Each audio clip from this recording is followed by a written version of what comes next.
What's going on, everybody? We're back again with Supercard of Honor. If my basically, Firefox, load up. You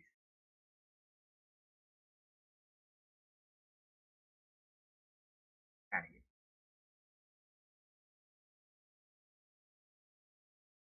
here. Come on. We got about 3 minutes. So can you load faster?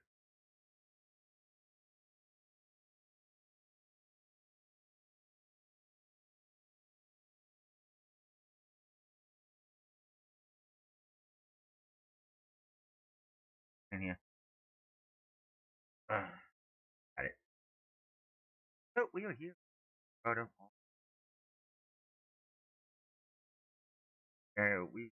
I'm expecting a couple new champions.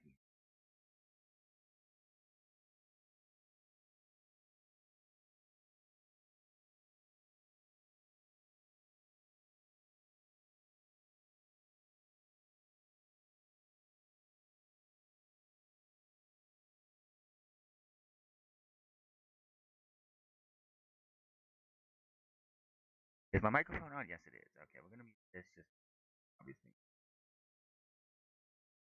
Oh, you stupid toucher! Like, what are we doing here?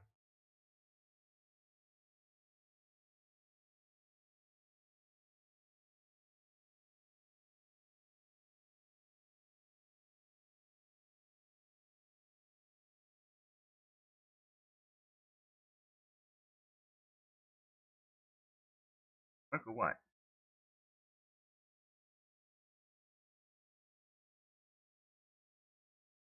Good. Not have this thing. Uh, oh, I'm highlighting on it.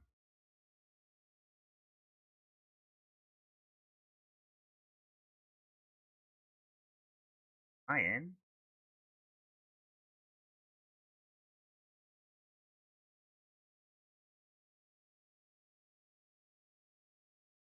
Have it on. Oh, my man. Thank my goodness.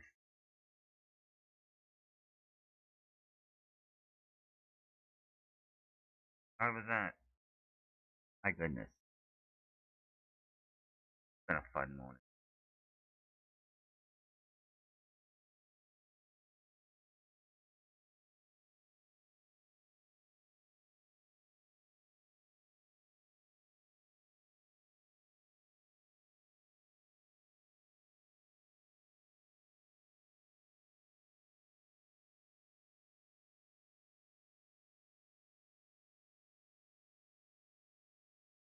Uh, it worked for me the right way the first time. They had to deal. Uh,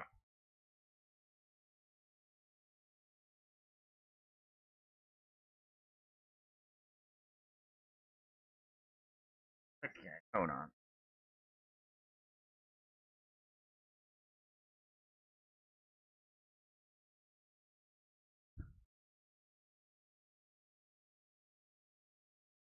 Let's get the deal out going.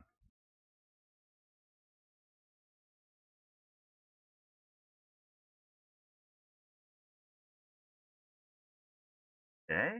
Oh, it's muted. Hold on. No, it is not. Yo, Ring of Honor, you don't have any sound, right? Yeah, I have no sound. Yeah, it's not me, it's them. Oh, that's fun.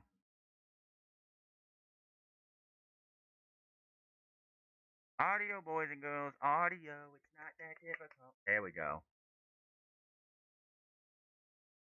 I hear Tony. I hear Tony. I don't hear the show. I hear Tony. This is just like, what was it on Dynamite this week, last week or something? We heard Tony Khan. Oh no, it was Fairway to Hell, wasn't it?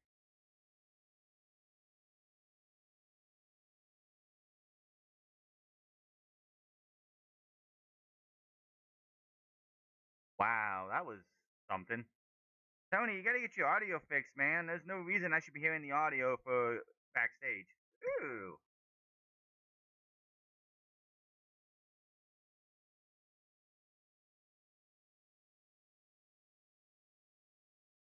Yes, sir.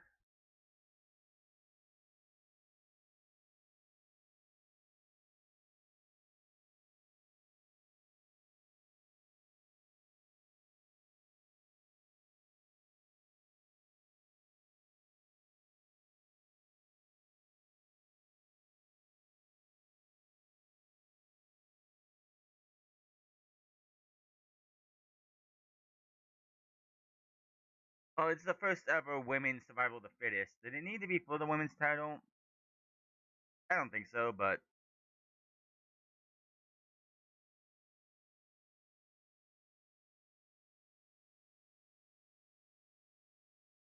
yep. Yep, national championship is on the line tonight. We got the everything but the tag team titles and the six-man tag team titles. Six-man tag team titles was defended last night.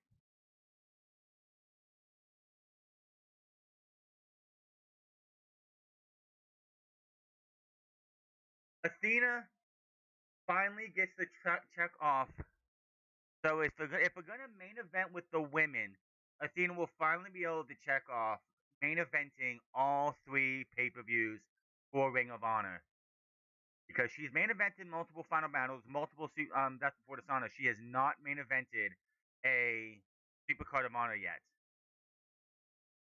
2 years ago, totally understandable. When Mark Briscoe won the Ring of Honor World Championship in Supercard at Supercard, made sense. You were not going to have that moment of Briscoe winning the title 10 years to the day of his brother exactly. You were not going to be able to do anything after that.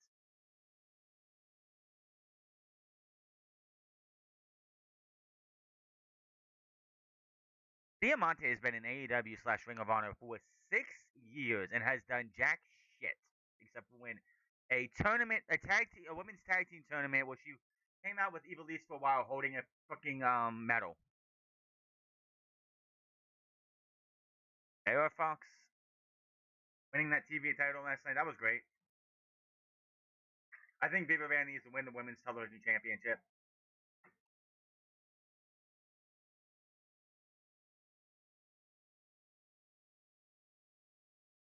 Josh Woods versus Nigel Mcguinness.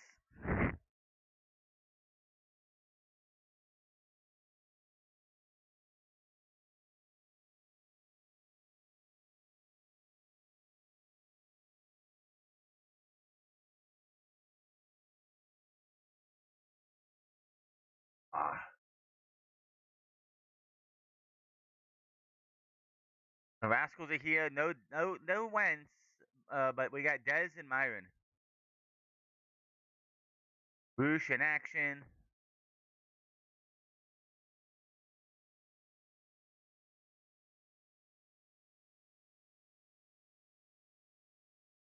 Oh, Mina Shirakawa and Queen Aminata versus Lacey Lane and Janai Kai is back.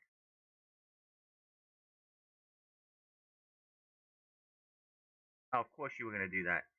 Sammy Guevara versus Action Andretti. Now you get those two matches.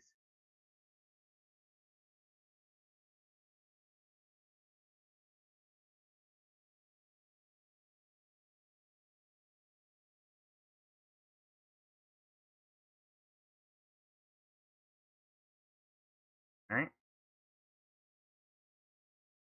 Alright, I gotta get that match card here in a second. If my computer would work.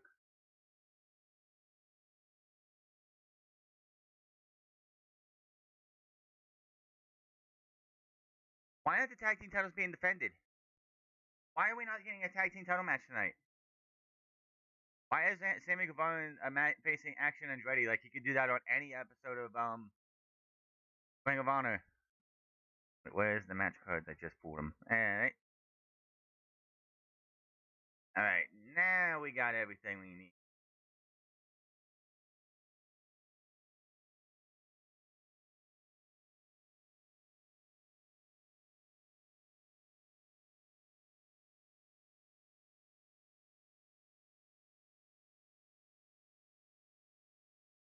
So Commander, so what? Were we gonna do Action Andretti and Commander versus the tag champs, or what?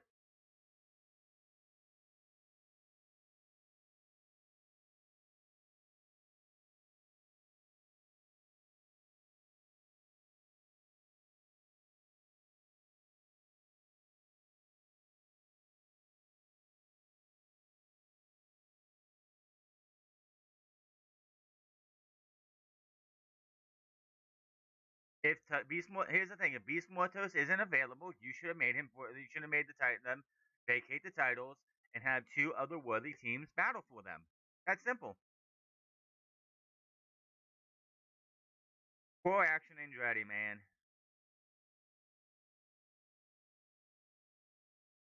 The crew thing seemed to be doing just fine for those two. They worked well together, and then all of a sudden, um,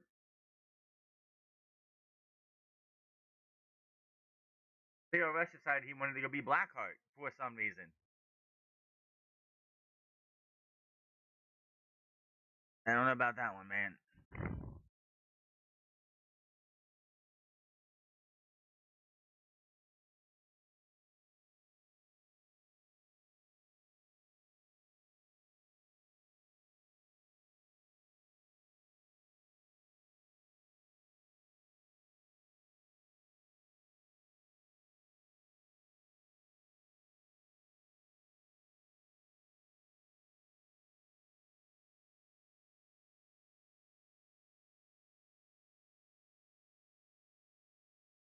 $9.99.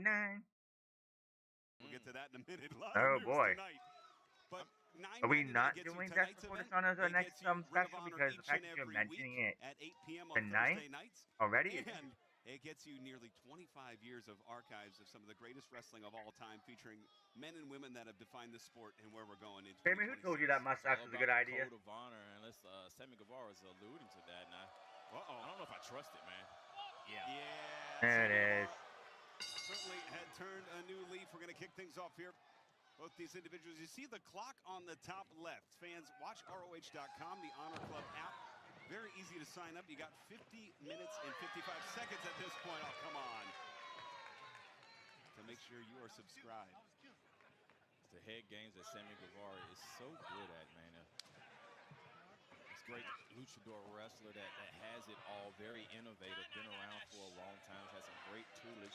Going against an innovator.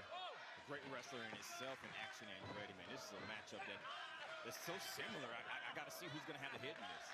Sammy with a little bit of a reach advantage.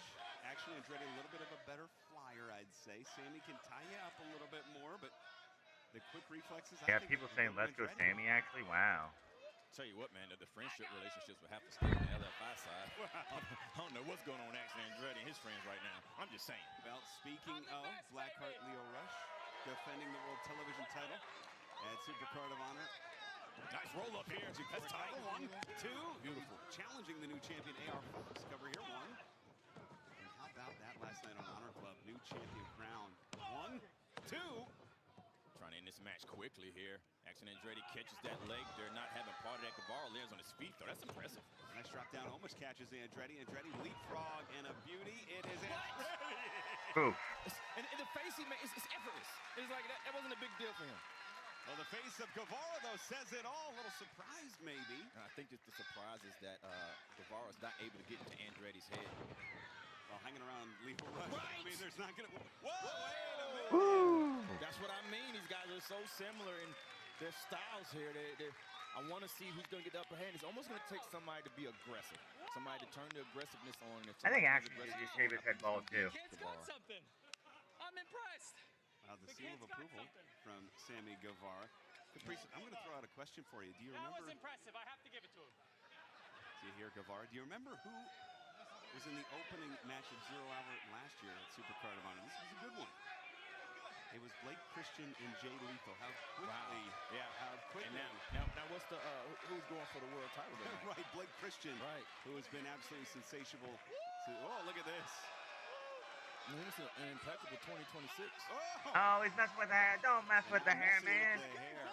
Of course, that world title bout will be Blake Christian. Oh, come on. That's what I mean about the aggression. It wasn't even the aggression. It was breaking the rules there, scratching at the eyes of Action Andretti, and that would definitely give Guevara an advantage. And now... Making fun of Stephon Smith. What's wrong with you, Sammy? Filing in here, Salisbury, Maryland. Of course, history will be made here tonight. The first ever female survival of the fittest fans. That is our main event, Athena. Athena finally main event Supercard, and that could tell me that could be definitely one of those things where she loses the title. I still think Athena and Billie Starkz need to be the final two, and not going to change the title. Big drop kick there. Well, I saw the look that Marina Shafir gave Billie Starkz last night on Honor Club. Oh, just kicking him out of, like knocking him out of the ring. Andretti's not finished. I think he's got more to deliver, Riccaboni.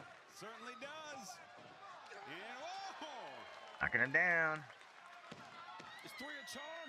Well, somewhere in that ancient mystic trinity, there was not 3 tonight. Leapfrog.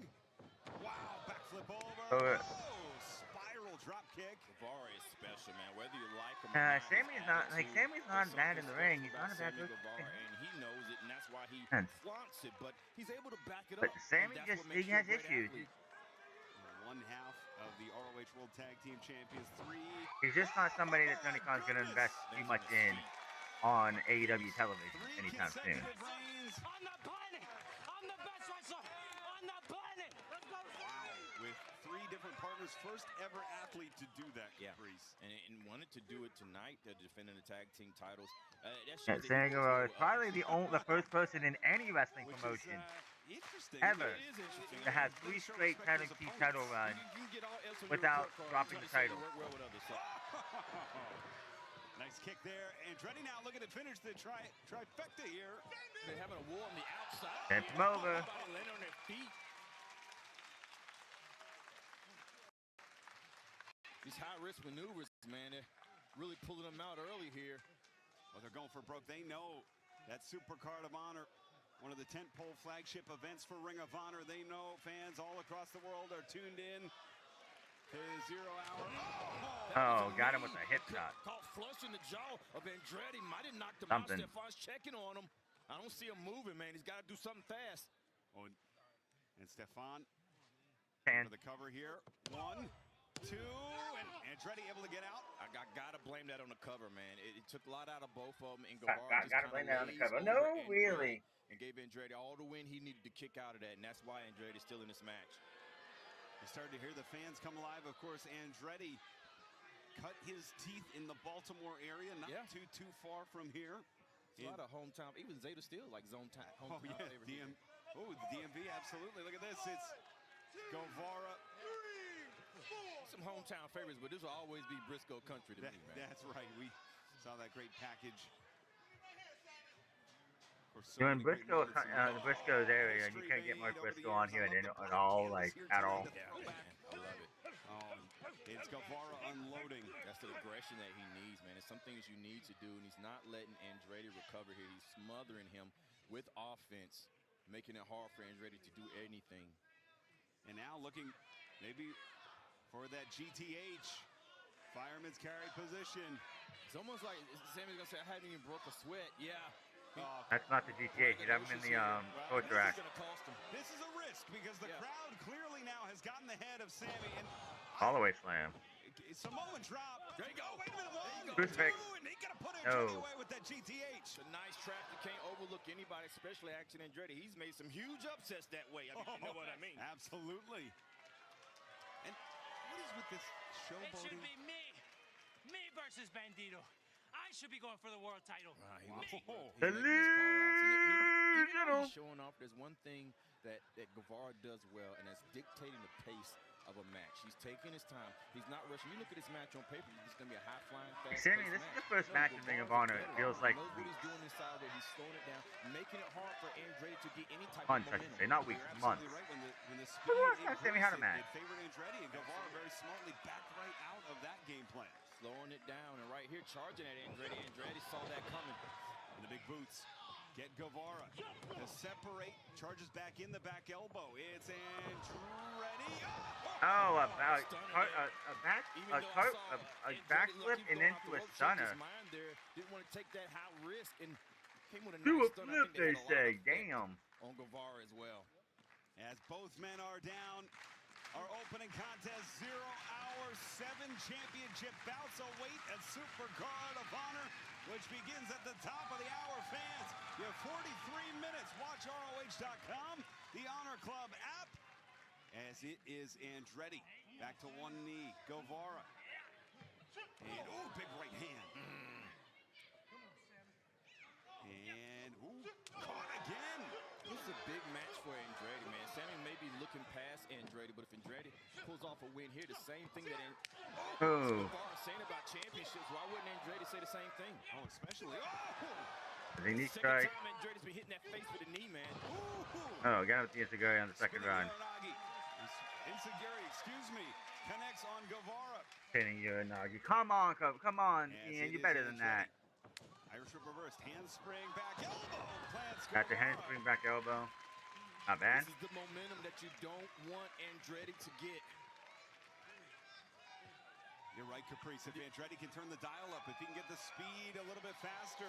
But the only reason why it's not fast is because the work that Guevara has put in on the core, has put it on Andrade, is having an effect on him and slowing him down. It also these fans, man.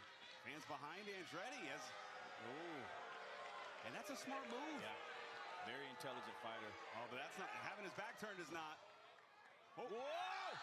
Asai moonsault to the outside. The transition was smooth. Andrade puts Guevara back in. I think Andrade's going to try to end this thing, Riccaboni. Certainly is. Maybe look for a springboard here. He likes it. He gets it. And a crossbody. Got the cross.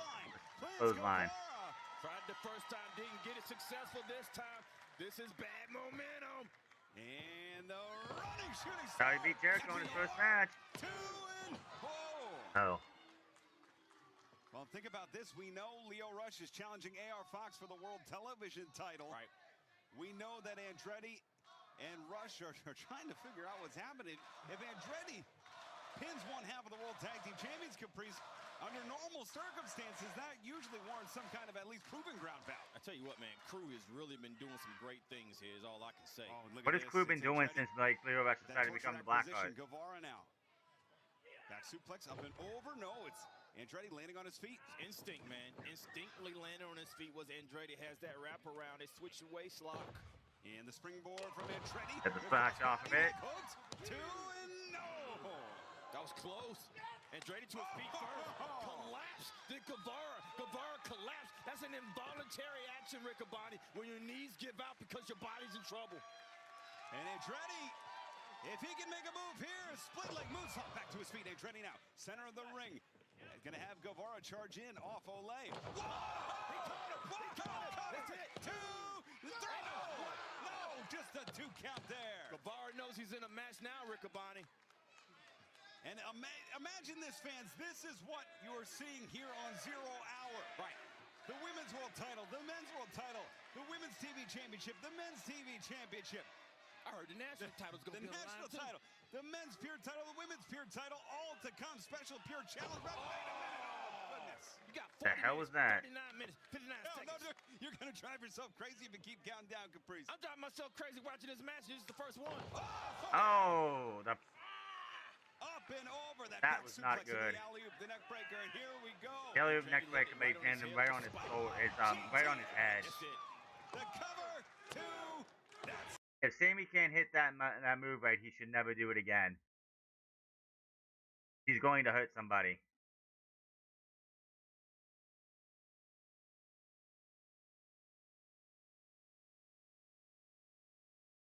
Could have went 5 minutes less.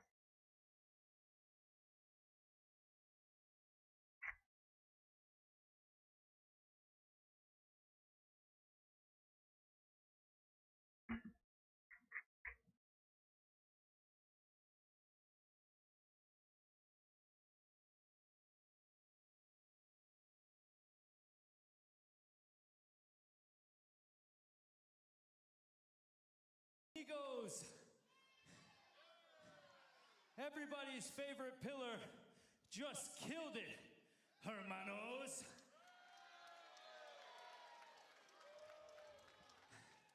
I know you guys love me.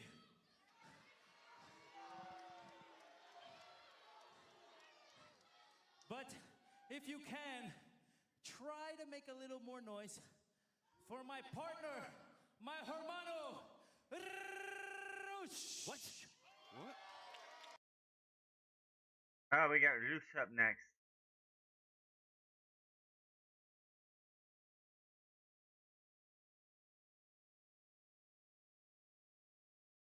You sure about that? He's killing Action Andretti. What did he do that for? have the roof.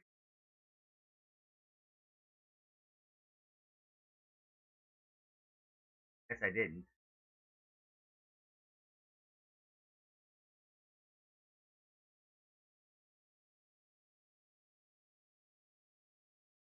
Is not just an expression or a... I don't have the Roosh one. I'm not going to worry about it because it's going to be a short match. Former television title contender. Yes, sir. Challenge for the tag team titles. Absolutely. The Ace of Space. Ace of Space looking for the code of honor.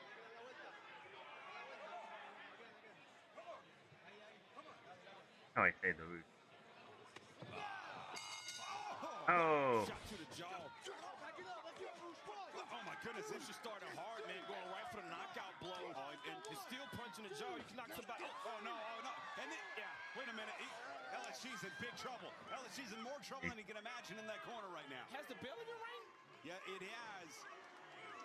And Caprice, the record for the quickest Ring of Honor bout of all time was set at G1 Supercard. Guess who won it? It was Roosh. It certainly was.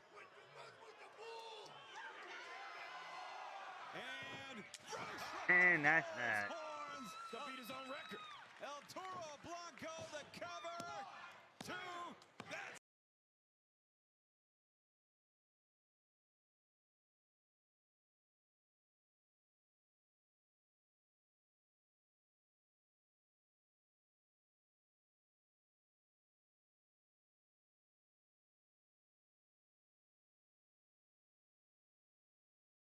"15 seconds he beat Dalton Castle wins G1 Supercard."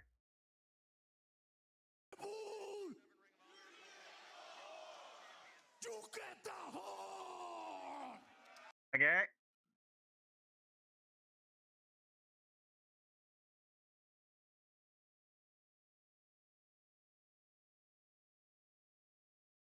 Okay.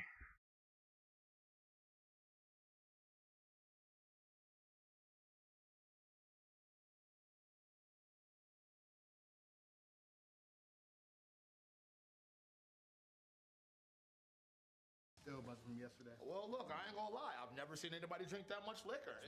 We still need to work on your tolerance, though. You was acting like a little girl a little bit, a little wobbly. It's like more than both y'all. I mean, that's debatable. I feel great. Okay. Cat feel great. You know who don't feel great? Eddie Kingston, Matt Warner, and Ortiz. 24 hours removed, the kings of the bums got introduced to the kings of the block, and still your ROH six-man tag team champions. And you know, I was talking to the Capo earlier, with Tiger Style about to be and still, longest reigning, and with Trisha about to be and new, you know, I'm feeling itchy. I want some action. I want to get out there. I want to knock someone's teeth down their throat. So I'm thinking, open challenge. Any bum out there that really wants some, had him come get it. Whole time though. What's up, son? We out here in Salisbury, Massachusetts. Maryland, Macedonia. Wherever it at. Ain't no hotties here. Who cares? Anybody but Mance, Kingston, and Ortiz, step up. Really? We're ready. Who's left? Because we've already beaten everybody. After we beat y'all down, you're only gonna have to answer one question. Who run it? Them run it. Rumble, bad man. Rumble. Okay.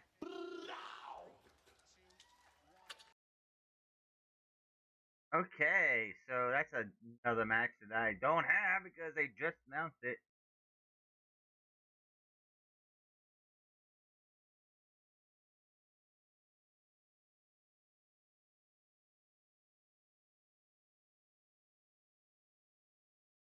Casey Lane, Janai Kai versus Amina Shirakawa. Don't need this one anymore. Don't need.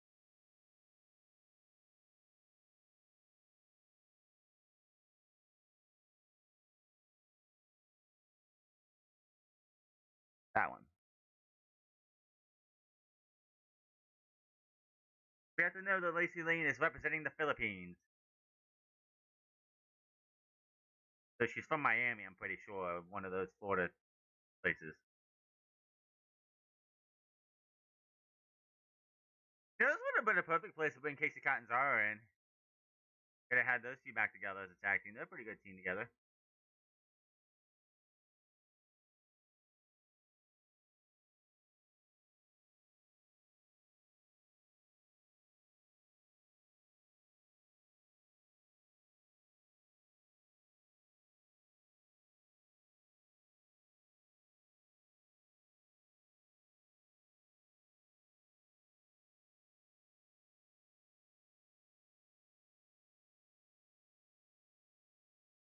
Little off on the music. They should have waited till she was at least ready to point before they changed the.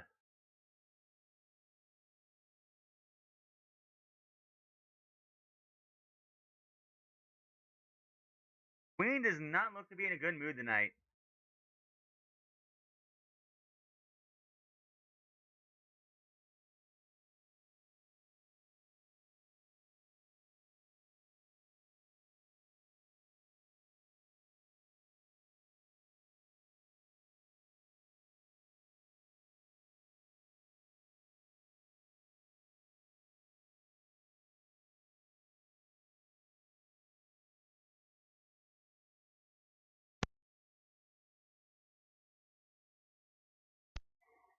Ring the bell. Someone chanting ring the bell. And what a great tag team bout. Of course, fans, we have 3 women's championship bouts ready to go for Supercard. Remember, time is of the essence. At the top of the hour, 0 hour is over. Yeah. Even if we're in the middle of a match. Oh, don't say if even if we're in the middle of a match. I hope that Tony Khan doesn't do something stupid like that. Watch ROH.com. Ring of Honor app. You have one more match left after this. You have a half an hour, and you got the Rascals versus Premiere Athletes, and that should be 15 minutes at the most, maybe 10 minutes. There's no reason we should be going into into pay-per-view and doing a match. I'd like to see Diamante and Lacey Lane more often too. See what kind of chemistry they have. I like the 0 hour from Ring of Honor because you never know who you're gonna see pop up. They come really fast from Janai. Like Janai Kai's not a regular in Ring of Honor, but she's here. Athena got her start in Tony Khan promotion 2 years ago. In Ring of Honor. Going up against Anna Jay. Supercard against Viva Van, and what should be a great match. Viva Van has been sensational in CMLL, tag made, Red Velvet. It's a great opportunity, man. I wonder what Queen Aminata feels about the women's television matchup. And I'm wondering, too, Aminata had her eyes set on that Pure Championship during the tournament. Oh! Absolutely. It's great to see her back in action. Tag made. And Mina calling for the crowd support, the fans filing in. Juanillo. Nice tornillo there, cover. Just a 1 count there. Mina needs to keep Janai where she has her at. Cut that ring off. Make a block. And the tag made. We're seeing quick tags from the team of Mina and Queen Aminata. Tell you what, man, any one of these win. Watch this move, Riccaboni. Wait a minute. What? Oh. Oh. Did you? Not the chocolate kiss with a couple kicks to the back of Janai Kai. That spine to coccyx combination there. Yeah, that's devastating. Well, it creates involuntary movement right to the spine, Caprice. Absolutely. The point of the boot, cover here, 1. Do you know the glute is the hardest muscle in the body? It's also the largest. There you go. The largest muscle in the human body. As Queen Aminata, look at this crowd here, filing in. Salisbury, Maryland, what a night. It's going to be Supercard. Inside cradle, cover. 2. I like the way Janai thinks, man. Never can counter out. Always looking for a pin. Always looking for a win. Nice shot there in a great situation. On the side of the ring, Lacey Lane is in.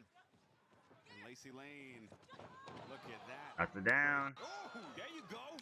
What? Dropped hold series of kicks since Lacey Lane. Aminata might be out here. Leg hook. Just a 1 count there.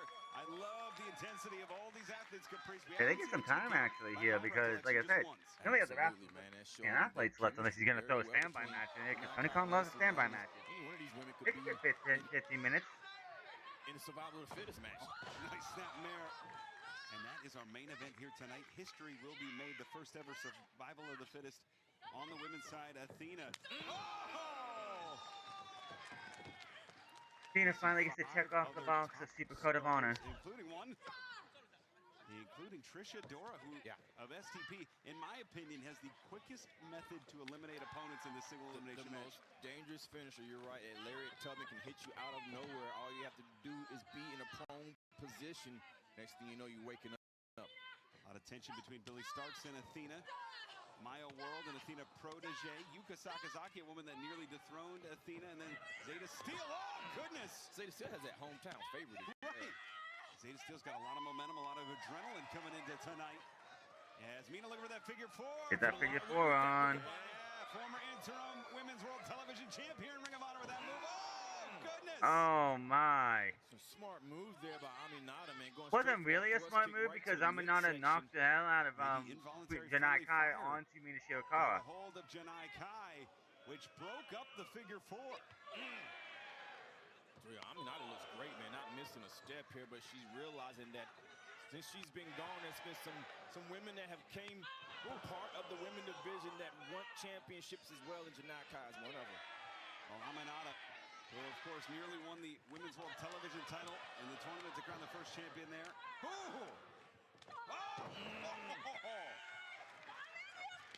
Oh, get that discus lariat. Discus forearm Nasty there. looking discus lariat. And in to that Casador, the roll-up kick. Oh, the headbutt from Queen Aminata. My God, man. From Queen Aminata. And all the women are down. Still anybody's match here.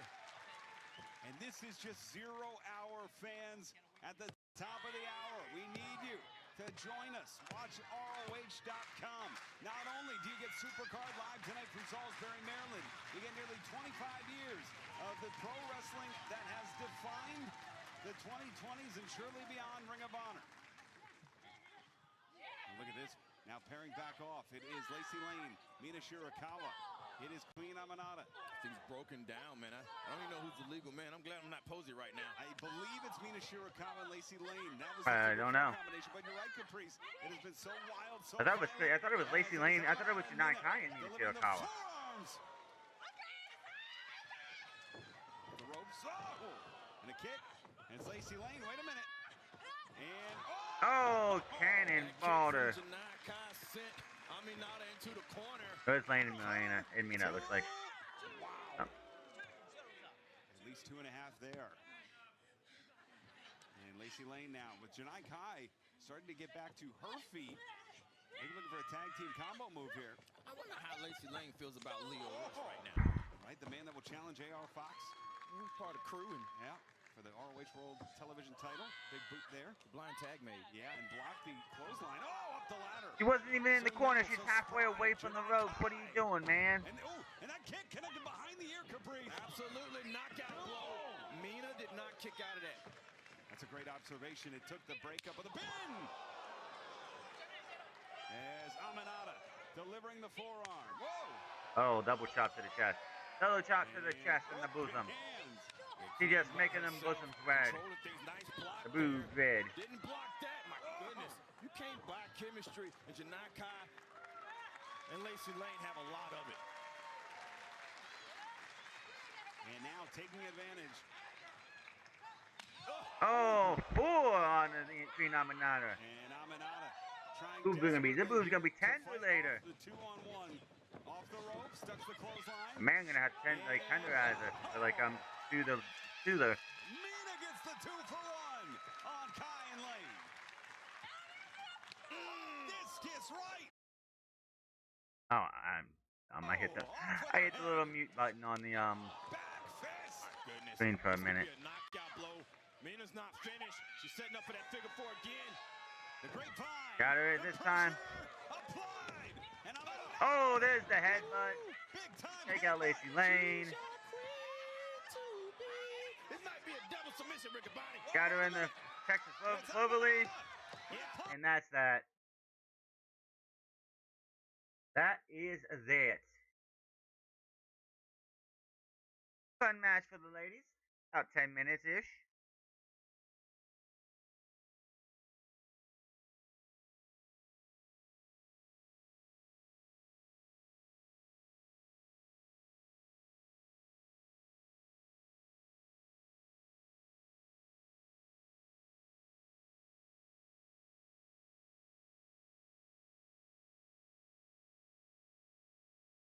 She's losing to Athena whenever that match happens.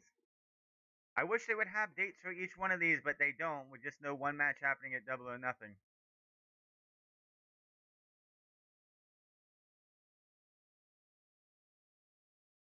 Are we gonna do another open challenge?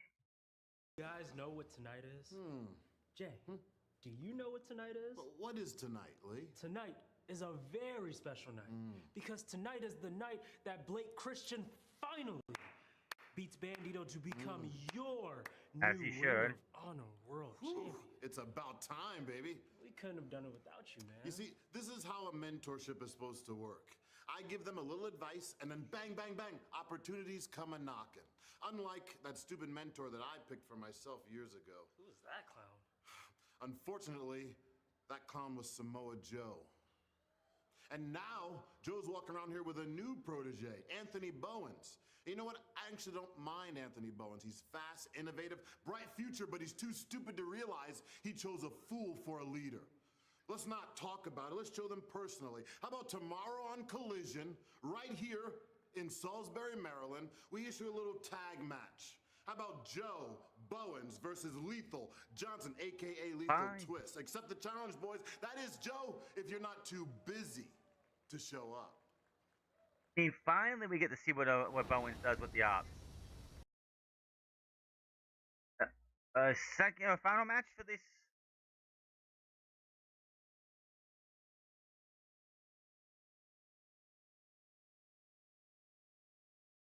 Oh, it's the night.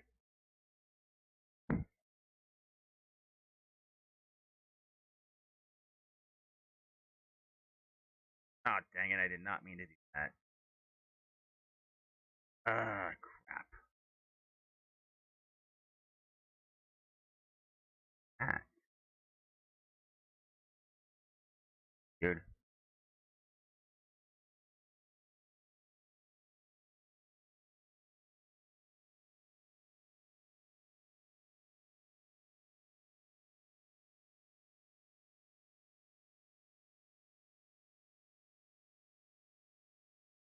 It is time for Athletes Talk!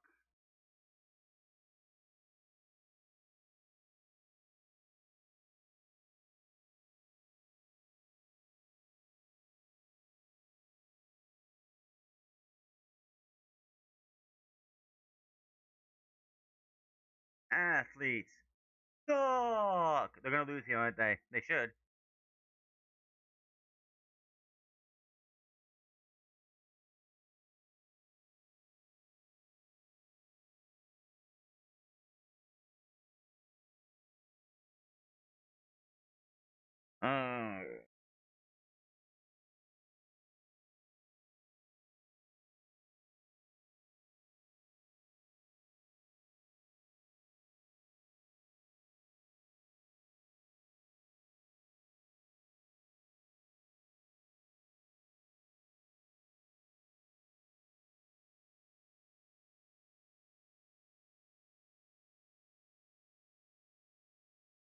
Nothing else.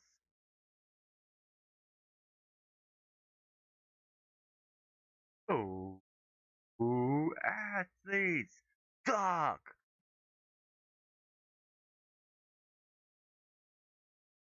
I mean, could you blame him? I don't even know where Salisbury, Maryland's at.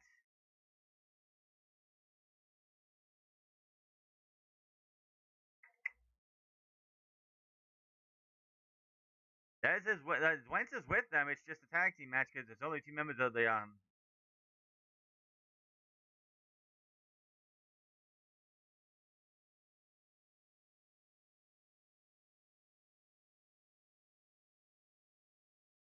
Great to see the Rascals getting a pay-per-view pre-show pay-per-view match.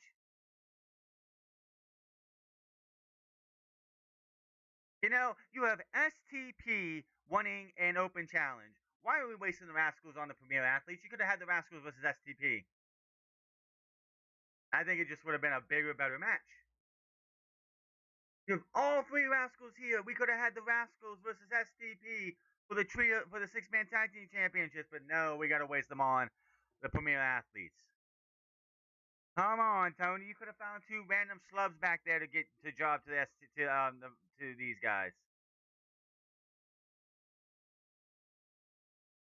Like, what are we doing here, Tony? From the deep end of the pool, and made huge impacts, great wins, and either in singles competition or tag competition, they have been stealing the show, and I'm excited to see. There's a time we're gonna go back up. We have what, 18 minutes, something like that. Christian was on the pre-show. Imagine what could happen next year for the Rascals. And look at this. What a night we're going to have here Des tonight. is Tony jacked gonna too. start He's things off he's definitely with got some. Desmond. He's definitely Zayda looking fans, I big. have a very special announcement. We're going to have a huge night here tonight. No doubt about it. Seven title Got a matches. special announcement. Should we have the answer to the STP Open Challenge? But I just got word, Caprice. What's that? April 18th, Global Wars Cincinnati. What? We're going to be featuring the best matches from April 10th and 11th. It's going to air on Honor Club June 18th. June 18th. That's coming right CML from Stardom and Cincinnati. Ring of Honor present Global Wars on June 18th. That's our next. It's a Thursday, so it's not a pay-per-view. And I wonder, I mean, we've had such a great relationship with Stardom over there. We've had some of their stars hold the Ring of Honor Women's Championship. CMLL stars have held the television title. They've been a part of six-man title bouts, of world title bouts. Get a national title bout tonight. Well, that's true. That's true. Yeah, Xelhua challenging Mark Davis. Mark Davis undefeated in Ring of Honor, by the way. He likes that big clothesline, and guess what?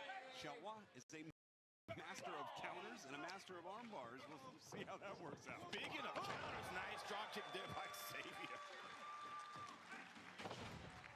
Professor X, if you will, with the big drop kick. So impressed by Tony Nese, believe it or not. The athleticism that he brings and his wrestling prowess, and for him to be in trouble here by Desmond Xavier. Get him back, he said. And the Rascals are having a lot of fun. They certainly are. They're not. Come on, Nese. Nese taking full advantage of the fact that if you are in the ropes, the referee is supposed to separate. Right, of course, Nese knows the rules. Please hand you a card. He gave me a business card. What do I need? I don't need this. Look at this. Head scissor. Whoa! Into the corner. And Davari trying to get a hold of Xavier. Instead, Myron Reed makes the tag. Nice block there by Xavier. And just taunting Davari now. Up and over. The misdirection. Oh, got him. Wait a minute. No, that was intentional. The hold Don. for the double stomp. That hold right there, everything in the corner of the Rascals. And I think if I'm the Rascals, Again, we could have had these guys facing STP. Far away from Ari Davari.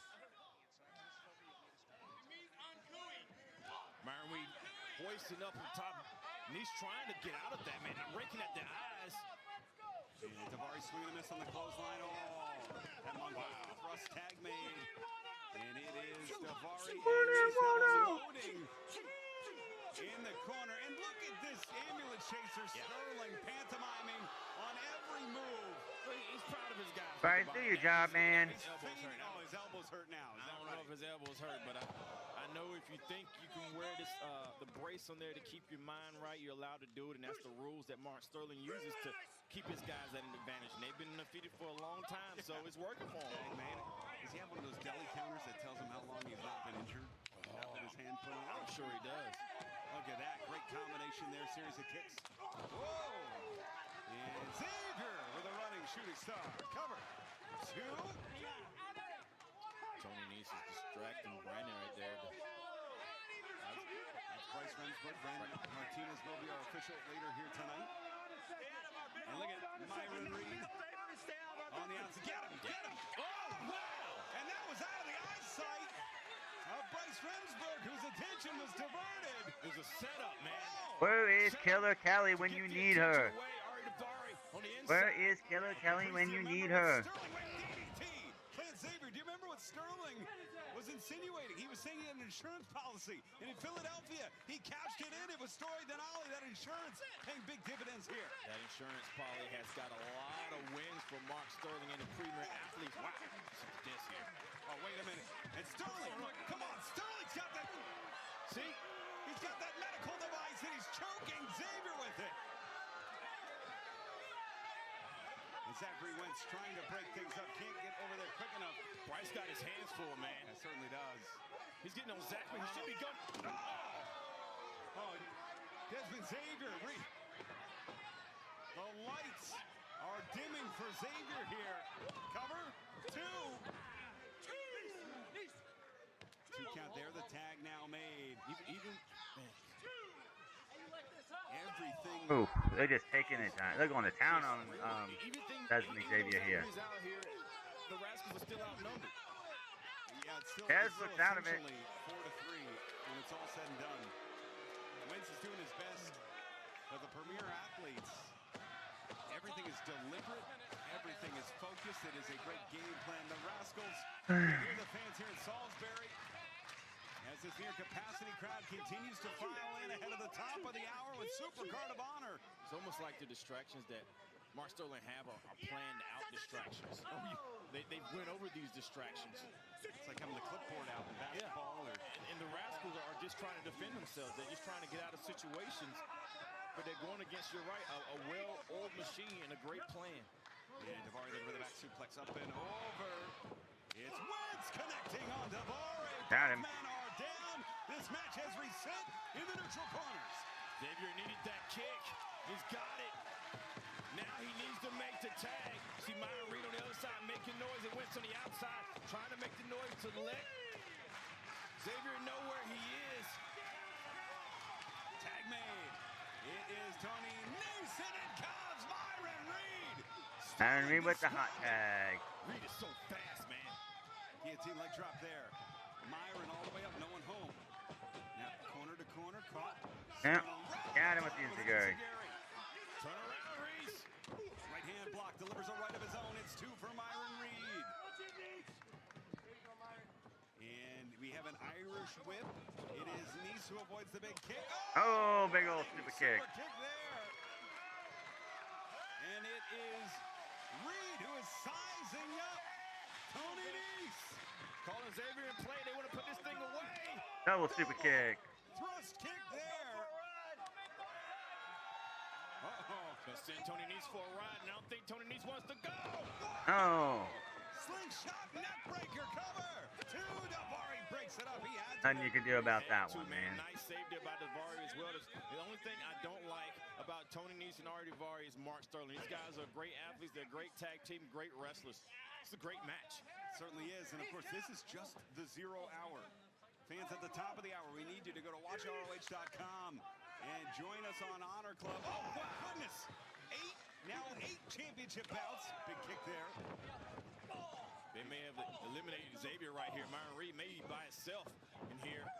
And look for the Irish whip instead. The pump. Oh, Nese loves his pump. Got him in the pump handle. Power driver. That'll be enough. Cover. 2 and Nese can't No. Reed away. You know how many people Nese's pinned with that power driver? The momentum that he got on it, and Myron Reed landed head first. And the tag made. Ari Davari in. And it is Desmond Xavier who buys Reed at least a second or 2 here. And, shoulder tackle. Friendly fire from the premier athletes. Up the ladder. Reed takes out the ball. And Ortiz can do it all. He can brawl, he can fly, he can wrestle. And this is a reset they needed. The Rascals needed this reset. Nice. Taking him down. Taking down. And Tony Nese. Pause, Barry. That's Lock. what I mean about Tony Nese, man. This guy's so athletic. He rarely makes mistakes. Right here, though. A 5-on-5. Oh, at least somebody was there to catch Myron Reed and didn't just hit his hip on the floor like he has every other time. Myron Reed just did a cutter from over the top rope to the floor. With due respect to Dominique Wilkins, the human highlight reel, Myron Reed. Oh, wait a minute. Oh, and Sterling grabbed Reed's ankle. As Story Denali ascended to the apron. They're trying for that setup again. They're trying. No. Look, Tucker has it. He's got the race. And Zachary Wentz has Zachary Wentz got it. Oh, no. Oh, no. And Wentz. Got him. Let's go. Someone finally got him. Then went the insurance policy. He's such a nice guy. But he planted Sterling. We should all celebrate. Well, I think the Rascals will be celebrating a little bit more if they can get a win. And right now we got Xavier and Davari in the ring. And Myron just got inside. Ari's by himself. Uh-oh. Ari Davari. Look Oh, at roll up here. Can you get it? No. Count there. And Davari with a running kick there. Good kick. Has a hold of the wrist. And the hammer. Oh, the hammerlock lariat. Oh, he bounces up out of it. Gets the kick off. Gets the enziguri. Back up and through. Grabs a hold of Davari's wrist. Myron Reed is definitely a human highlight reel in every sense of the word. It's Xavier up top, but Tony Nese said no. And up the ladder. Myron Reed in trouble now. Looking for that hammerlock clothesline again. Second time's the charm. He definitely Got it that time. Myron Reed was turned inside out.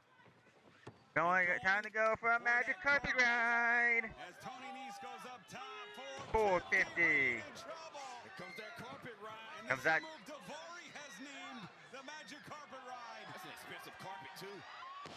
Oh, got him. It's gotta be enough. Cover. 2 and Spinal tap. Got him with the spinal tap. guillotine leg drop breaks up the pin. Xavier was knocked out on the top rope. Woo, Came buddy. together just in time. My goodness, this is a great match. We got less than 10 minutes left before the pay-per-view, but this match Yeah, we do. is still in the show. And fans, we are going to stay with this match. If it crosses Shut the up. top We of better the not. hour, We got 6 minutes. There's no reason this match needs to go more than 3 or 4 more minutes. Handspring. There's no reason to drag this out for like 7, 8 minutes. It's fucking retarded. You know that was humanly possible. Ducks the clothesline. Daivari. And the Double right super kick. kick. The running double super kicks there. Daivari is staggered. He's out on his feet.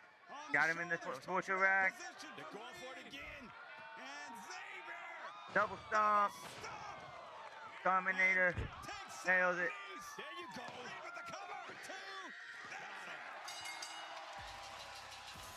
Whoa, whoa, whoa. Gotta make sure I turn that off.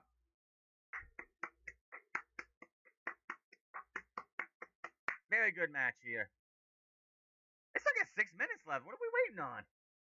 They could win another 2, 3 minutes. But hey, I'll take it.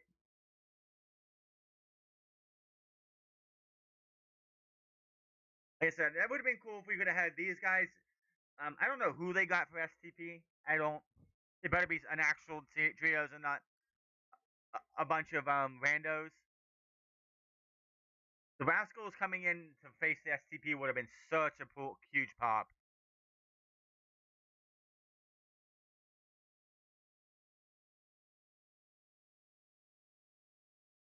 So yeah, we got a few minutes left here. They're doing a Bandido and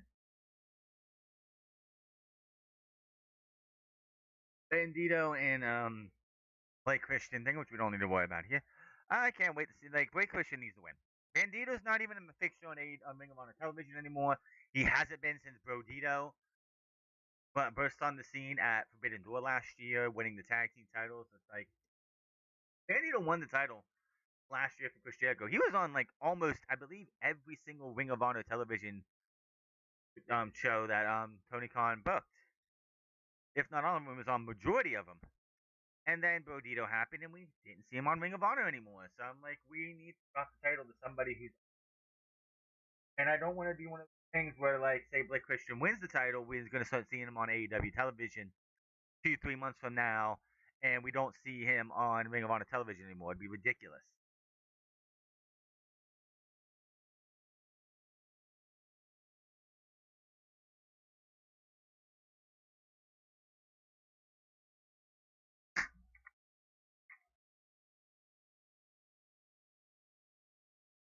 Been well over a year.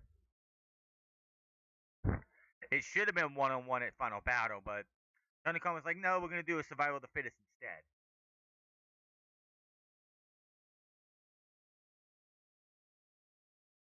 That Takeshita match last year was fantastic.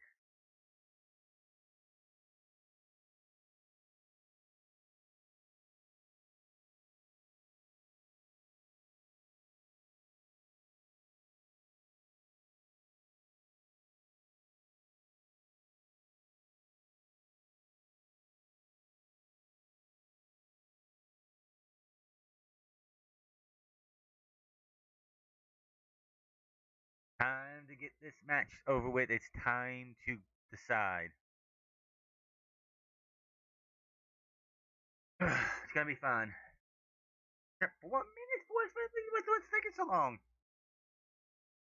You know, it's refreshing to see a 0 hour end before the matches end, and we still have like 5 minutes or less before we get to the pay per view. Instead of like, oh, we got this match still going on. We gotta wait till we have to start the next pay per view.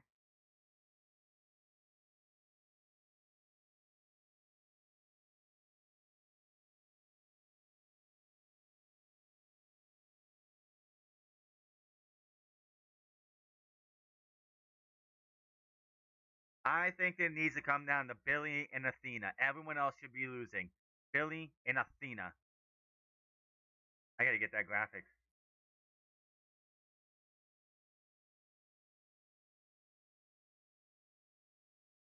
"13 matches because Tony Khan can't help himself."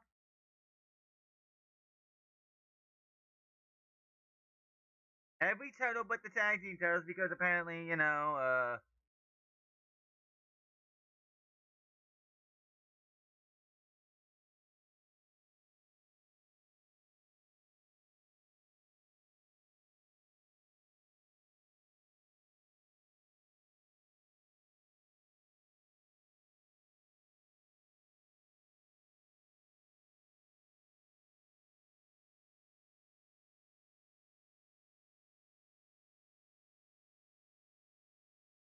no way we should have. There's no way Oyo Fox will lose it the very next day. Yo, Rush.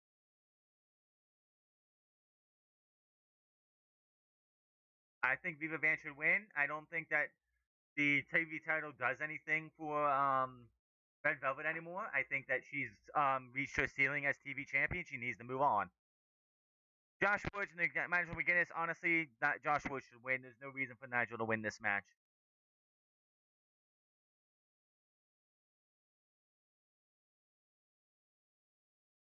Mark Davis will, of course, retain his championship. Xelhua, who had a pure championship match once.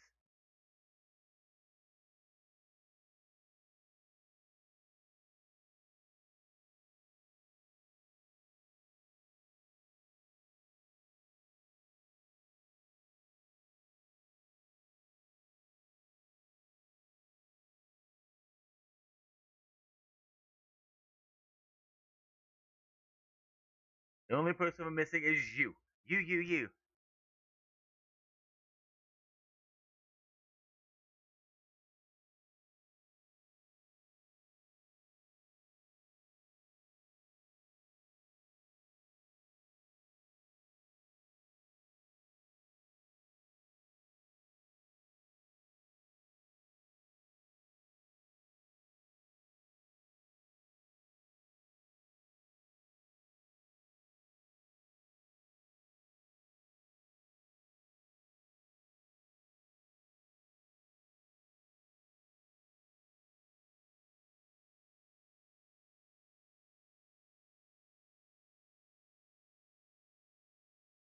Can you tell us what the first match is, please?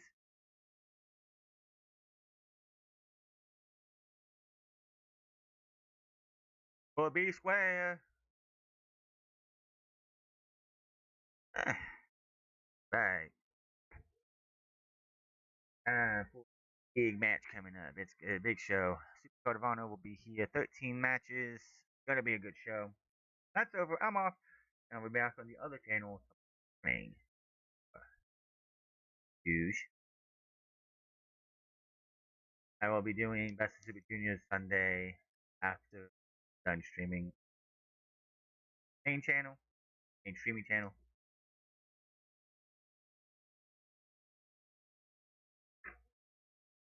Alright.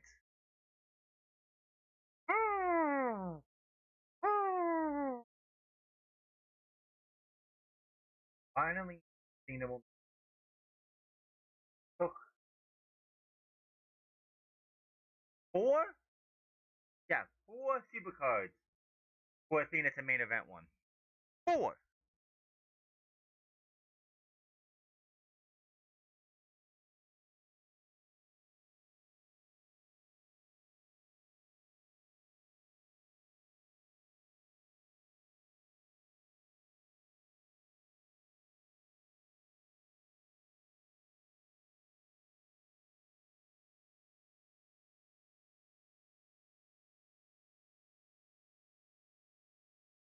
I feel this is going to be the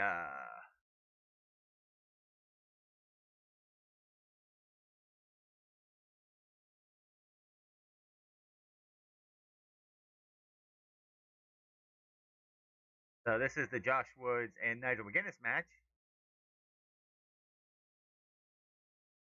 Start us off.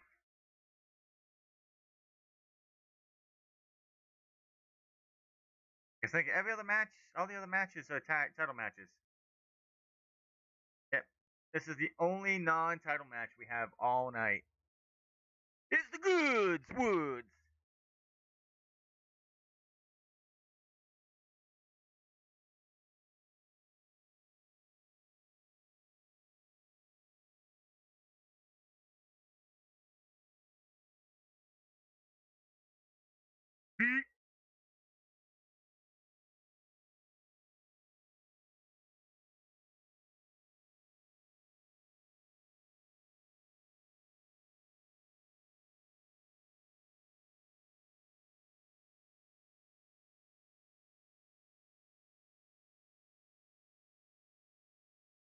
Nigel Mcguinness.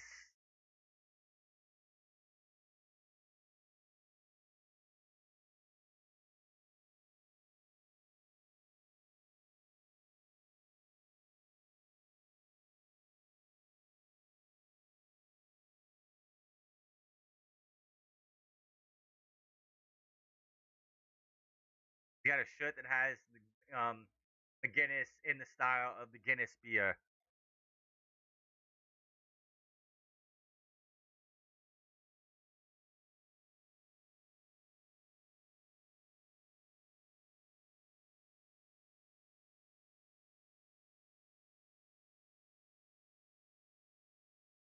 Purdue.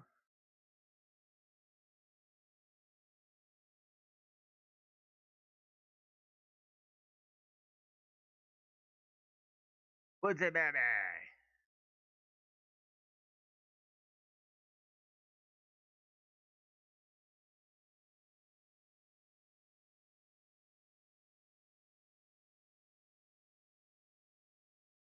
Craftiness here. Right.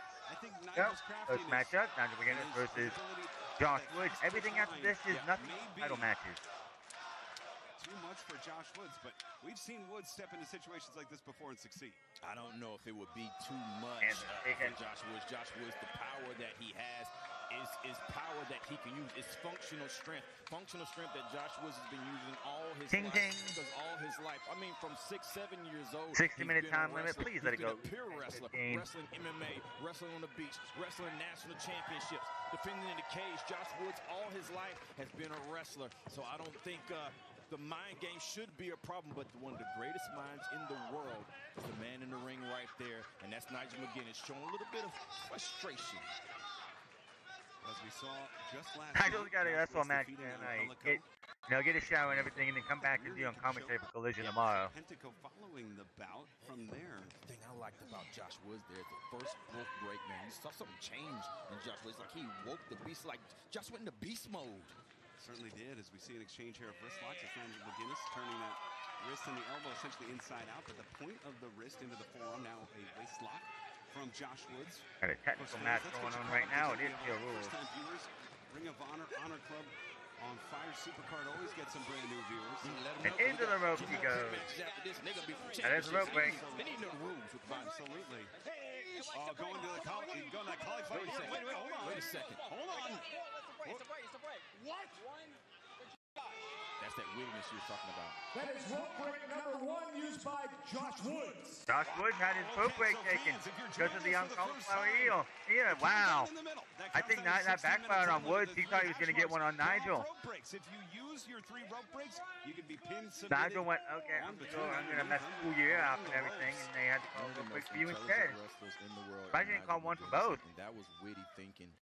And he set Josh Woods up, and that frustration has Yeah, he to did. set in on Josh. Nice ankle pick there. And Woods has to keep a calm head, doing a little bit better job than he did last night. He snapped last night. Well, the remaining rules, 20 count on the outside side as per ROH, but you only get 1 close fist to the face. Both these men normally don't Not a rope break. punch Caprice, so that's normally not a problem for either of these. But if tensions flare, Yeah. you can risk disqualification. You can get disqualified if you throw a second. I think one of Nigel's Just hip tossed right him. there, judo throw right And got to him his into somewhat of an arm. One thing that Got him in a Nigel has hammer been lock of perfecting sorts. for years, has kept him the pure title when he had it, is the advantage he has with the rules. Using the rules for his advantage. Now going for a rope break. That's a rope break right there. That is rope break number 1 used by Nigel Mcguinness. And you talked about mental On the one-arm edge. rope break. That move is a move that Nigel Mcguinness used during his Pure Championship reign, Caprice, to great effect. And I wonder if Woods did that because it was one of Nigel's popular move, or was it a move that just works? Sometimes you just flow into a move, and Josh Woods is a wrestler that's able to flow. Just move with what's going on. And that's going to be the interesting component here. We talked about man. able to pop that Just arm twisted out the and arm and Woods to the slammed mat. into the net. And that They got it to shoulder the mat with that Found a shoulder focal point. compromised now. That's what Nigel's Nigel trying to has... do. And the fans here in Salisbury. Get 3 pure matches tonight. Supercard of Honor rallying behind Nigel Mcguinness here in our opening contest, fans. The timer in the middle signifies a 60-minute time limit. Should we reach that time limit, we go to the judges, Christopher Daniels, Madison Lee, Chris Hero. Some great judges there. You know, it's hard to pick a body part with Josh Woods. I've been in the ring with this guy. He's uber strong, and he doesn't let you know when he's hurt. But right here, something happened with his shoulder. And that shoulder, I don't know if it went out, but Nigel saw wind of that and has been on it ever since. That ball and socket joint, and you see Nigel holding on. Oh, to yeah, the the wrist, UK chant. He repositions himself. You saw it immediately. I don't know if Josh tripped or what, but when I don't think Nigel cares about the going up, UK he saw chant, that man, but come on, man. And Nigel went right to it. Yeah, that shoulder and elbow clearly damaged there. Maybe some known tendons issue. Wait a minute, look at that London Dungeon here. Can he get him over? Got to turn him over. Trying Set it to. up, and if you can get it in this early, it might not get you a win, but can definitely set a lot See, of the few damage. rules Right matches here, we nice. see on Ring Honor Two. television panel comparison to the match we're having right now. Shows that Josh Especially did the his women's. homework. I don't know why Tony Khan thought a pure women's championship was a good idea. Versus the experience right here from Woods and Mcguinness. Of course, Mcguinness from the UK. Caprice, we are headed back to the UK as All In London makes its grand return to Wembley Stadium on Sunday, August 30th. You can experience the biggest show poked him of in the year eye. live over the bank holiday weekend. You can be there live. Get your tickets right now at AEWTIX.com. That is All In London. Watching one of the greatest wrestlers from London right now. Look out. As it's a thrust to the throat. Going for Looking for the Tower of Tower London. Speaking Does of. not get it. Oh, and Nice. wait a minute. That's a choke he had. Wow, two. Oh, man. That's 2 from McGuinness. That is rope break number 2, used by Nigel Mcguinness. And this is hyperbole, Caprice, but it felt like the entirety of Nigel's reign, he didn't use 2 rope breaks. And right here, you're seeing a frustration out of Nigel that you don't see in pure matches. Right now, Nigel is under the cuff. He has more rope breaks than Josh Woods, and I don't think he wants to go that way. And he's picked up a headset. Now, I've got to be honest, fellas. This match isn't working out exactly how I expected. Well, Nigel. This match is going exactly how I expected it would go. Wow. Josh got this right too. Gentlemen, wait. Gentlemen, I don't know how you guys expected this to go. If you don't get back in the ring, you can expect to be counted out by the time I get to 20. Let's get in the ring, please. I'm just going to wait till they finish, is what I'm going to do. I agree with that. That was good. I'm sorry, that was good. We want wrestling, not commentary. And Posey just came and took control. That was Posey. Posey took control. I'm sorry. The officials should do That that. was too funny. We talked about the mind of Nigel Mcguinness. What did that just do, Caprice? I think Nigel tried to reset. It tried to reset the momentum with the mind games, but Josh is not going for it. The mind games are not working for Josh Woods. I'm sorry, I'm dying here. Other opponent, that right there worked, but I think it turned on the beast. Yeah. Oh, wait a minute. Here's the thing: you turn on the beast with Josh. Josh is able to wrestle, but it's almost into thinking. It's another wow. That is rope break number 2, used by Josh Woods. Oh, man, Nigel got him. Nigel got him. Mastermind is Nigel Mcguinness. Oh, here comes the beast mode. Oh, but Nigel's got an answer for it. Nigel. Well, he's got me. I'm not even doing anything. Oh, wow. Wow. He's baited. He's baited. He got you, though. He got you, not Woods. And final rope break for Josh Woods. Wow. The wrestlers I'm talking about, Nigel has been taking the rules and using them for his advantage. That's exactly what he has now, and Josh has no more rope Josh breaks got left. outplayed there. I'm sorry. the Both ring. times he got outplayed. Oh, wait a minute. It's Woods. Oh, and Woods taking it to the outside here. Fans, you can get All 3 rope breaks with Josh Woods. He got outplayed by Nigel. Cost you the match. And those shots, that's to the kidney side. Oh, look at the strength of Woods. Oh, the kidney, into the barrier. Still has Nigel in hand. Into the barricade again. How strong is Josh? And this power, even as this match approaches the 10-minute mark, breaking up the count out there. Woods wants to win it inside the ring. I wonder who came up with the triple commentator spot for the Rascalz by Posey, Nigel, and Josh. Who is on the winning streak. Who, if you recall, back at Final Battle, Caprice had that war against Eddie Kingston. What a great match that was. We've seen some great matches out of Josh Woods. And That's good wrestling comedy right there. Where he excels at, the pure division. That was flush on the jaw. My goodness, he can't hurt Josh. Josh ducks at that time. And has Nigel set up on the ropes again. And he's going right for that. That's the kidney on that side. Oh, the backbreaker delivers. Keeping Josh close. He's shooting over the half cover. 2. That was not a strong kick out by Nigel. No, you can tell. I mean, and fans, you can. Oh, wait a minute. To the ankle lock. Got him in the ankle lock. Woods. He's dead center. Nigel immediately thought about tapping. It wasn't even a second thought. He immediately thought, even right now, he's thinking about tapping. He has 1 rope break left, though, and if I'm Nigel, I gotta use it on my break. There you go. Got it. No rope breaks left. Anything can happen in this match now. Final rope break for You can get pinned or submitted on the rope. So now all three rope breaks are gone for both. Either athlete can be pinned or submitted on, between, underneath the ropes. The ropes are no longer a method. Right back to that arm is Nigel. To break up any kind of submission or pin. As the match goes, Tower of London on the outside, no. From the apron, wait a minute. Oh my God. See how Nigel turned With to a make sure his back turn and a punch to the back of the head. Saving himself, hurting Josh Woods in process.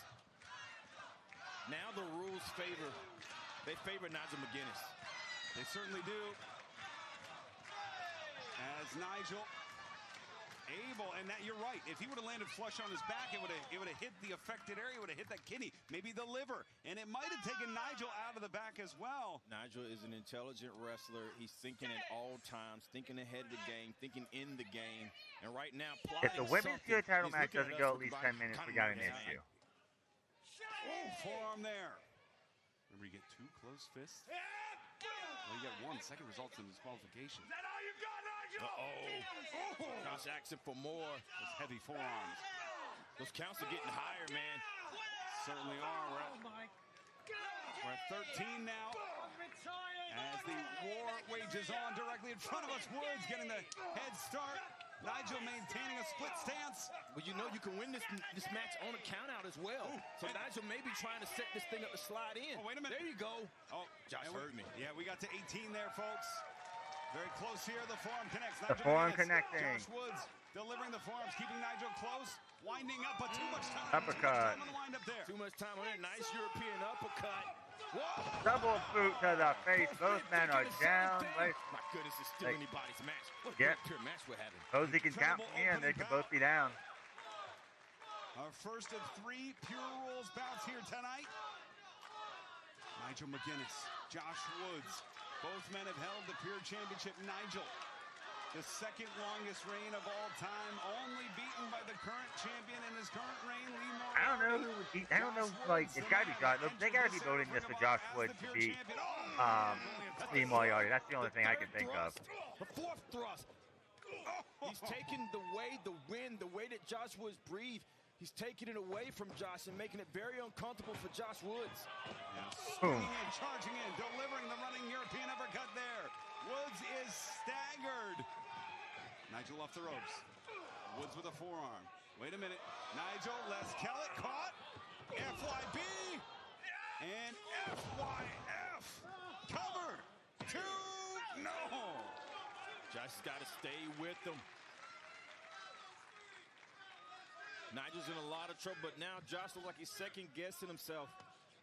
There it is. Going right back to the ankle, going to what he knows. And I like this strategy, Caprice. No rope breaks left for Cabani. Well, Nigel's got nowhere to go. He's dead center in the ring right now. He's going to have to break that hold himself. He can't use the ropes to do it.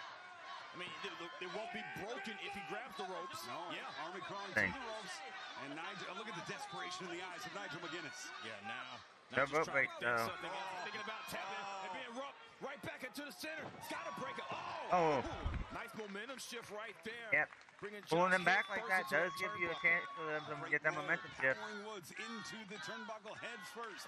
Nigel creating a gap here. Woods staggering, staying on top of Mcguinness. You see the hobbled Mcguinness. Kicked in the face. Done on that ankle, Rick Oh, man, Rose is rocked. Woods fell pretty hardly. You see Woods trying to gather himself. 15 minutes into this match, man. Absolutely. And referee Mike Posey making sure that Woods can continue. And Nigel Mcguinness plotting his next move here. As Woods is dazed, Nigel. Dazed and might be running out of gas. Popping out of Nigel's head right here. I'm trying to capitalize on that while I can. Think about the explosive power moves Woods does. All of those take quick bursts of energy, Caprice. That empties the gas tank a little bit faster than a submission wrestler in the style of Nigel Mcguinness. Yeah, I think Josh is out of gas, man. Woods is down, man. Dehydration setting in. Sometimes you start planning for a match, man, and you try to drink the right things, eat the right things. Cover, two, and a kick out there. And then it catches Woods up is with struggling you, man. now. Like, Woods is struggling. You feel good at a certain weight.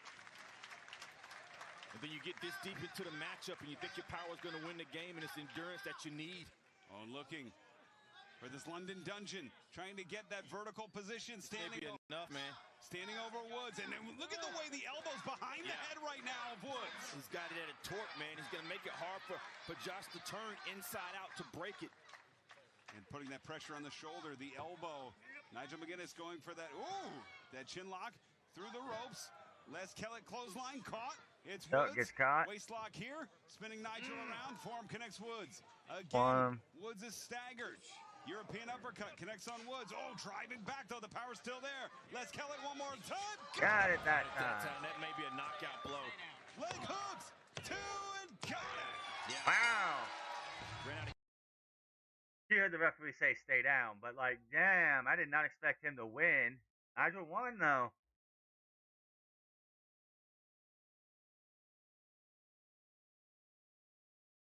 Woo.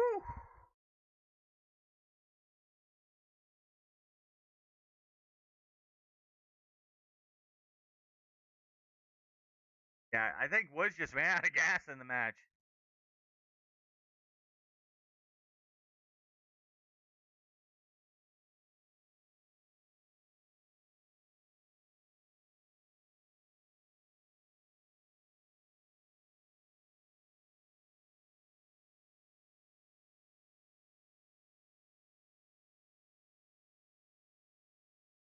Had a hell of a match. I don't know how Ace Austin and Lee Moriarty can. Ace Austin's not really known for pure wrestling. Is going to be able to top that. And Deonna and Diamante, I just don't see anything coming out of this.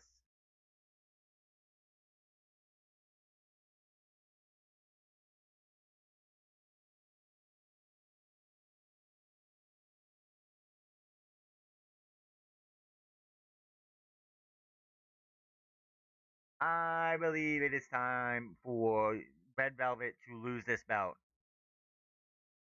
Honestly, she's gotten she's peaked as women's television champion. There's nothing left. Nothing left for her to do as women's television champion.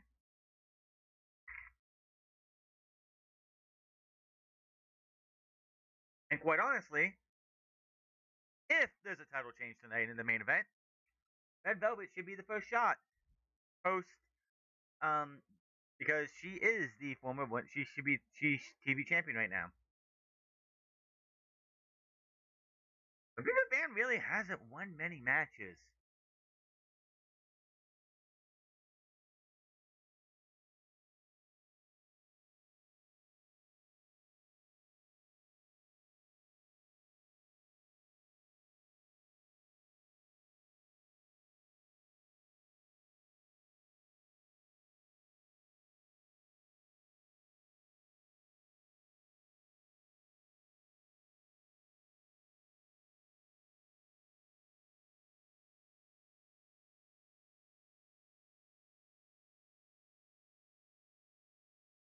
If Viva wins, that's cool. I don't expect her to. I think she should. I think we should just. The TV title should not be something that's held for 400 days, 300 days. Red Velvet already had a super ass long run. Also was injured for a good of it. But it's time for someone else to get that TV title.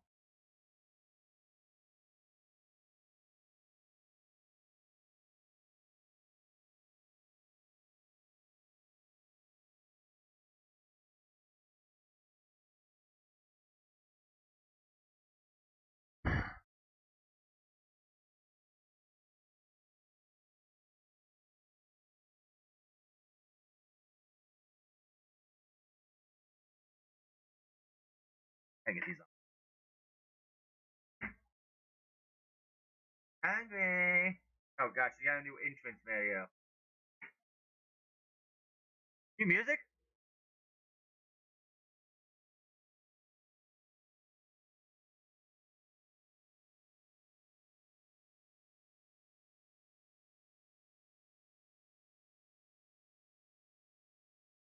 Okay.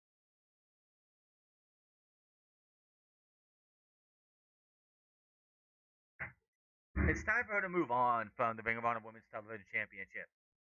Like, seriously, she beat Mercedes. She's the first person to, like, start the Mercedes downfall. What has she done to benefit from that? Absolutely fucking nothing. She's been stagnant as the Ring of Honor Women's World Television Championship, and it's time for that to move on. She should be fighting for the Women's World Championship, if anything.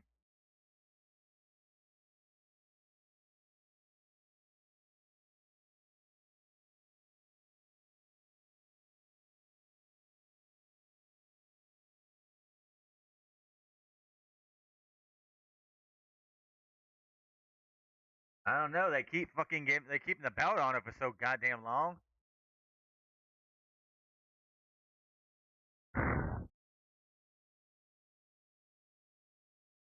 With 4 championship defenses, 6 proving ground victories. Of course, that streak began with the biggest win of Red Velvet's career, defeating Mercedes Moné in Columbus, Ohio, at Final Battle back in For December. 60 days and 481 days. It's time for somebody else to hold that title. She proved to herself. She I don't said, care if it's Viva, man. I don't give a fuck who it is. I just had to show the fans, and once she showed the fans, she said, this second reign is about me. I've already showed the fans who I am, and now they're going to see this championship reign of who I've always known that I am. Now the world gets to witness it. And these two know each other so well, of course. And Mark Oh. in CMLL. And you see Viva Going right to the Juicy Katame. She has that highway to hell move, that electric chair bridging German suplex. So many things that Viva Van has, almost coming out of nowhere in Ring of Honor, high-tier matches and making the best of them. And now look at her with a championship opportunity. And nice spin into the leg drop on the arm. Of course, tonight is a huge event on the Ring of Honor calendar. Short arm scissors. That's it. That's one of my favorite locks, Riccaboni. Oh, and the bridge, too. And that's how Viva Van won her last match with a bridge. Yeah, I like that. But Tim Horn is where I got my short arm scissor lock from. And going right back, stepping over. Viva Van, target locked in. Viva Van brings so much to the table, man. It's world traveled, and everywhere she's been, she's picked up more and continues to learn. That makes her one leg. There you go. Front kick. That heel right to the face from the champion. Yeah, that leg lariat, the leg hook cover. 2 and well, fans, tonight is of course one of the biggest nights on the Ring of Honor calendar, but another huge one coming up June 18th, Global War Cincinnati.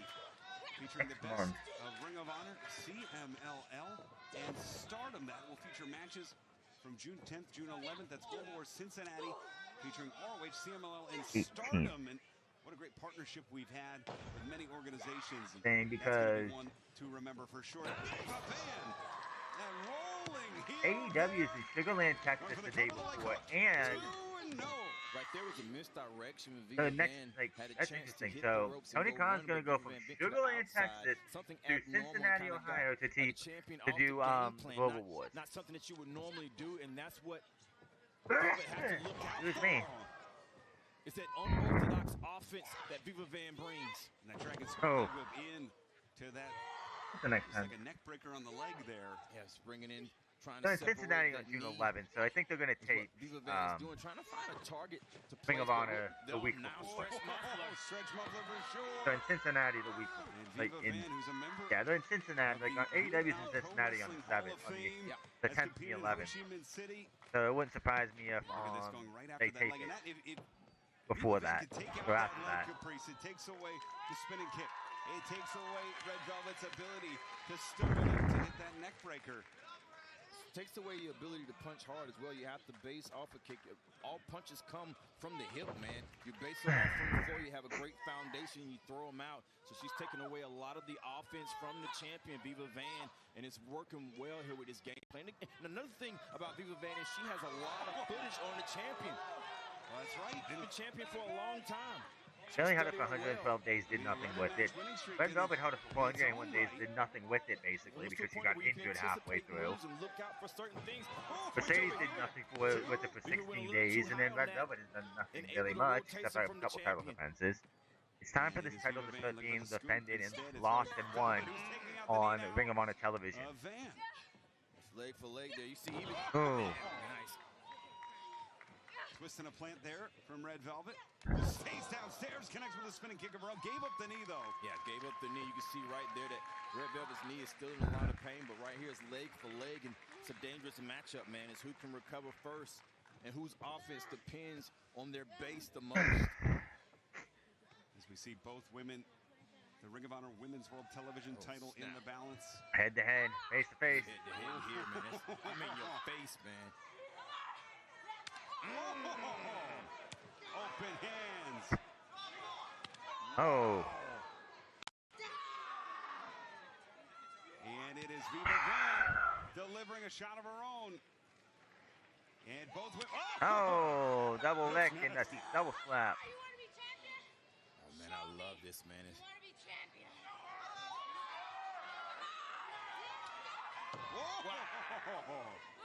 I wonder how much of this fight the champion was anticipating. Anybody that contends elbows for the and championship, slaps. Anybody that main events at CMLL, the International Women's Grand Prix, but this matchup reminds me of like Rocky Balboa and Apollo Creed.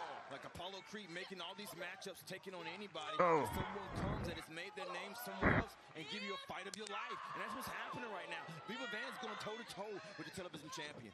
Off the ropes. Oh. Running European uppercut. That leg still bothering the champion. Just hobbled enough that Viva Van can get a hold of the champ. Slow down enough to be able to catch the timing. Oh, got it with the heel kick, but missed, I think, actually. And the cover here. Two. Nice tight cover. Gets two there. Great sense of mind and awareness for Velvet. Yeah. Go immediately for that cover, sensing an unforced error from Viva Van. But it's working on that leg. Viva Van went for a kick that she normally hits, but the leg, damn it! German. Oh, goodness, nice German suplex. The release on that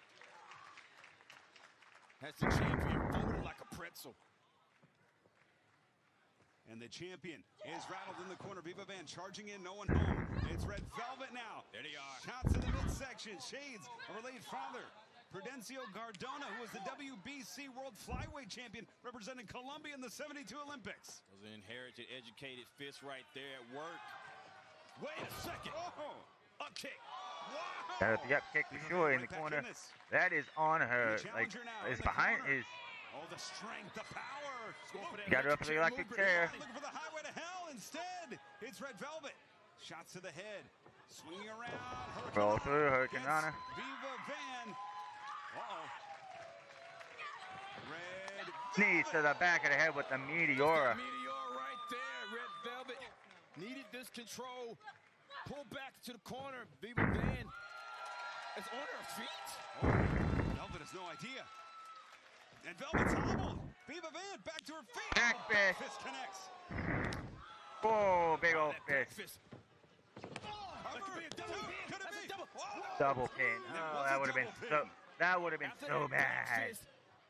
Red Velvet came with a fist of her own, knocking out Viva Van.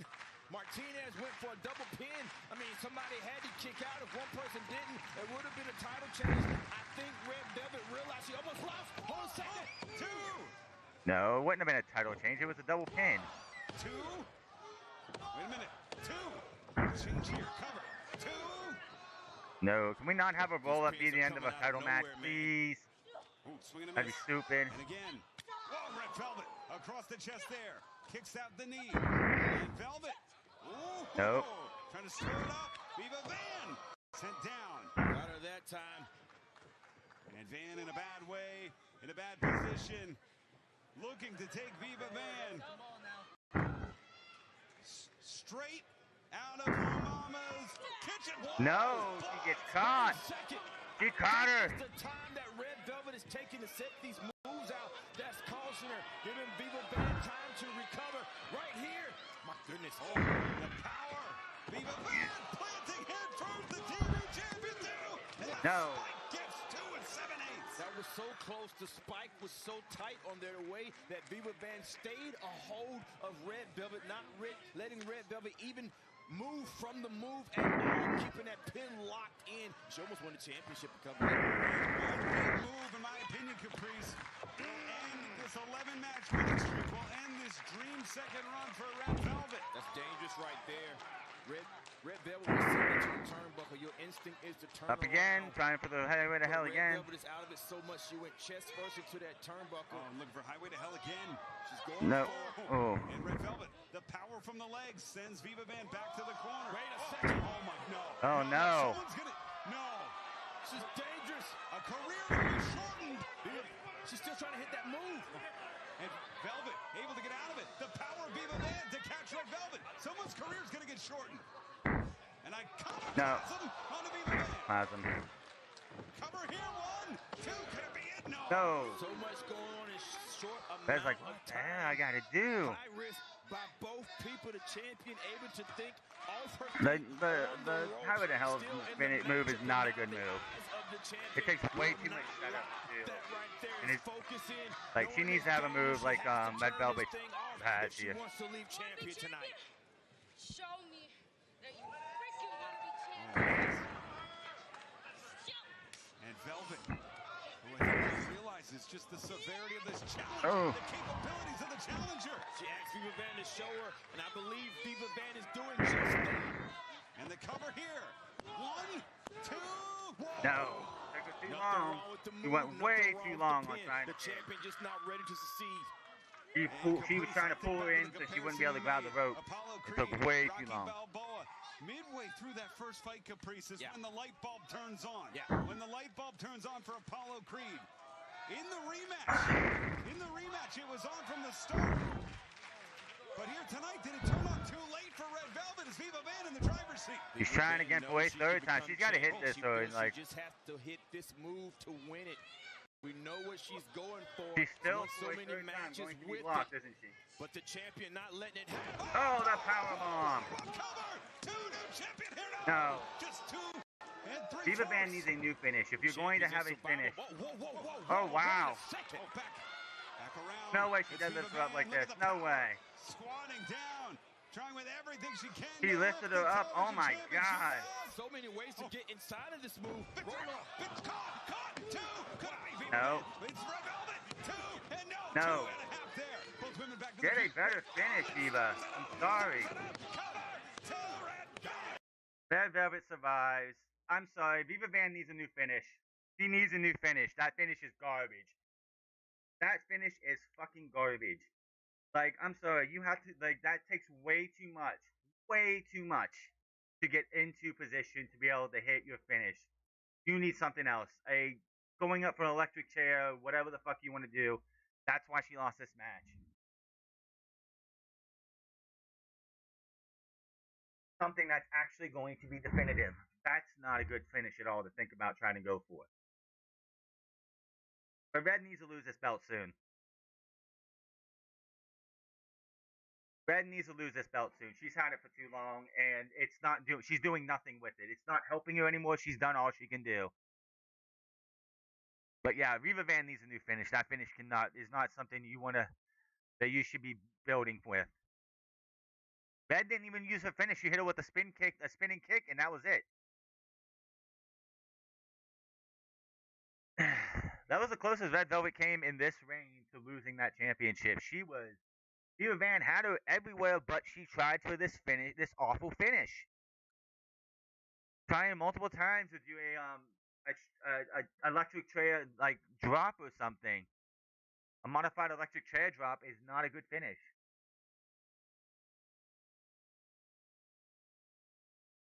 Not even that.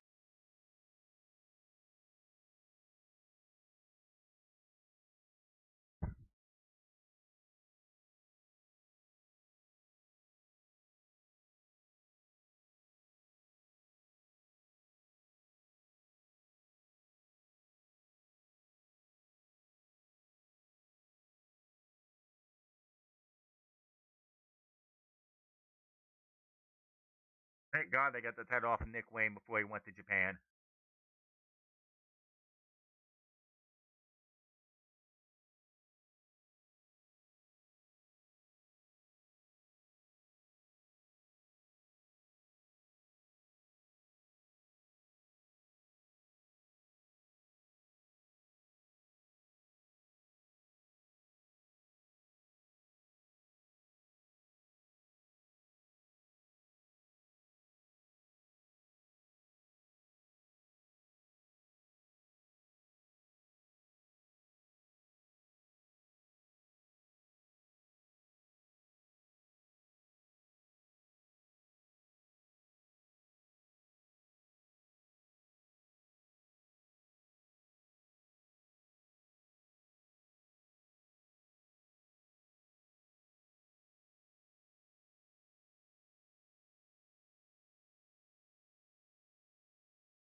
He's doing the Blackheart thing, but he's got none of the Blackheart paint on him. Well, he doesn't come out with the hurt either.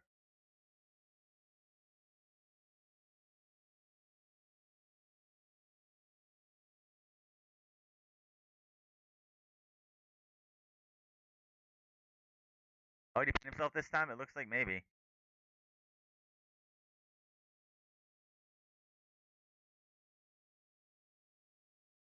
Yeah, it looks like he painted himself tonight.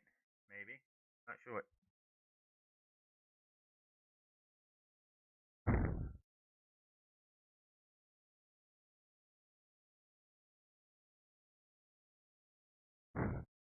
Maybe not. I don't know.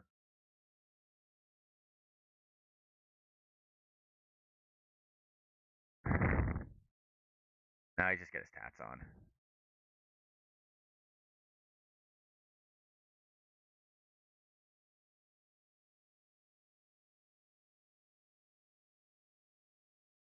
I think he's got some paint on. I can't tell though because the lights are off.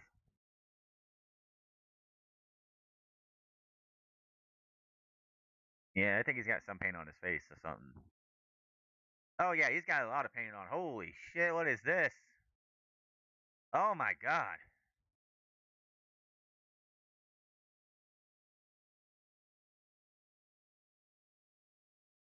The shit that Air Fox had to go through over the last few years just to be able to finally call himself a champion under the Tony Khan umbrella. It's a great thing to see. He ate a lot of shit since the first AEW All Out.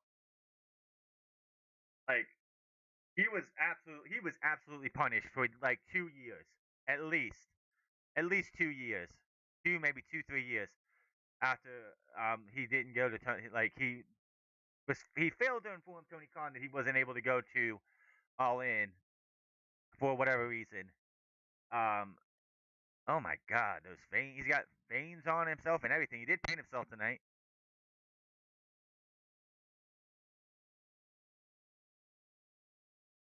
Air Fox is the definition of eat shit and you'll like it for a good while. And look where he's at now, television champion. Will it last one day, or will it last for a while? We'll see.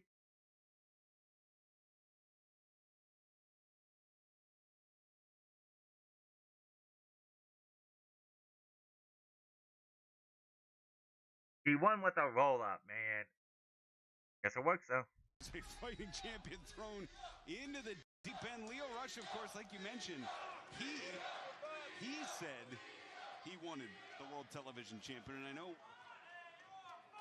he's not an exact description, but that's the entity Lio Rush is describing. Another thing Oh about my the entity God, of man, the it's Lio Rush creepy that as we're fuck. describing, 17 years old, this man in this very building became an All-American champion in wrestling. He grew up wrestling. He has a great wrestling pedigree. Grew up just like Josh Woods grew up wrestling in high school, all through high school and tournaments, even before high school, became a wrestler. And nobody moves like Lio Rush. Nobody has body control like Lio Rush. And whoever's driving this ship has made Lio Rush, the man that was already great, unpredictable. Yeah. This is a ghost ship right now. Oh. Not gotten a code of honor.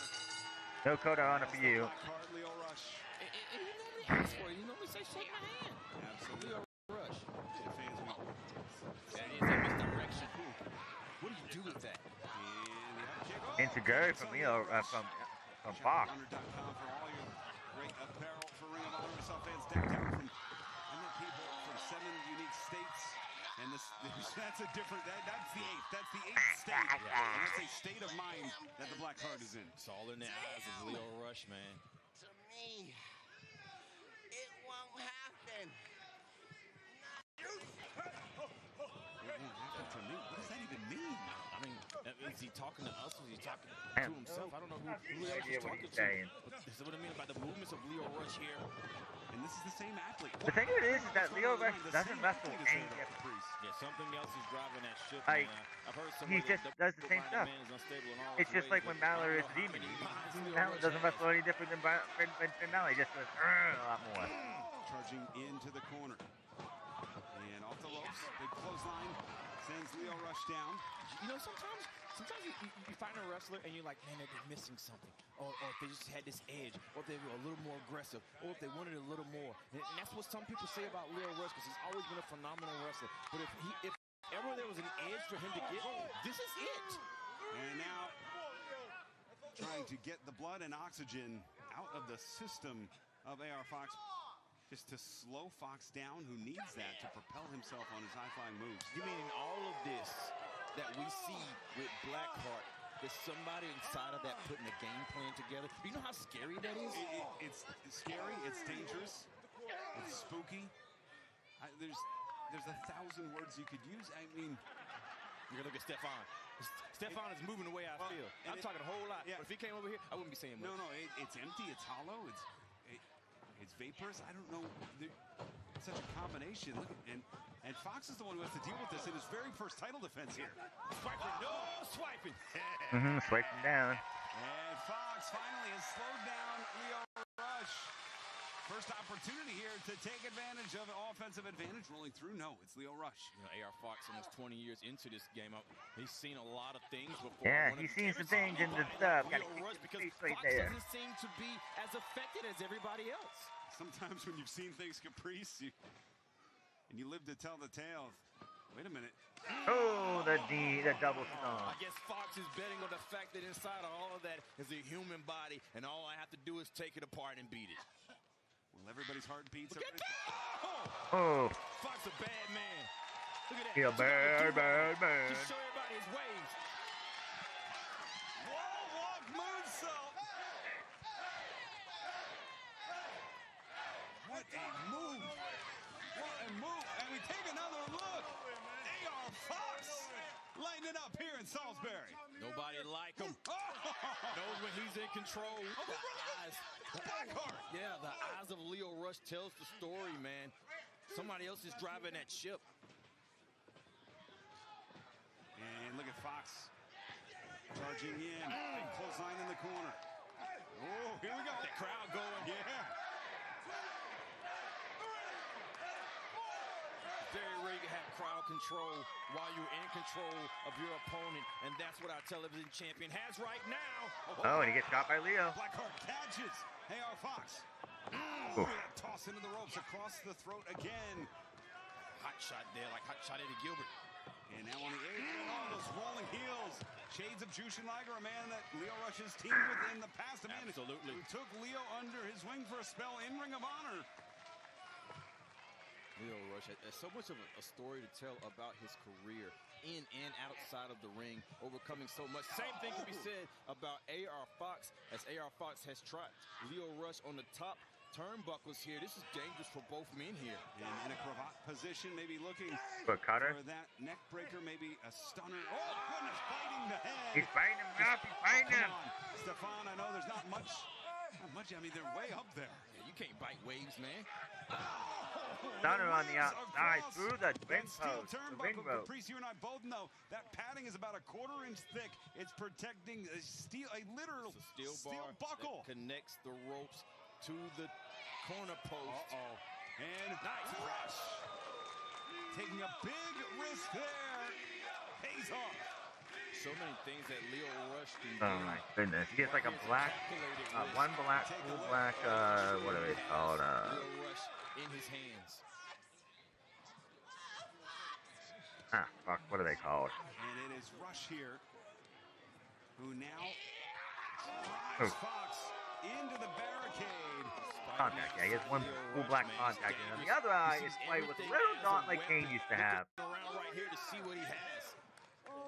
And in a clutch position, it is Rush taking full advantage of wiping out. To stew him into the barricade. That's just a straight up steel barricade. That doesn't have any of the LED boards on it. That's just straight up steel against the body. It's full heads on delivery. Everything he does, there's no holding. Come on, man, get That's why he was the best amateur wrestler in the District of Columbia, Caprice, winning the equivalent of the state title. He mentioned winning a national amateur title right here in this very building, Waikomika Civic Center. And it is Lio Rush now pushing Fox back into the center of the ring. And looking to unload here. Looking for a snap suplex. Holding Fox up. That's a brain buster, Riccaboni. Could be a brain buster. Yeah, it's a big old brain buster. And the impact of the steel on the hips, the ribs, bridging out. Lio Rush. Even that bridge is impressive. And fans, it will be impressive. AEW All In London makes its grand return to Wembley Stadium on Sunday, August 30th. You can experience the biggest show of the year live over the bank holiday weekend. Be there live. Get your tickets right now at AEWTIX.com. Scan the QR code. Lio Rush. He might put that black viscous liquid over that QR code, so do it quick, fans. Viscous liquid. Don't use WWE speak, man. Come on. WWE time. Is it Venom? I don't. And Rush go for the quick cover here again. One, two, the hallmarks that made him a great athlete, a championship contender before this metamorphosis are still there. But the crazy part is it's almost like an accelerant. This new attitude accelerates. I don't think Leo's ever going to reach the top, like reach the full potential he could have had. I don't know, it just feels like. We're fighting something to be good. We're fighting something to be the best version of ourselves. We try not to be lazy. We try not to do this whole black heart thing. It's not going to do anything. And sometimes there's something inside of you fighting hard. Like the biggest feeling he could have if booked and done and did everything right for AEW would be the TNT Championship. Shots to the midsection here. Ring of Honor, I could see him being Ring of Honor World Champion if we're not doing black heart shit. Television champion off the ropes. Whoa. It's just like. The AEW titles up here, Ring of Honor titles titles. Yeah, there's like the difference. And like got that DDT off from holds on. And got the twisting neck breaker. Plants the challenger going for the cover here. 1, 2, and no. Trying to make this cover. My goodness, what a championship matchup. You know, all the matches here are championship matchups. It's kind of incredible. I mean, it's a super card. Well, we had the Pure Championship. Oh, and wait a minute. And it's ready. Here's action. Pichuron. Okay. Blackheart. And that's what friends are for. Absolutely. That's the best time. I don't get why Action's out here. Change up a little bit. You say, hey, I still got your back, man. And if you ever got back in that ring, he's gonna screw over Lio Rush. I don't see what's the point of this. What are we doing with Leo, with Action and Leo? Rush, who delivers its Fox counter. He just gave Fox his title technically last night, but he had it since last Saturday. Can we not take the belt off him already? That would be stupid. Won the title less than 24 hours ago, Caprice. I'm looking at my watch. Less than 24 hours ago, Fox won this title. And he won the title by the skin of his teeth. Barely won it by Nick Wayne, a great champion. Went in at like 9:45 or something like that last night. Inside of all that we see with Lio Rush, there's a human body in there, man. That human body can only take so much punishment. Why is action out here? Yeah, everyone's ready. Crowd really rallying behind Fox. Our fans in Jacksonville, the home of Ring of Honor, have really become favorites. Have really clung to both of these men. Yeah, right here, Lio Rush trying to keep AR Fox close, not letting him get away. And it's Fox who's ascending the road. And normally, Caprice, he goes much faster. Normally, he goes right up, no hesitation. Trying to fend off Fox here. Fox fending off Rush. But whatever Fox is going for, he's having to work for it. But Lio Rush is not making it easy. Stop him. He's going to bounce through. Roll. Got the cutter. For the cutter. And AR Fox dragging the body of Rush. Got the cutter again. Shooting Rush out to the two. No. Man, I tell you, how fast and witty movements can you make when someone cuts you off and you land on your feet? The core strength and the core control that these Like, it looks action is actually going to cost Leo the match. I don't see the point of him being out here. I don't want to see Leo winning this, like, title. Giving technically AR Fox a one-day title run. Both men, when you think they're going to zig, they're going to zag. I mean, it's wild. This is a matchup for the ages here for the Ring of Honor World Television title. Matchup for the ages. What are we talking about? 30 years, and so many of these movements would have taken me out a long time ago. Oh, look at that. 450, no one home, landing on his feet, rolling through, popping up Lio Rush. Powerbomb by Lio Rush. The champion, rolling back up. Look at Lio Rush going back down. Spear. The way Lio Rush got the distance in that right there. No. This match is amazing. Wow. Lio Rush with the speed to be able to get that spear. He was able to get distance and close that distance before AR Fox was able to get himself together. Look at that. Absolutely so close to having a new champion here tonight. That spear driving the wind out. The stab getting two.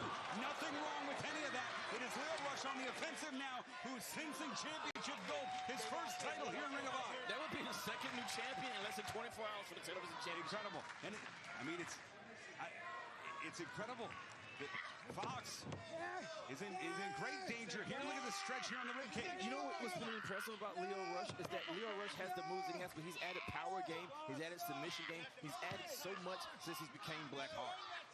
We're trying to grab a hold of the wrist. Instead, it's AR Fox who gets out of the grasp of Rush now. Exchange here. Irish whip reverse. Stunner. Cutter. And stunner. Stunner. Stunner. Outside there. You know what? Lio Rush hasn't even acknowledged Andretti on the outside. Lio Rush hasn't acknowledged that he's speaking to the folks that are not currently visible to other. Whoa. There it is. Beast-like movement. Yeah. The only thing he's doing definitely really is like that running, like leap around the ring. Can duplicate that, man. I don't care what you say you think that comes from, but you try to do it, man. That's ultra impressive. To gain momentum from that. Look, cutter again. Got it again with that Stunner. Might be enough. New champion, Rick Abani. The line to Lio Rush. Oh. So close yet so far. Very good match here, though. What I have to say about that cover is when Lio Rush picked up the leg of AR Fox, he leaned towards the right I want to give shoulder, Action giving Ready the a left title shoulder match room to after come up. this. That's That's why champion is still in the and on match. Thursday, whenever they do the Fox next just taping. making sure with Stephon Smith, that's a 2 count. Trying to get those big belly breaths in to get the oxygen throughout the body.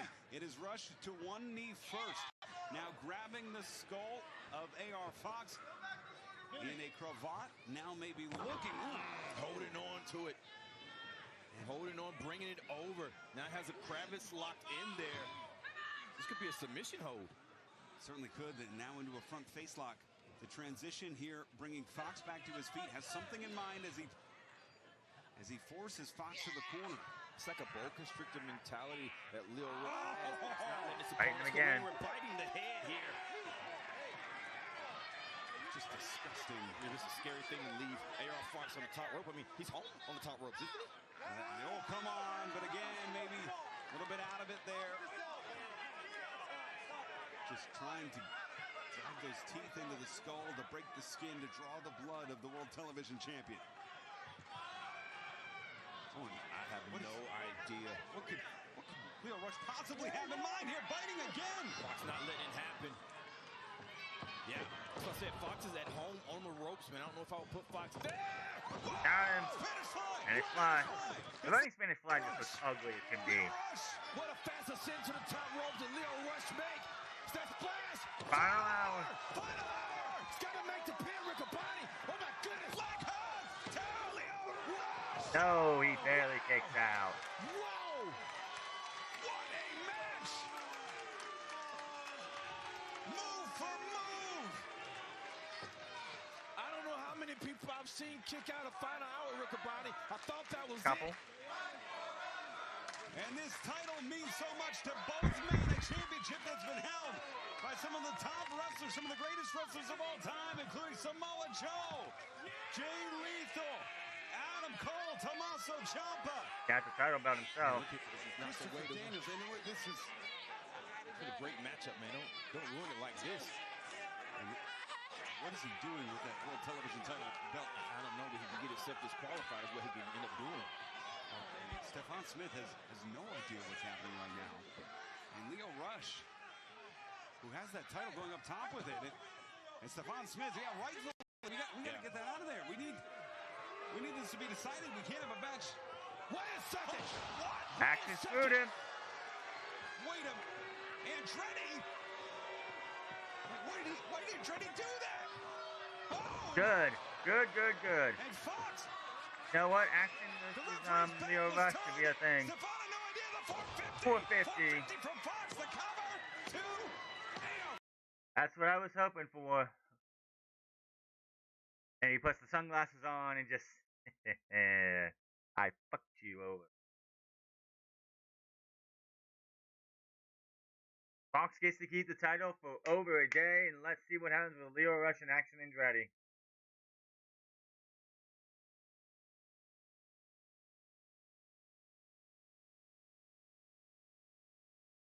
And I think Action Andretti should get a title match during the next set of tapings on Monday.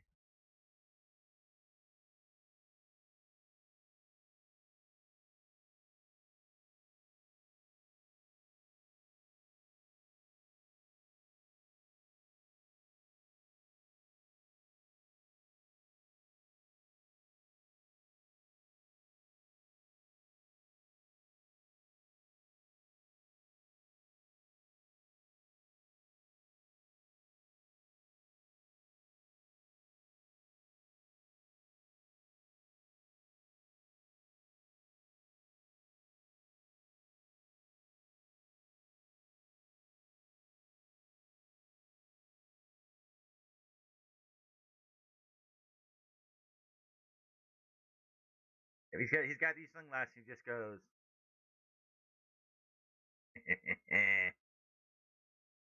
That is. Lexi in the back.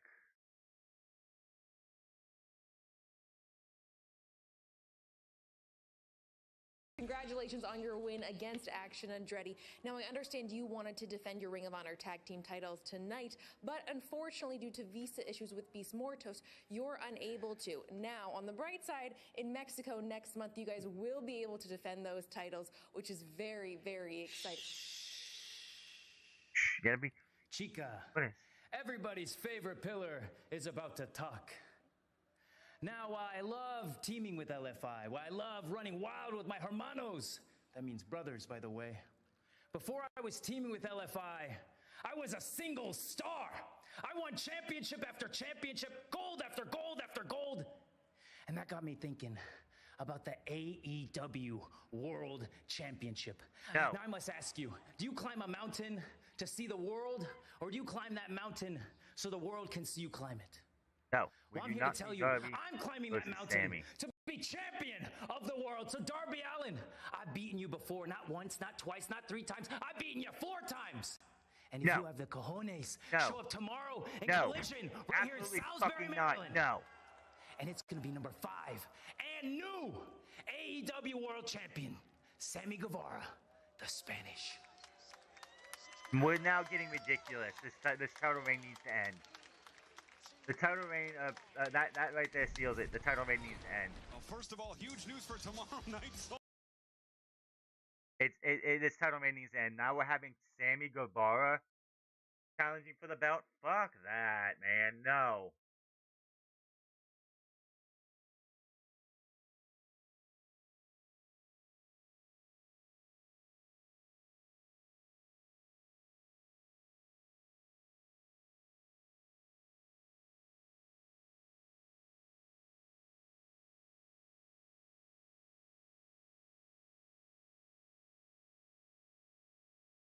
I don't know what we do about this match. I don't know, man. Still got 4 matches after this one.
The match is already signed for Double or Nothing. There's no fucking reason to have another title match.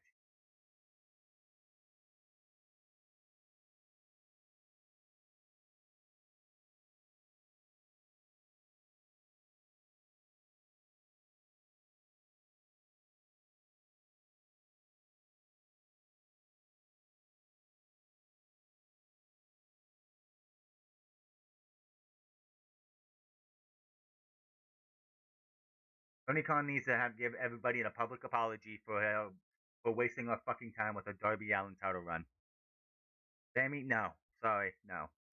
Alright, let's see what we got here. The last Pure Rules match lasted, what, 15 minutes? I don't know how this is going to go, and I don't know. Like, women's Pure Wrestling just doesn't hit.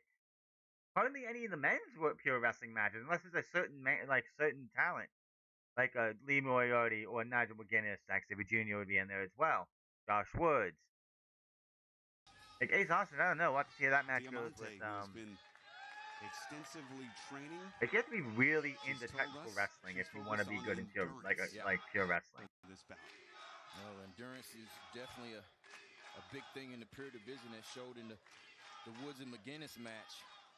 It can definitely show up here again tonight. Deonna Purazzo, of course, won that championship by defeating Billie Starkz in the tournament final to crown the inaugural Women's Pure Champion back at Final Battle, 15-0.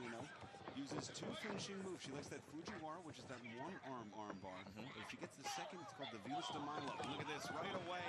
And this is a little unusual caprice. Deonna fighting with a little Jersey fire. Well, that shows it's this is a grudge match. You said it, Riccaboni. This pure match is a pure match, but it's a pure grudge match. These women hate each other. If you've been following along, watching on Honor Club Weekly, like I know a lot of fans are, especially we're trending worldwide on multiple social media platforms right now. Look at this. Around the world, Hurricane Rana. And it'll go right for the Fujiwara, but right out of it, Diamante. Well, here's the thing, man. When you have a move that you are both using, you not only know how to use that move, but you also should know how to get out of it. Didn't mean to miss that count right there. It's very important. And both women back to their feet. Deonna Purazzo, of course, the first woman to ever hold 2 unique championships in the Ring of Honor Women's Division. She was the second ever ROH Women's World Champion. Power bomb there into the Fujiwara. Got it locked down. Immediately. Diamante. And look at Deonna getting the body ahead. Diamante got to go to the rope. Bobby here. That is rope break number 1 used by Diamante. So that power. I don't think we're gonna get Joe match that's gonna top the Nigel and Josh Woods match. That match. It forces Diamante to land head first, shoulder first. That was intentional right there to set up for the arm. Everything that. Oh my goodness. That Deonna does is a setup for a finish, and right here, working on the legs, is the challenger. And driving that knee back in. Diamante, separation created, but it's Diamante staying on the Cazadora. Cazadora does not get it. Got the stunner, though. To that stunner there. That shoulder into the jaw, into the neck. And Diamante staying on. Right this is the knee fire shot. that we expected to see out of both women. You know what's impressive is that we've been talking about the Fujiwara armbar, but now Diamante. Well, you kicked her in the knee, not the ankle, so I don't know about that. Well, I will say this. I joined our friends Mauro Ronaldo, Don Callis on the call at Maple Leaf Pro. And in Deonna's bout against Giselle Shaw targeted that knee. It was a successful defense, Caprice, for Deonna Purazzo. But I think there might still be some lingering damage to Deonna's knee. Giselle got quite a few submissions and really put emphasis on that knee of Deonna Purazzo. Maybe Diamante saw that match and saw the effect that it had and is using that to gain the advantage. And sometimes a lot of wrestlers, they'll hurt one body part to expose the other. But Diamante's putting in a lot of work on that leg and now focusing on the ankle of Diamante. And even if this isn't the finish that she's looking for, it sets a lot of damage up and it slows the champion down. Going back to the ankle here. Hot torque right there. Wrenching it in, had that butcher's grip, able to really pull the... Oh my goodness, what does Diamante have here? Still cable right there, those ropes. And Diamante has the champion limping. And I will say this, Diamante, her strikes have been harder. As soon as you said it. She has better balance. You can tell this match means so much. Not only, of course, the championship, but think about the pressure you put on your ego when you get into a feud with someone like this. When the stakes are this high, Caprice. Diamante has been trying to vie for championships and protecting the Ring of Honor World Championship. They don't have the graphics. It's about time It's she gets her own championship title reign or title run, and the pure title seems to be what she wants, and she's affected her whole arsenal to fit into this pure division and been doing it well. She's had over 5 wins in the pure division. Creates the separation, charging in. It's Deonna Purazzo caught, back down, looking for the ankle again, gets it in. Already in the ropes here. Wait a minute. That is rope break number 1 used by Deonna Purazzo. There's nothing you could do about that. That was smart by Diamante. Purazzo's been so thoroughly dominant in her past 3 matches. She didn't use a single rope break, and now within 4 minutes, She's wrestled a bunch of nobodies and beat them in like less than 3 minutes. Diamante knew what she was doing. She had her trapped in the corner to where she has to instinctively go there. 2. Right here, Diamante in control, the champion.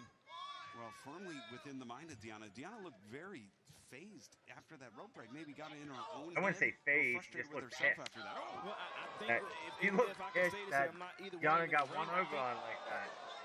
Deonna may have been planning to defend the arm, and Diamante is going for the leg and has thrown the champion off. You're absolutely right, Caprice. And both forearms connect.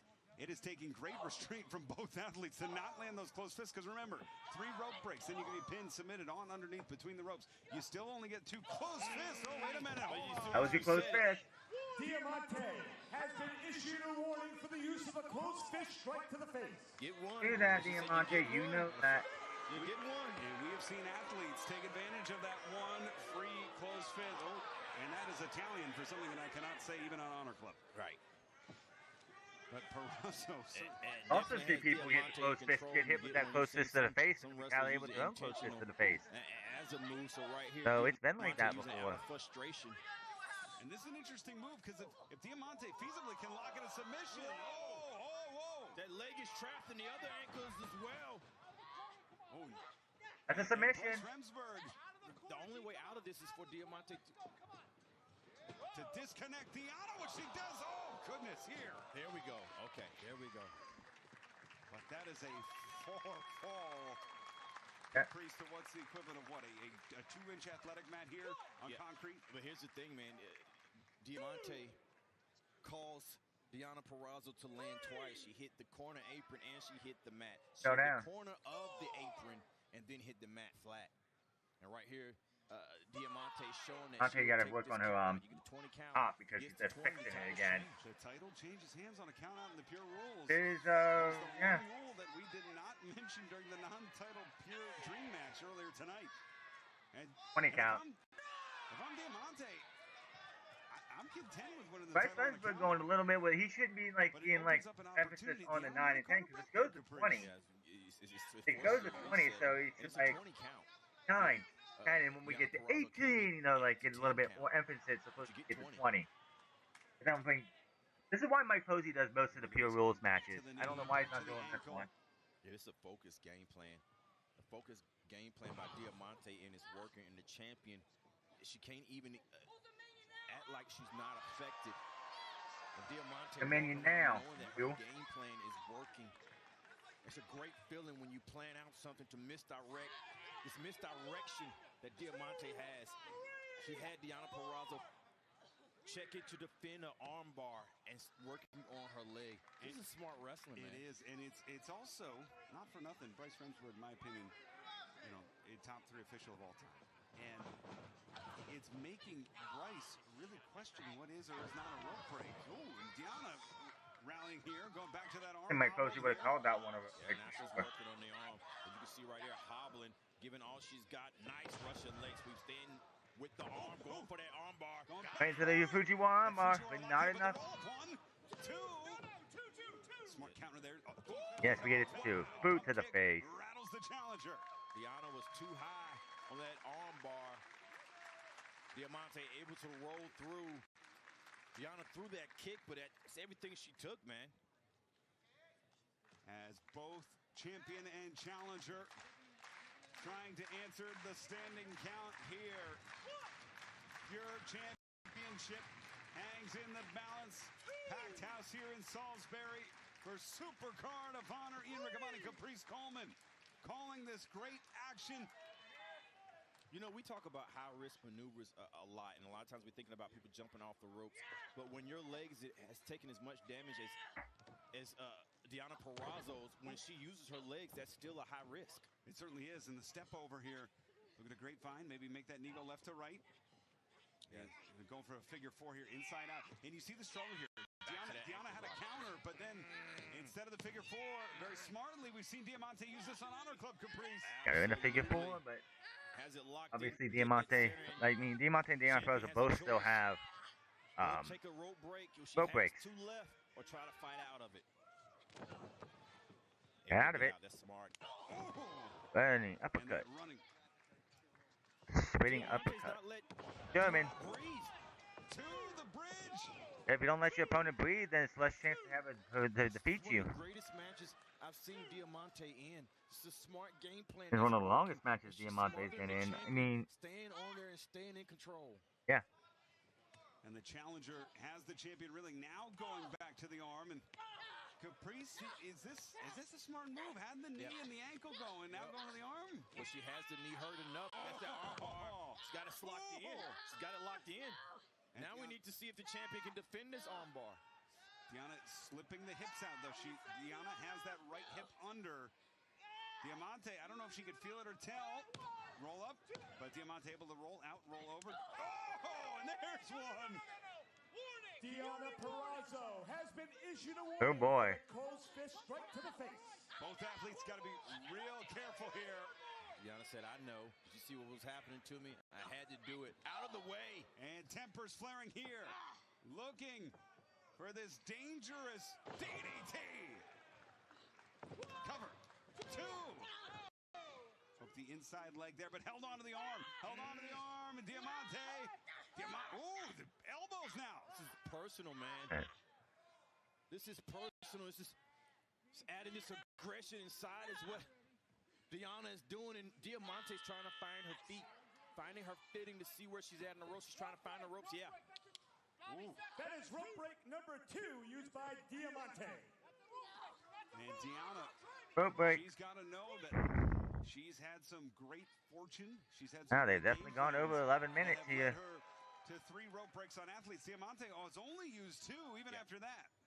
This is dangerous. Deonna feels like she has control. Going for the Gotch-style power driver. Looking for that Gotch-style power driver. It's Diamante. Ooh, forearms here. And right back to the leg, man. That's something that Diamante can always. Oh, she slapped her. It's that leg. And that open hand, possibly on the eardrum. See how slow Deonna is now? She slowed her down. Hobbled. Normally got that great explosive closing speed. You're right, Caprice. And forearms staggering the challenger. Challenger holding on to the mare, though, of the champion. It's Diamante, who's used that as a finishing move. It's Diamante. Back into Fujiwara armbar in the middle of the ring. Right here. He still has 1 rope break, but no, she gets out of it. Hey, that's what I'm talking about. Diamante has studied that. Gotch-style power driver, quick. Snap Gotch-style power driver. Cleans the challenger cover. 2. And Price, what was that? What was that count, man? He's like 1, 2, and then like what's that? Statement win.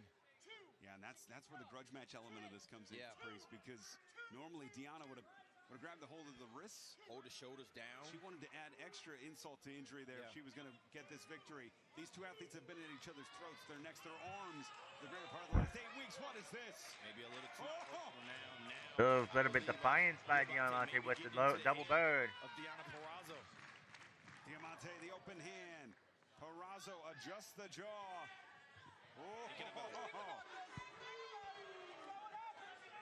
Oh, slap works though. Deonna now looking for a second pile driver. No, powerbomb. The quick snap. Deonna with 1 arm locked. And another Venus de Milo. Venus de Milo locked in. Diamante in trouble. Has no choice. Has to know it. That's it. That's the tap. Athena will not be happy. Athena will not be happy. Who beats Diamante? Deonna Purazzo. Who is this division even for besides Deonna Purazzo? There is not too many women who are working the pure style. Taylor Hirsch would have been perfect for the pure division, but she's gone. I have no idea where she's at. Just say forever. Honestly, Deonna Purazzo being forever pure champion, I can believe it because, again, there's nobody in that division.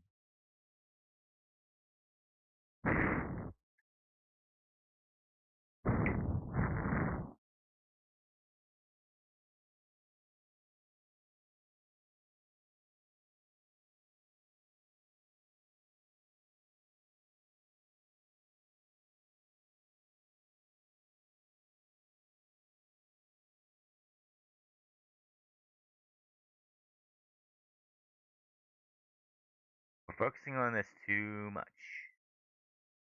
Nothing.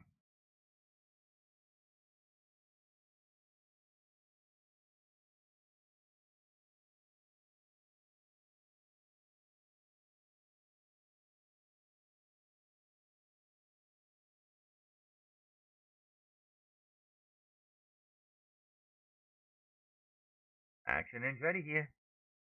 I'm wrong. And I always try to do the right thing. That's why when life got rough for my tag partner, I told him, do what you need to do. All this can wait, I can wait. And I did wait.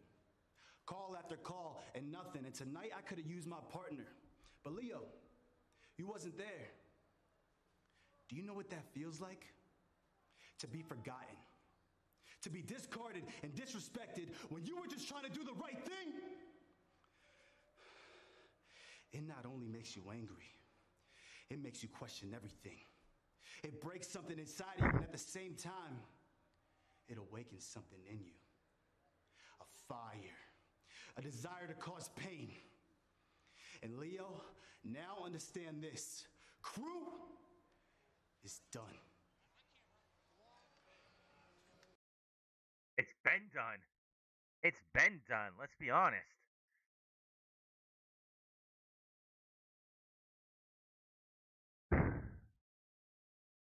It's a shame that Crew seemed like when those two went out there and had tag team matches, Crew was a hell of a tag team.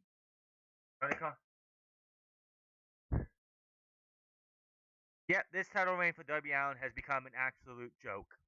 Sammy fucking Guevara, of all people, is getting a world title shot. Sammy Guevara, who hasn't had a fucking match on AEW television in months, is getting a world title shot. Fuck y'all for sitting there saying this should happen.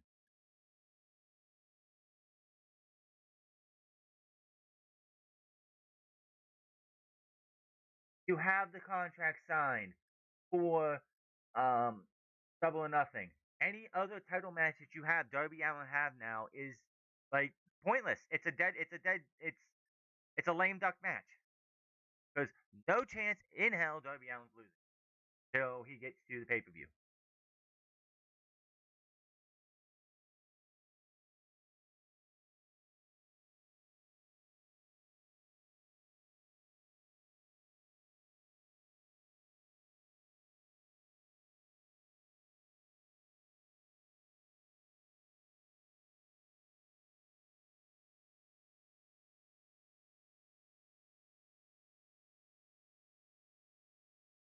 Get what you fucking deserve.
Two longest title reigns in Ring of Honor history now: Athena for the women and Lee Moriarty for the women, I should say. And for the men, it's now Lee Moriarty who's eclipsed Samoa Joe's run.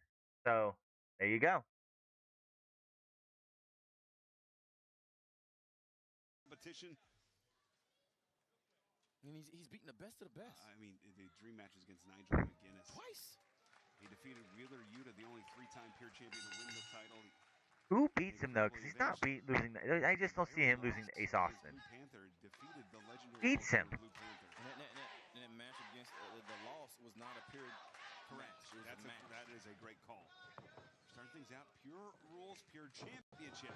Side headlock takeover from Ace Austin. And I want to draw the comparison. I mean, this is like, you think to some of the the great sports comparisons where two quarterbacks go 1 and 2, and you follow their careers. Or when you have some great left tackles in football, you follow them. These were two men that were almost predestined for stardom in 2016, 17, 18 as they were breaking in. You heard about both men, and you knew at some point they would reach their potential. They got there even quicker than I think most folks could have imagined, and now their careers have brought them here. First-time singles match in Ring of Honor with the Pure Championship on the line for these two. You know something? Everything you said was right, Rick Abani, but there's one dichotomy that is different, and that is the style of matchup that you're in. If this was a regular matchup, everything would apply to what you said. It could be anybody's match. But a pure matchup favors the pure champion. I don't know how many matches I can count on Ace Austin for a pure match. And you can't be in a pure match against the greatest pure champion in the world learning the pure rules. That's just my opinion. And that's a fair point. We've talked about the rules, the 3 rope breaks, the 1 closed fist, second results in disqualification. The 20 count on the outside can change the title's hands off the ropes. Shoulder tackle, Ace Austin. Those massive quads able to drag that shoulder right through. And he can do everything well. He can wrestle well. He can fly well. He's extremely powerful. He has great timing. You see it right here. He can beat Lee Moriarty. But if as long as this match goes, Lee Moriarty's going to stay with you. He's a bull constrictor. He knows. Break number 1. Oh, shoot. He knows the rules. There you go.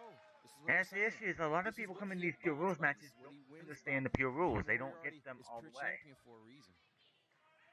And I don't know who beats Lee. That's the biggest issue, is like, I don't see anybody, unless they build up Josh Woods, who lost tonight. I figured he was going to win.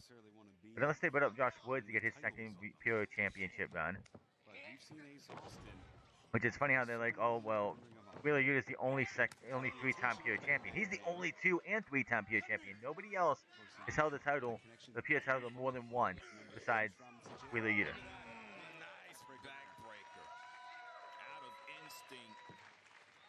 Ace Austin right there. If he's able to stay on it, he could probably put a good game plan together. But it's so hard to, oh my goodness, look at his chicken wing.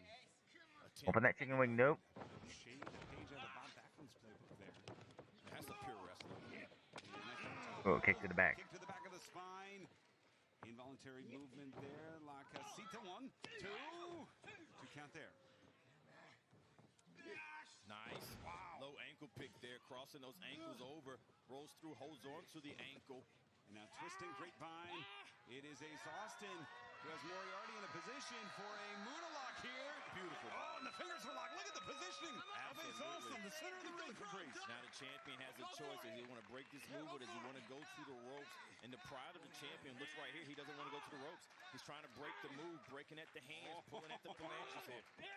Oh, jam the fingers. Yeah. And if anybody's ever played basketball and went for a rebound, you know exactly how that feels. Anyway. Intentional movement right here. And Ace Austin still grabbing it. It's going to limit your punches right here. Able to dodge inside, bringing around to a sleeper lock again. Yeah, looking for that chicken wing here. My goodness. And trying to get going. You see how Ace Austin instinctively is grabbing for the ropes? And he had to think about that one inside the head. And anytime the champion has his opponent second-guessing himself, that spells bad news. Got him with a sling blade. Held on to that sling blade. Ace Austin had no choice but to fall in that one. And it is Moriarty.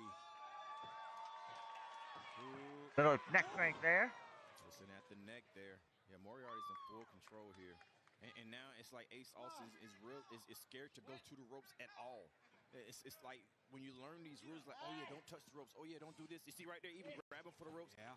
And trying not to. It changes your mindset. Now you're thinking about too many things at once. Just using that arm like a pump.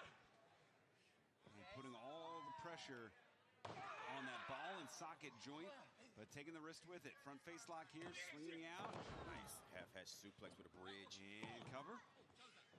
Look at this, man. Yes, sir. Tiger style. Just the calm, the poise. Yeah. It's just a flow state for Lee Moriarty. It's like water. And Austin, who's normally a bit more frenetic, who's a bit more aggressive, it is just stumped right now is the straitjacket. Well, here's the thing, too. Ace Austin, who's known for jumping off the ropes, hitting the ropes, and those things he can still do. Correct. But now, because of the rules, he's afraid of the ropes, and this almost retarded a lot of the moves that he would use. Certainly has. Straitjacket reversed into a straitjacket of his own. It's Ace Austin putting the pressure of the skull into the spine, creating the pins and needles on those high vertebrae into the fingertips. And a series of switches here. It's Moriarty retaining the advantage on this straitjacket. It's still anybody's matchmaker. Yeah, there you go. And bridging out and around. And Austin's showing us something here now. Absolutely. Austin trying to figure it out. But Right. tell you what, the longer this match goes, he's trying to octopus there. And going up the ladder, almost a rascalz instead. This is, Oh my goodness. Add insult to injury right there. Ace Austin at low center, got those legs low. He probably could put a squat out of this. He's trying to protect those hands. And this is where Ace Austin needs to go to work. He's got those huge legs, those huge quads. Now it's dead center. Oh, look at Moriarty enticing. He's pointing. He pointed. Oh, my God. He's so smart. That is rope break number 2 used by Ace Austin. Moriarty pointed Ace Austin's hand in the direction of the rope and leaned that way.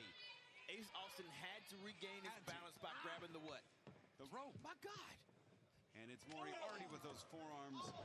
A wind up there, bone to jaw. The champion hasn't had one rope break yet. Austin has lost 2. And this is indicative of the style Moriarty possesses. And if you're Austin, when do you dig into the bag? When do you get desperate here? Wait a minute. Right here. Nice catch. Oh, off the leg. Nice. Stairs. And into a Koji clutch. This is how you can win this type of match. Getting these type of locks in the center of the ring. The champion went to the ropes. That is rope break number 1 used by Lee Moriarty. Very smart and very fast he went in. Didn't even try to fight it because, you know, the longer he was in that lock, he would have lost consciousness. Very rarely goes to the ropes. Does Lee Moriarty. Back elbow. Moriarty connects on the forearm. Kick to the midsection from Austin, sweeping the leg on the back sweep there. Didn't Zack Sabre Jr. and Lee already have a one-on-one match already? That cover, he put the knee over the chest to make it harder for Ace Austin to kick out. Even though he knew it wasn't a pin, what it can do is exhaust you. And the crowd here rallying behind Ace Austin. Supercard of Honor. The Pure Championship is on the line as the champion Lee Moriarty continues to go to the wrist. Austin is. I like what Austin's doing there. He's sinking down, getting pressure, using that advantage, the power from the legs. Who is dead anyway? They're blocking here, got the knee inside the chest. They hold to him, but while he's holding that wrist control, it's favor of the champion. Rolling through, it's Austin catching him. 2, the stack gets 2. And of course, every Yeah, time I'm not the biggest fan of the Pure Championship. has been on the line. You gotta think. Just because nobody, like almost nobody, like dedicates their entire ring work to like align with the Pure Championship, like Pure rules, and then you throw somebody in there who doesn't, and it's like, oh shit, they don't know what they're doing. Nice leg drop. Those legs are huge, man. Those quads are massive. Saquon Barkley-sized quads from Ace Austin. Oh, look at that. It is Ace Austin. Gonna deadlift. He doesn't need to do this every match. If you keep doing the deadlift and then the Seth Valley Drive, whatever you want to call it, it loses its like, oh, that's pretty coolness. As Ace Austin charging in. I want to see him do that against somebody like Shane Taylor or Joe. That's when you see power. And is riding through past the ropes here, holding on. Nice German, holding on to it. Bridge 2. But one thing Austin's not So why did doing Posey that do Moriarty both the men's does matches, but when did not Moriarty do the goes for a women's pinner pure match? I mean, of course, I guess because they were back to back. His opponent position near But Posey is like the one that you want to go to when it comes to pure rules matches. Right. It doesn't. Austin hasn't quite mastered the rules like Moriarty has. Well, that's what I mean. If this is a regular wrestler match, Look for the fold. No. it may even favor Ace Austin. But because this isn't a regular wrestler match, because it's a pure match, it's favoring the champion because of the rules. Looking for the Irish whip here. Moriarty counters, holds on to the wrist, breaks the hold, goes through. Look at that. As Ace Austin assesses Moriarty, but it's Moriarty back again. That arm wringer across the top. Hey, every match of the pure matches went to 10 minutes plus. Good to know. It's rare. Got it. The forearm connects. Challenge challenger is down. The cover, the lateral press, 2. Holds onto the arm. Yep. Into the See the setting stretch stretch. from Moriarty. But he's not got him down. He's got him. He's on his side too much. And Moriarty. And right here, he's letting Ace Austin. No, he's not letting him. He's trying to tap him. Now he's scooting towards the rope. Ace Austin wants to grab it. Roll 1, 2, and if Austin could have got the fingers locked, that might have been 3. Back to the wrist, Moriarty. The wrist control maintained, stepping through. Wow. It's Austin. Cradle, 2. And if Austin's going to do it, it's going to be by something like that. Absolutely, a deep cradle trapped inside of there was the arms of the champion. And now Ace Austin's trapped into the corner trying to fight his way out. Nice single leg by Ace Austin. Oh, trapping the legs again. Rolling through the grapevine. Positioning here. Beautiful. Oh, 1, 2, and Moriarty has to. Wow. That is rope break number 2 used by Lee Moriarty. Not too often when you see Lee Moriarty matches where you see him get down the 2, like using 2 rope breaks. Even in title matches. Very often, not very often you see Lee. I've always been impressed with. I've even wrestled this young man when he was younger. But I'm pretty sure like the first few title matches he had, he never used 1 rope break. And he has found himself. Got his feet out of the quicksand. Oh, goodness, but his Kick that leg and arm. As the shot to the wrist hyperextends the elbow. Through the out of the ropes. way, nobody there. Oh, wait a minute. Wow. Moriarty. Great move by Moriarty. And Lee locking in that arm bar. Ace is done. That was smart. For Ace Austin. And like a vulture, Moriarty So smart. catches Austin in an enviable position. Ace Austin got out of there being elusive, Oof. which has helped him in so many matches. But inside of those ropes, the champion grabs a lock. Flatliner. And Fang. Ace Thought he was Austin gonna go to the Fang cover. 2 and no. I thought he was gonna go into a Koji clutch after that. Power, all the determination now to be able to kick out or power out of any submission caprice. Austin's in the danger zone. He had to kick out, man. There's no rope breaks left. They're not an option. Ace Austin has to realize that the ropes are no longer his friend in this match. And Ace Austin in a precarious position. The arms double underhooked in the center of the ring, up and around. Austin able to break free to the ropes. Moriarty charging in. Big boot caught. Up and over to the apron. It's Ace Austin. Moriarty going for a shot. Instead, it's Austin delivering the forearm. Springboard kick. The challenger has an opening. He might have got the top of the ear right there. There might have been a knockout. Ace knows it. He's looking for the fold, Riccaboni. He certainly is. To the fold. And you gotta know when to fold. No. Got him in the got the Kimura. Emerges with the advantage here. He has this lock in, but the rope breaks are used up. Ace Austin going for the. It doesn't matter. No, Austin out of rope breaks. But Austin may be able to do something with the ropes. Can he use the ropes to power out? Yeah, powered him off and down to the outside goes Lee. My God. Man. Moriarty landed hard. And out of desperation, a ray of light, sun in an empty room for Ace Austin, who now may be the beneficiary of Moriarty being out on the outside. Just the rest for a minute. Austin's going to be able to get his breath. Austin's going to be able to maybe shake some blood flow through that arm, that elbow. The reset right there. Moriarty going inside the ring, unprepared. To the skull crusher. Gets 2 there for Ace Austin. Moriarty was just trying to go inside the ring to break that count. Ace Austin caught him inside of that skull crusher right there. The champion's reeling in pain.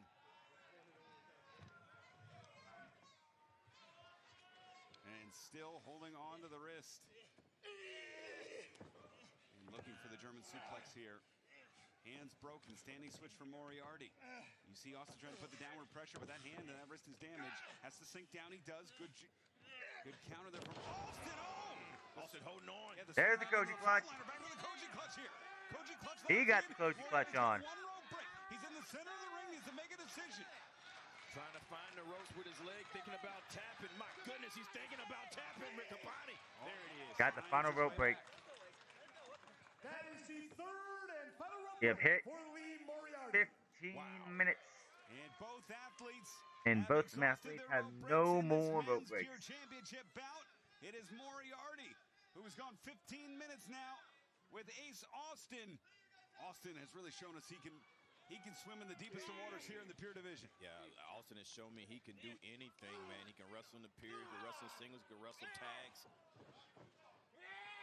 Ace Austin being a semi-fixture on AEW television should not be winning a Ring of Honor title. Likes the bridge there instead, looking for the chicken wing. Got him in the crossface chicken wing. High up on the jaw, into the cheekbone. Austin is able to alleviate some of the pressure. But No, he's not. He gets Moriarty in the back. Now you can have more. Doesn't matter. The champion trying to lock in his chicken wing. It's the third time he's attempted his chicken wing as well. Got him up. He goes to the sleeper here. Austin, those strong legs trying to get a hold of that right wrist. The waist lock here. It's Austin into the ropes. Victory roll. No. Blocked, but it doesn't break the hold. Instead, the shot down low to the back. It is Moriarty looking for the trap pin. He's got to trap him in the ropes. Oh, wait a minute. Yeah. Two. Yep. Moriarty uses the ropes for the win. Doesn't matter. Rope breaks are over. Very good match. I don't know who beats Lee Moriarty. There is not a single person that I could see that beats Lee Moriarty.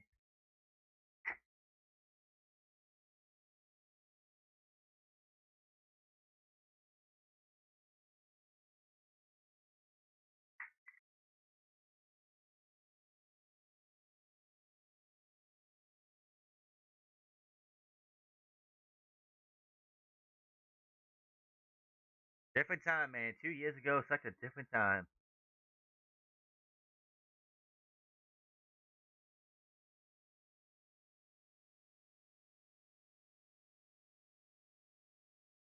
Doesn't matter after the rope breaks are all up.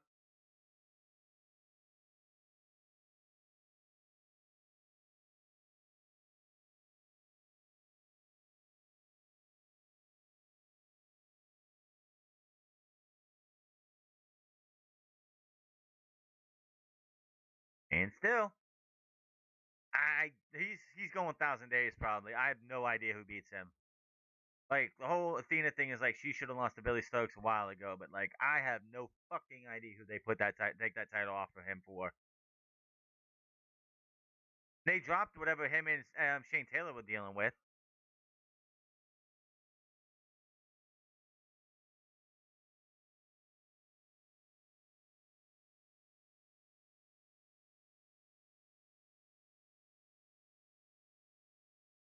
Win for your Ring of Honor Women's World Television Champion.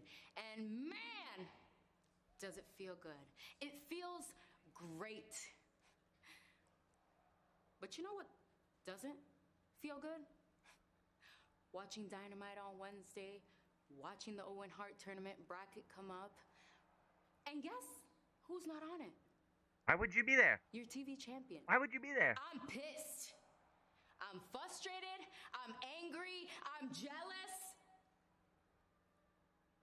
But I'm actually motivated. Because you know whose name was on the bracket? Willow Nightingale, your TBS champion, the comeback killer. Now, Willow, I heard you got an open contract for that TBS title. Well, guess who just signed? Me.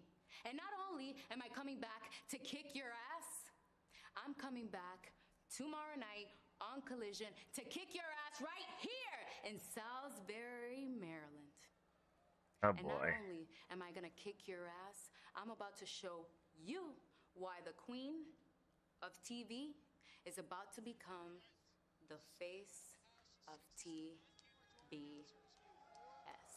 Okay.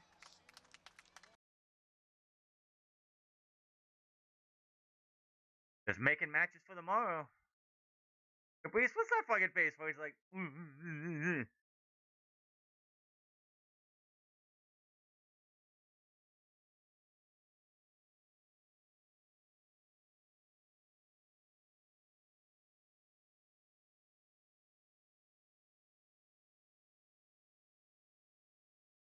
Okay, why is Bustin' the Brain here? What are we doing?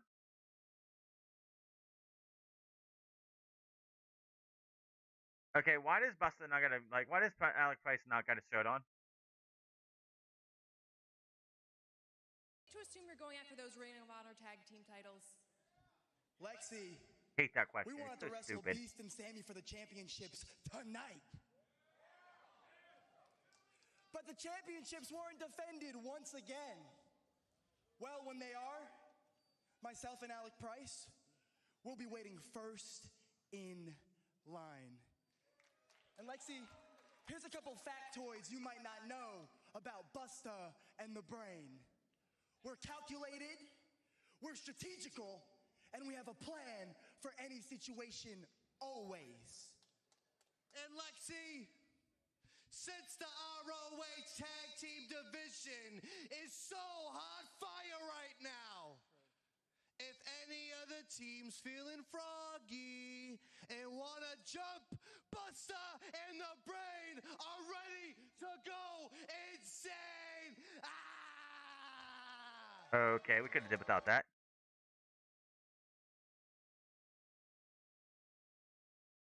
Wait a minute. What? Mike Bennett's back? The Kingdom are back? I thought one of them was gone. Bennett, what's with the beard? Yeah. Take that hat off. That's not Mike Bennett. That's Brandon Cutler. I'm just kidding. I'm just kidding. Thank you. Gentlemen, hey, you know, I turn 41 tomorrow. It's my birthday. Cheap pop there, cheap pop. I know I'm getting a little gray in the beard, a little long in the tooth, but I know I can still hear pretty good. So, did you guys say, is there anyone feeling froggy? Froggy? Froggy. Well, allow me and my partner, Sexual Taven over here, be the first to say, ribbit. Ribbit, Look, really? I get it, probably more than most. When dad's away, the kids get a little rambunctious, I get it. Well, unfortunately for you kiddos, daddy's home. And before you talk about our friend Frank and what he's keeping warm for us, realize where you are. This is our house. This is Ring of Honor. This is our kingdom. And like the cliche goes, if you want to come for the king, then you best not miss. But if you're going to come for these two kings, you better cut our heads off because we are neck strong, baby. Hold on. So if you want our Ring of Honor tag team titles, you have to go through the OGK. So from two Boston boys to one other, best of luck to you two Melvins, because you're definitely gonna need it. Okay, Mike Bennett and Matt Taven back again. I know I'm pretty sure Mike Bennett's contract came up. Back to you guys. I'm pretty sure one of these guys' contract was up and now they're back. Cool. Well, we got taping coming up on Monday, so that's where that match is gonna happen.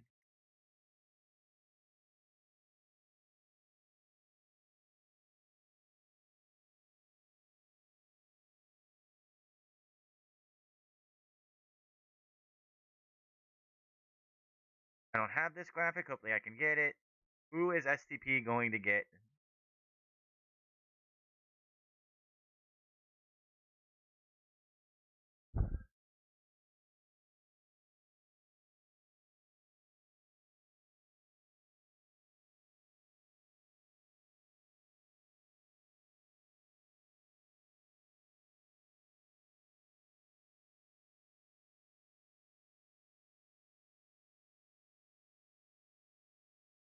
The hell is this music?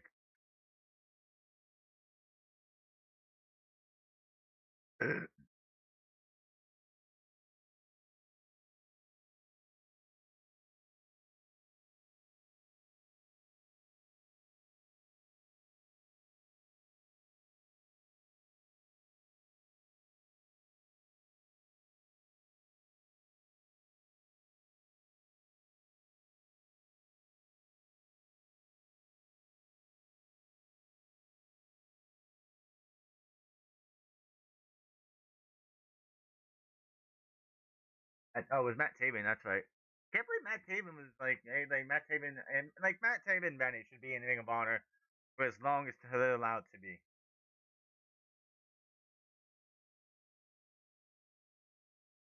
Who is gonna be the challengers? I don't have the graphic for this one because it was added late.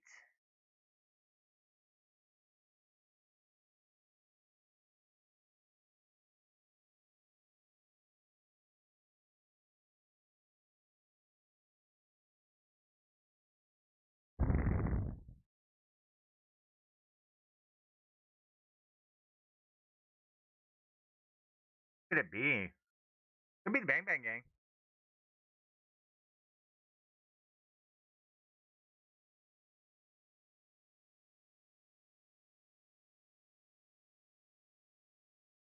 The Outrunners and Dalton Castle. This could be a title change.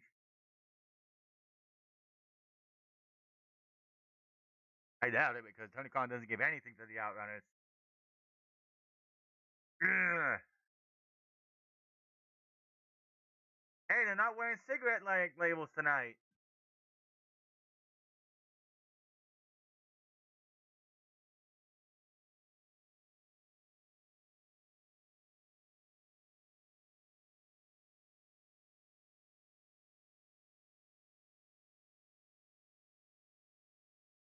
How could you not have a super? How could you have a Supercard of Honor without Dalton Castle?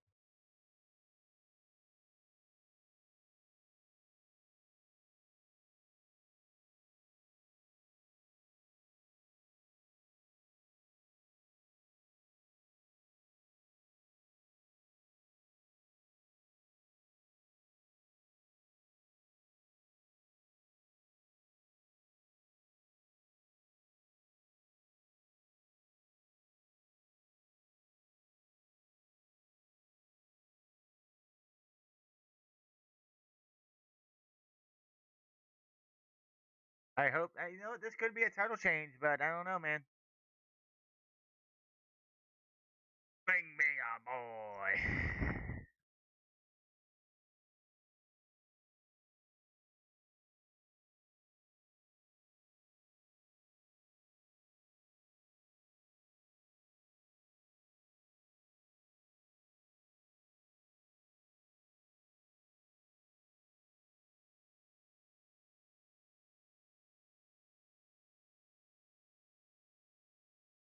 I still think the Outrunners should have won the tag team titles when they had that match at Final Battle.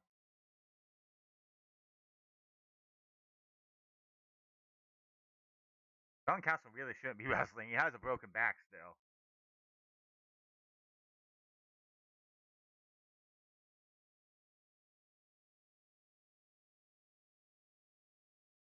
Woo, boy. You gotta have Dalton Castle, man. As long as you have him under contract, Dalton Castle should be on Supercard. Captain Sean Dean, and he's getting fired up too. Dropping the elbows on the sunglasses on the outside. The World Six-Man Tag Team. Oh, come on, look at this. Dean said this means nothing, but it looks like a surprise, man. Yeah.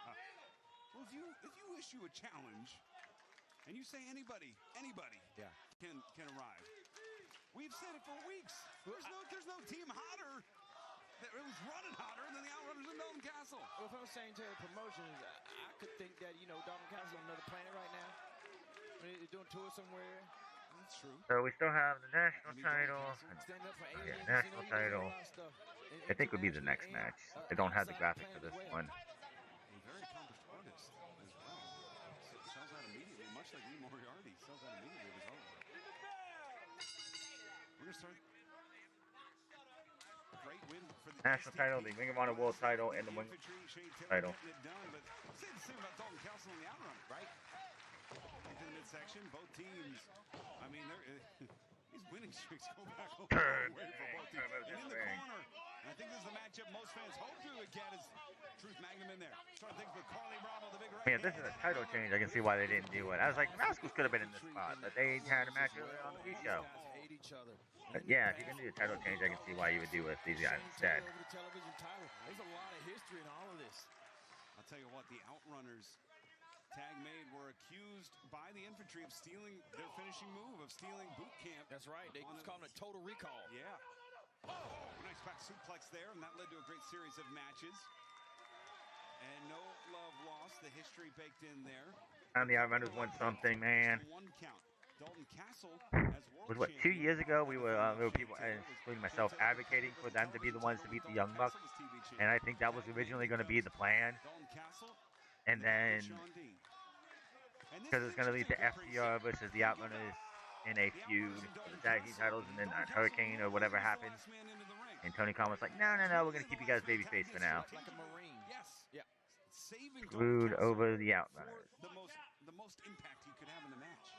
Right now, he's thinking he has it here with the Marine. He's in the ring with the former Marine and Sean Dean there. The suplex machine, if you will. Yeah.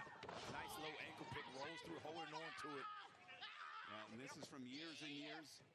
An alternate on the U.S.'s International Worlds team. In contention to be an Olympian. He was the National Beach Wrestling Champion. And fans, that's not just something we're saying to be funny. Yeah, it's all legit, man. All legit, all legit. If those hips get lower than yours, you're going for a ride. Trust me, I know. And Captain Sean Dean swing and a miss from Castle. It's Dean. And Castle ducked down, look for the bangerang, and this would end it. This would end it right here. Not too early. Just that fast, man. It's hard to break something like that, and Sean Dean has done it. Oh, look for the double underhook. Yeah, Captain Sean Dean. Forearm there. The Priest, did you hear that new theme music? I thought that was great. Yeah. STP.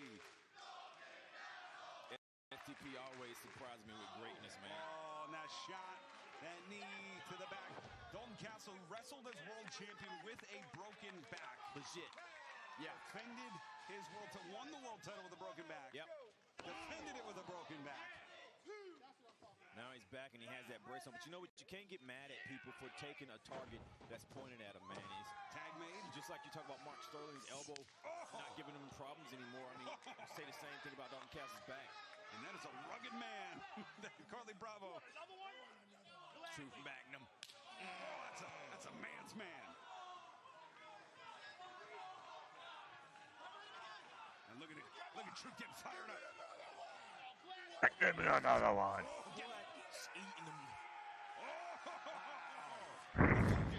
Swing and a miss. Woo. Oh, there we go. Crack off the bat of Kyle Schwarber, sending Carly Bravo down. Every one of those chops sent Carly Bravo for a ride, and I don't think Truth Magnum's finished. Oh, no, at home, almost overshot. Almost went all the way to the outside on that miss there. Ooh. Sean Dean in the right place at the right time. Carly Cutter. And can we talk about just how improved Carly Bravo and Captain Sean Dean are? Sure. Carly Bravo and Captain Sean Dean have been like day one Honor Club tag champions. A tag team. Oh, goodness. Oh, no. No. Oh. Oh, leg drop. Boy, it is. Ain't nothing wrong with that. This six-man tag match. Truth Magnum is down, man. Inside the match interfered. It's everybody in the match putting on damage. That's how we do, baby. We do, baby. And they got the guillotine on that did STP. And Truth's in trouble. The Truth's in a lot of trouble. And if I'm the infantry, if I'm Shane Taylor, I'm keeping Truth in my corner. I'm not letting them tag. I'm cutting the ring off. Exactly what Carly Bravo's doing. Keeping a man between. Oh, come on, Charlie. You gotta be harder than that, man. You gotta hit harder than that. Exchanges and now behind. Oh, not the baby Magnums. Not the baby Magnums. Magnum wish that didn't happen to him. Better put some ice on it. And that was not smooth for his pleasure, that's for sure. As Carly Bravo now into the corner. And maybe the worst part of this, besides the shots to the solar plexus, is this is getting done while Anthony Ogogo's chirping at him. Yeah. While Christian XO's chirping at him. Double drop kick in the corner as the trio bow is sitting. They're not interfering in the match, Riccaboni. They could be outside licensed managers that got what they need. Even Licensed managers. Can we stop with that shit? I hate that so much. What a night this could be for STP. Yeah. If they fend off their top challengers here. Lee Moriarty already defended the Pure Championship. Trisha Adora has the most dangerous first move in tonight's main event that could eliminate her opponents instantly. That lariat Tubman. This could be the night. Wait a minute, cover. 1, 2. You're right, Riccaboni. This could be the night for STP, man. The six-man tag champions, pure champion, and women's world champion. And if flows in the right direction. Ending the dominant reign of Athena. Front face lock here. It's Carly Bravo. And such a smart move. Trying to keep Truth Magnum away from the corner of the Outrunners in Dalton Castle. The dominant reign of Athena, man, it's never been at stake as much as it is tonight because she has a really slim chance of coming out on top. She's facing 5 contenders that she's faced before that has her number. And Truth Magnum trying to power Carly Bravo. Bravo's so smart. Taking away. Keeping that man in between him. Oh! Truth Magnum with that high back body drop. He needed that. And Turbo Floyd gonna make the tag. Wait a minute. No. Sir. It's a thinking man right there. Oh my goodness. Oh, and smart tag. Bravo completely legal. And the Beal toss all the way across the ring. Across the ring into the wrong side of town. Intentional by Shane Taylor. Look at Shane Taylor. Oh, that knee. Oh, Castle's out. Castle is out. When you take out Dalton Castle, you're taking out the brains of the operation. Shane Taylor knows what he's doing there. The man is calling the shots. Now Truth Magnum, Turbo Florida bottle self. Truth. Oh! Magnum is in a lot of trouble. All 3 men standing up strong. Oh, Truth Magnum hanging on by a thread. And Dalton Castle is out. And Turbo Floyd is not. It's 2-on-3. Turbo, he just, I don't think he can do is try and make the nice. And Truth got it. Gets it. Oh yeah! Wow!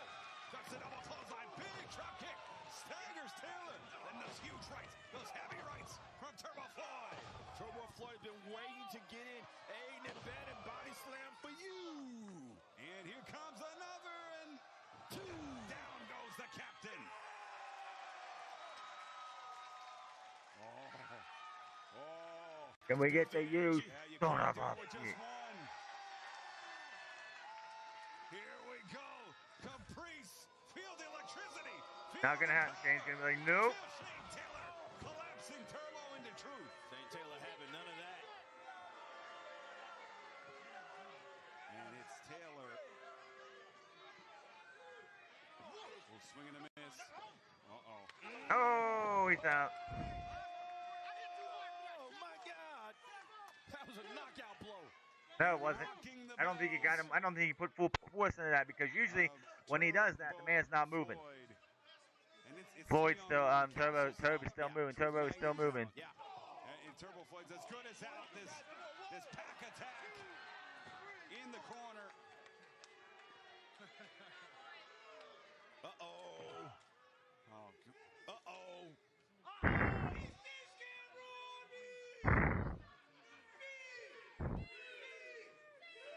Still move, Riccaboni. Oh, no. Oh, the Bronco Buster. Just driving in. Shane Taylor Promotions. And if your ass is in the corner, your ass is a goner. Woo! Close trap. When the cap's on the map. Oh, my goodness. And everything Fuck. Shane Dean said is true. Where's Floyd and I'm sorry, Truth and Dalton? They're both not in the corner. I see Truth moving now. Turbo Floyd. The impact certainly devastating. It's the hips to the sternum. Oh, roll up. 1, 2. We just talked about earlier how the glutes are the most powerful part, the biggest muscle in your body. Wait a minute. 1, 2. Yes, sir. Nice. Oh. Sean Dean. Dalton's still not seen, but Truth is up now. What he has.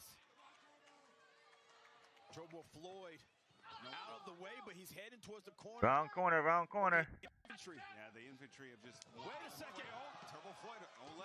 Olay sends Carly Bravo to the outside. It's Captain Sean Dean, who's now sent to the apron. Dalton out there just sleeping, man. He's just taking a nap. Sean Dean blocked it off just in time. Come on, man. Get up. Elbow drop. Pendulum elbow drop. Sean Dean. Big Turbo Floyd cover. 2, kicks out there. Still a little bit of steam in the engine. And Dalton Castle, who not only hit that back, but his head collapsed from the knee to the skull. Doing it again. Oh no! Tell you what, man, Dalton Castle is still knocked out. He hasn't moved since his head was crushed. Yeah, he's still out, man. Castle's a non. This is 2-1-3 Caprice. This is about all that you can say right now. And then Truth Magnum, with the energy he's got, trying to call, trying to make the tag. And look, oh, come on, just mocking Turbo Floyd, this military crawl. Can't play with your food, though, man. I don't care if you are dressed like a Virtual-mite. Stay in there. Big right hand, wipes out Turbo Floyd. But he's letting Turbo Floyd get closer to Truth Magnum here. Yeah, but Truth Magnum's not there. Turbo Floyd by himself in the middle of the ring with 3 fresh men. Suplex back, and this is a perfect game plan, STP. Anytime that one of the members of the opposition, the challengers, gets close to their corner, it's a suplex. Yeah. It's a hip toss. It's a bille toss. It's to the adjacent corner. Yes. Getting the opponent close to the corner they need to be in to cut the ring off. This is why they've been so dominant. Nice stalling suplex there since winning the tournament. Winning the titles at Death Before Dishonor. Bravo pulling Turbo Floyd over into that corner, tagging in the boss. Castle's been down way too long. And Shane Taylor, former world television champion, elevated that title to world status by defending it across the globe. And look at the power, the strength. Look at that, man. Shane in total control right there. Blood rushing to the head of Turbo Floyd. Looking at the tag team price. Hey, that's the way you do it right there. And Turbo, all he can do is just look and reach. Oh, and look, oh, come on, again. Hey, man, your friends pump each other up, man. You're supposed to do that. Why are you disappointed? Well, this is a title match. Okay. Title match. Like you said, you don't play with your food. Whoa! Play a little bit too long. And Turbo Floyd able to Truth is up. Truth Magnum. Truth Magnum's up. Going. And it is effectively 2-on-3 with the titles on the line. Tag Bravo has to block it. Bravo has to block it. There you go. Bravo, the wrist lock here. Looking to make the tag. Can he reach out and touch somebody? It's Carly Bravo. Turbo Floyd is seeing how close he is to Truth Magnum. He's trying with all he's got to make that tag. So close but so far away. Truth Magnum changed sides. Yeah, swing and a miss. Back suplex, which eliminates the barrier. A clear path now to Truth Magnum. Needs to make the tag. Whoa, big right hands. Big right hands from the captain. Oh, but Turbo's there. No one else is there. Yeah, he got to the corner. But Magnum's distracted. What are we doing with this match here? What a game. Why are we making this a 3-on-1 match? Like, what the fuck are we doing? Saw him in the periphery. No one home for Taylor. He can't get him up. No, his back's out. Too late in the match. Yeah, it's going for instantly what he would do. Turbo Floyd not working. That body slam worked from Shane Taylor. Planting Turbo Floyd in the middle of the ring. Cover 2 and Don Castle's taking a nap for the majority of the fucking match. Did he get hurt? Like, what are they doing with this match? Something just feels off. Well, Truth Magnum is Like, not moving why is Don outside. Castle sleeping outside the entire match? And we look at this great shot of this packed house, Salisbury, Maryland Supercard of Honor. Dalton Castle been out for a long time. Oh! Like, is Don Castle hurt? But no one home for Taylor. Unfortunately, Truth Magnum, he's got. Whoa! He slammed him.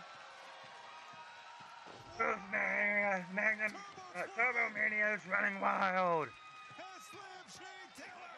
Now Castle finally gets up. Wait a second. Look at this. Oh, shoot. He's up. Dalton Castle's on his feet. He's looking for a tag. Nobody in between. Turbo Floyd and Dalton Castle. Tagged in. He slept long enough. You get a suplex. And there goes Bravo. No way. Oh, and the left, the straight Takes a left. Loading up the right instead. Looking for a German. Castle. Hooks him down.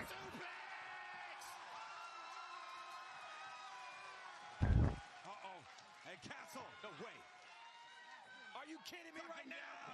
Looking for the No, he's not gonna get a bangerang. Not here. Wow. Taylor's too big. Blocked it.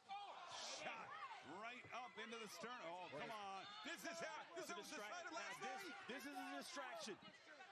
Christian XO involving herself again. Turn around, Castle. Oh, no. Double axe handle there.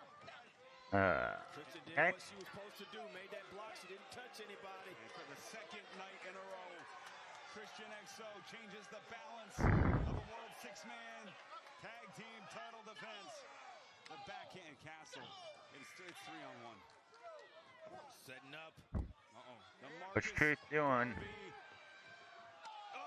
Wow. Castle is out. Cover.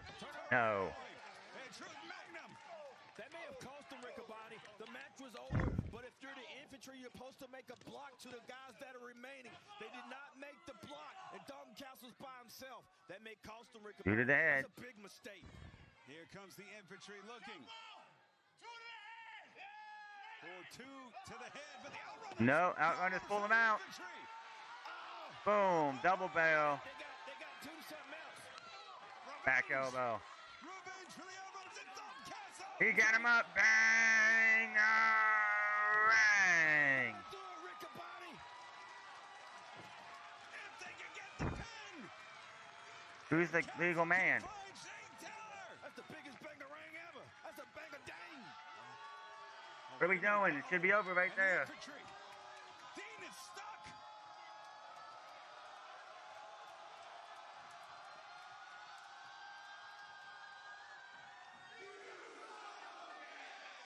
Oh, yeah! Running hard. Oh, goodness. Castle the pin. Two. That's it. We got new champions, and the Outrunners finally win some gold. Let's go.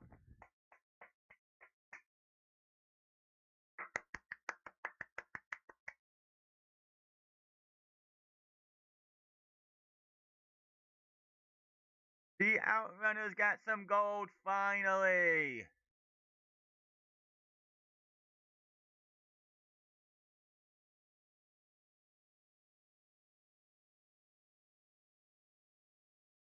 And here comes the infantry who are not done with these guys.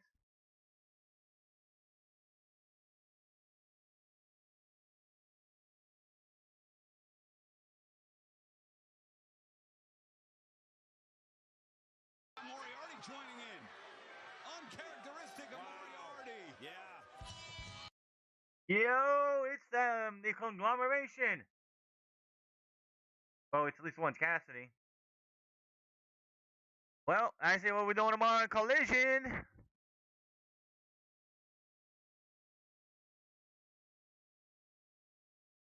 No, of course not. Mark Briscoe's here. I was going to say, we need to have Briscoe on here. He's got a chair.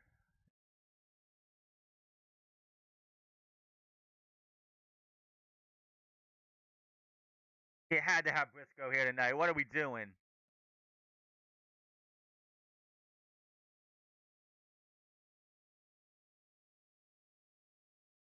Briscoe put a chair down. He's like,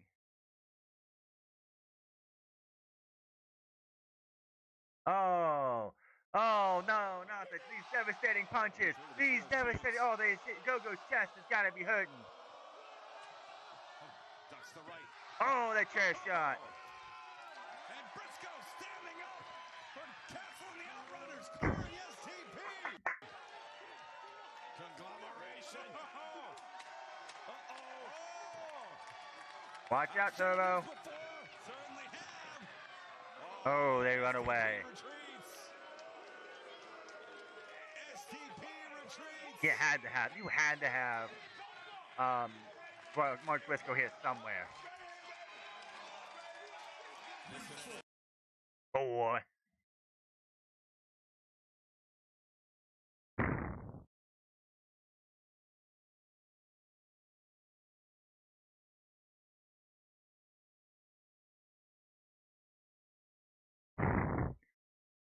Outrunners get their first piece of the gold. We had championship title changes the last 2 days in Ring of Honor. Well overdue title wins.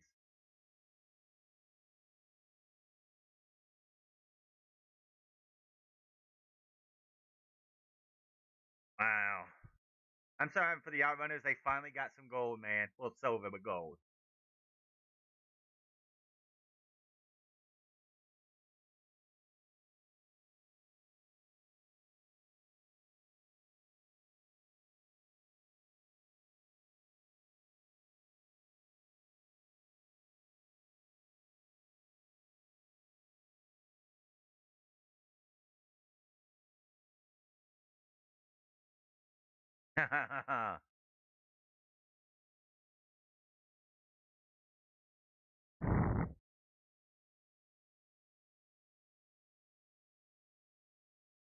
This is what make Dalton Castle a 3-time trios champion, and he's won it with multiple different people, right?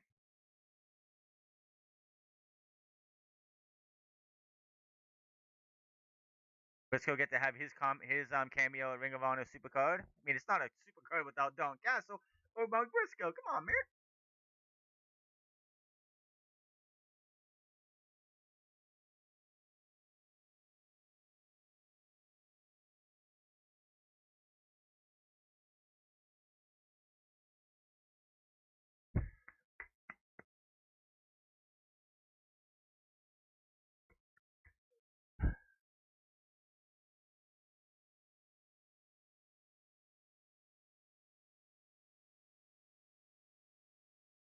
National Championship is on the line as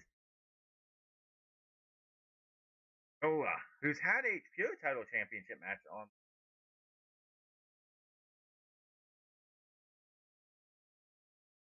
in his first title defense.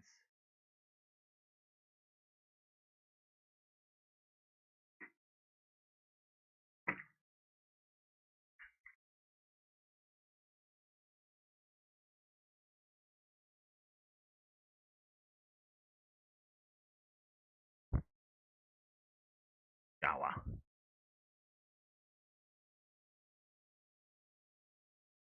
Wait for Mark Davis to finally get his first title. It's their second title defense, right? He already had it, right?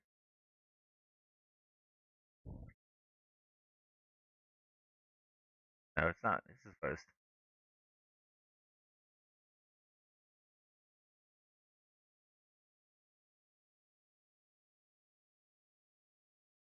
National Championship on the line.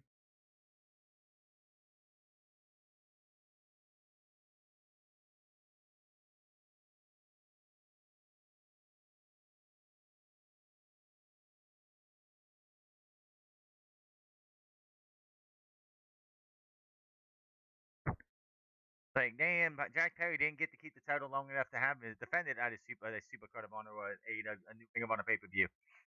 But Dunkzilla and Mark Davis is here.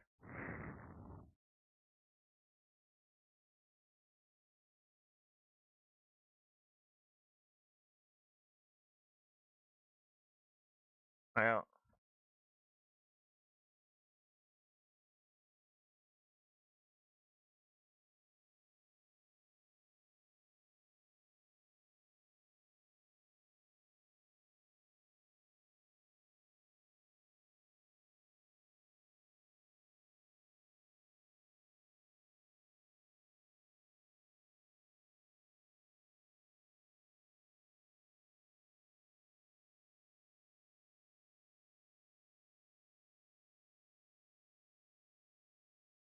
Aussie Open has been just like dominating AEW television. Former World Tag Team Champions of Ring of Honor, former TNT Champion, former National Champion in there, former Trios Champions in there, and now National Champion.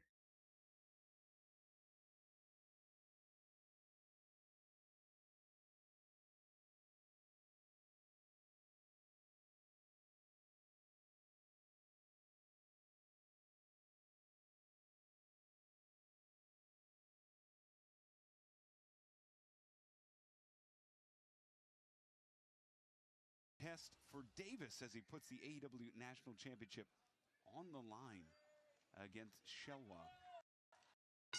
No code of honors. This is an AEW sanctioned bout, Caprice. Right. So it's a 10 count. And this is a 10 count on the countouts as well. So for someone like Davis, who has been undefeated in single competition in Ring of Honor this year, will that mess with him? I don't know. I think the carryover is in the favor of the champion. Because the champion's already undefeated, so that it keeps the momentum going. And even the rules are in the favor because it's not a 20 count, it's a 10 count. So that favors in the rules.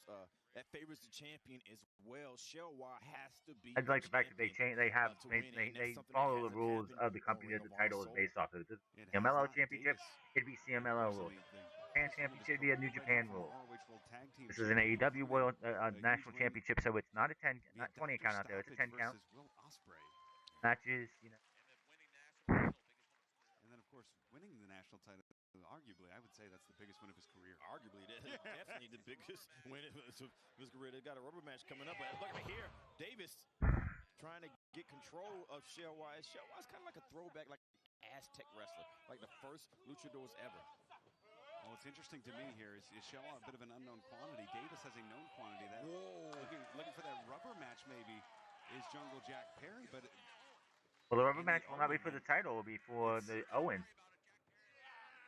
God damn it, we can hear Tony Khan. And so Davis has to worry about the rubber match in the Owen, but also, you know, It's so anticlimactic to have the rubber match be in the Owen. And my thoughts on that. Who is always ready for championship opportunities and can win them.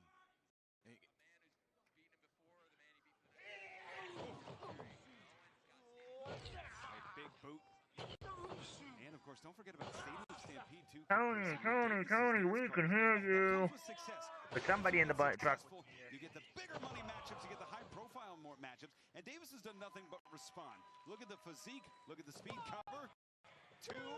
Davis has gotten more powerful, he's gotten stronger, he's become a better wrestler. He's risen to the occasion with every test he's had as his career since.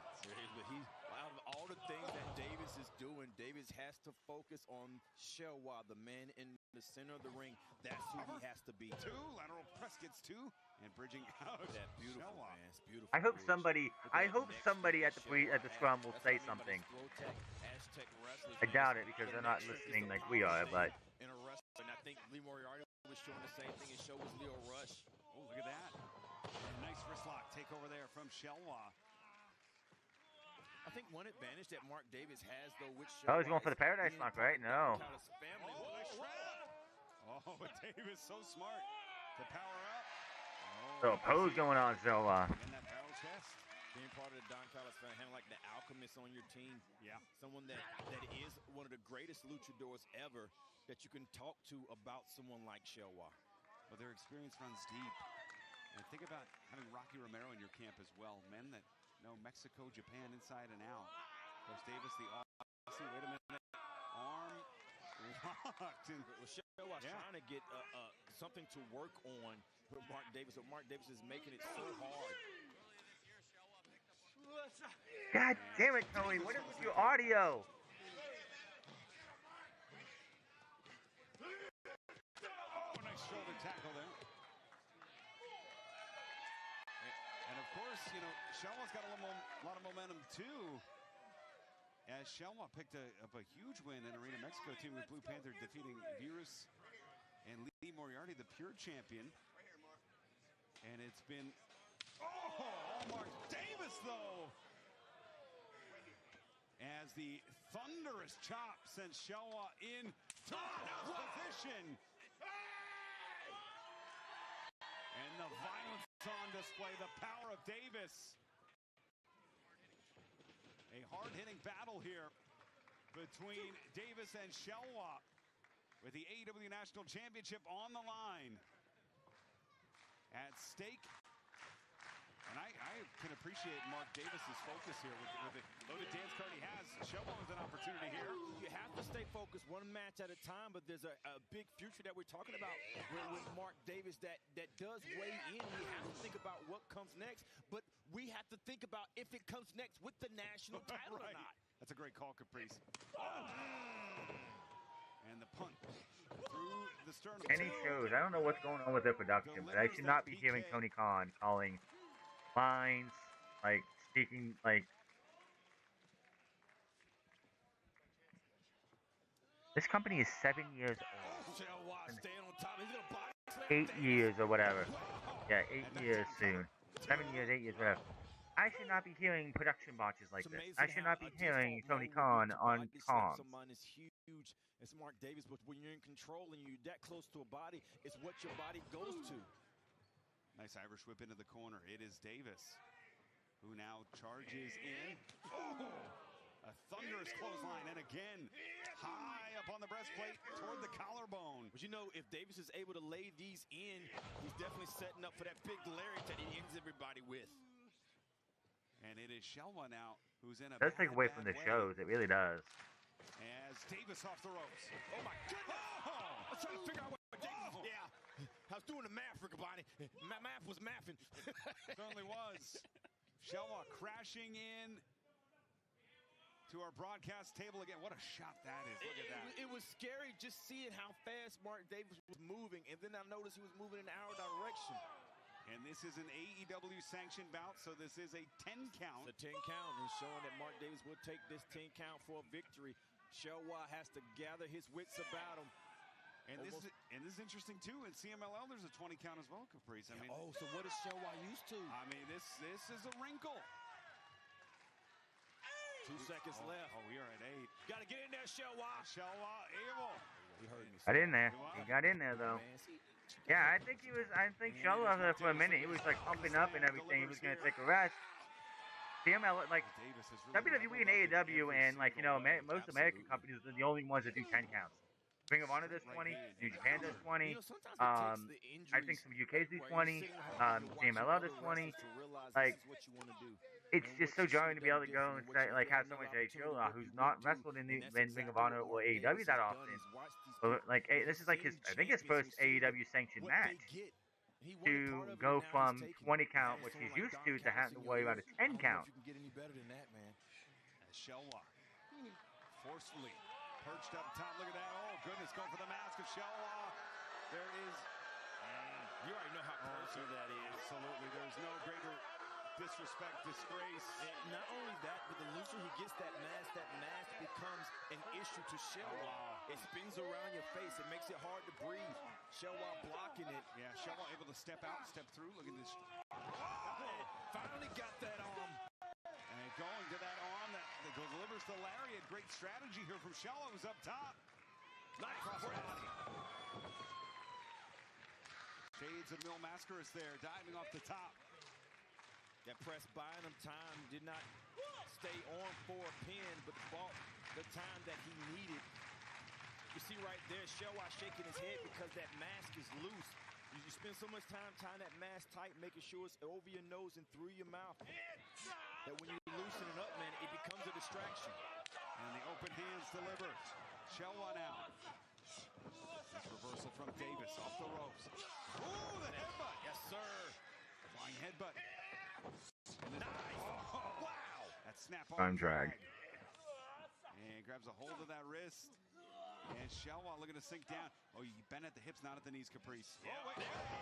Nice. Beautiful bridge. Ooh, the Northern Lights gets 2.5. My goodness, what control does Xelhua have on that Northern Lights suplex? He was patient with it as well. Mark tried to fight it and couldn't fight it because of the grip that Xelhua had. And it is Xelhua, the challenger, who's up to his feet first, reestablishes the vertical base.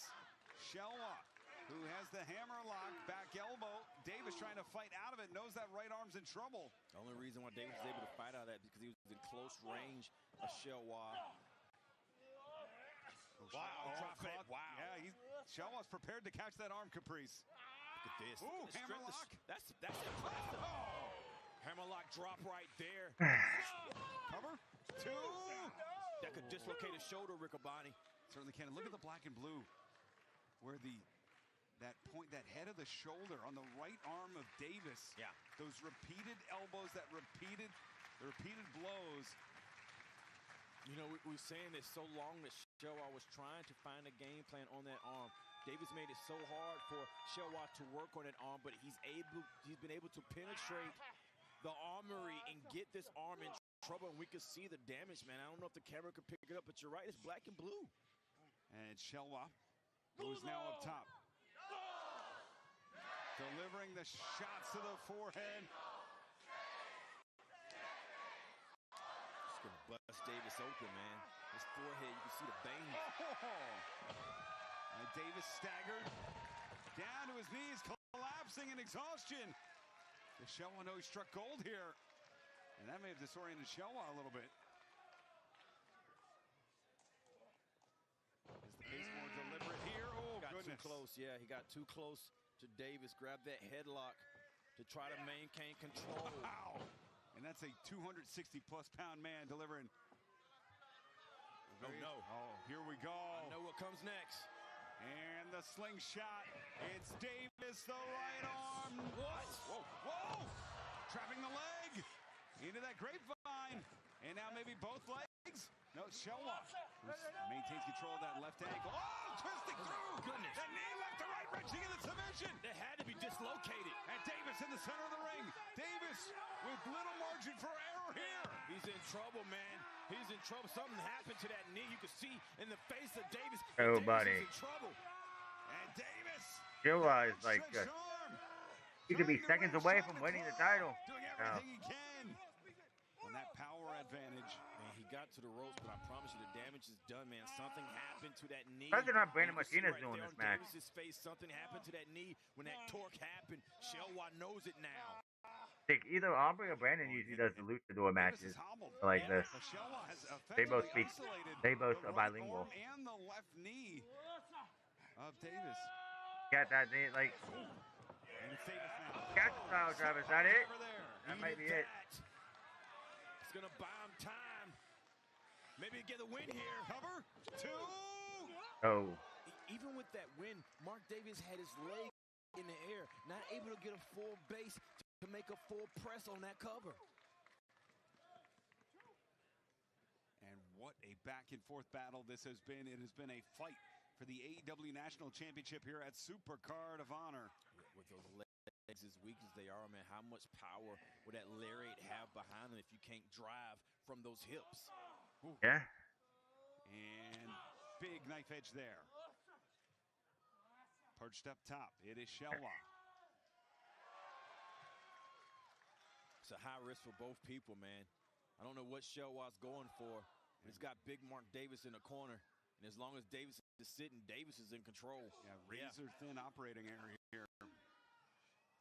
Davis has a good base. Honestly, Blake Christian and Bandido does not need to be a 20-minute match. It could be 15 minutes. Like wins. Sitting free. Oh, the big punch. That fist through the jaw, too. Oh. Wow. I don't see Xelhua recovering from that right there. That was too big of a mistake to make. Davis knows, and I think Davis wants to put this away. We take another look here. Look at the raw power, the strength of Davis just tossing Xelhua. We're back to live action. Xelhua escapes. Now the Casadora. Wait a minute. 1, 2. He got him crossing. Barely got. Barely didn't win. But that arm is still hurt. He couldn't hoist Xelhua up with the damage done to the arm. Got the arm and the leg reeling. And the hook here for the body slam. Oh. Xelhua successful. And this late in the match, holding that lower back. It's now Xelhua, though, with an opportunity. Daylight fading. Can he hit something big? Can he do it quick? Up to the top. It's Xelhua. All the way up. Too much time. Oh, absolutely. Big Mark Davis gonna do it again. He picks him up, and there's the big old power driver. See how much of his head landed? He's still up though. Xelhua is still up. Here it comes. Oh, Xelhua to the center. Big old King Kong lariat. Cover 2. Davis. Of course he did.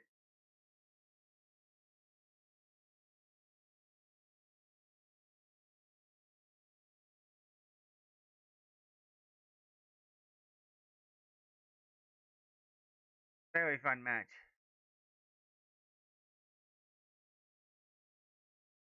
Toss the belt out of the ring.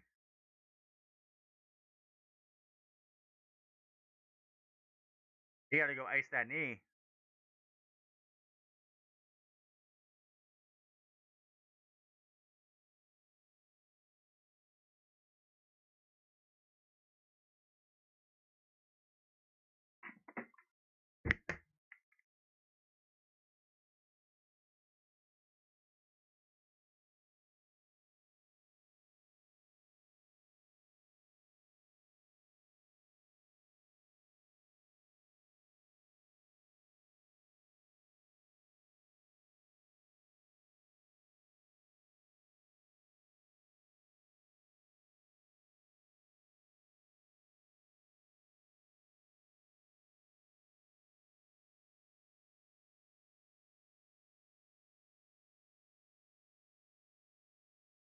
finals will be.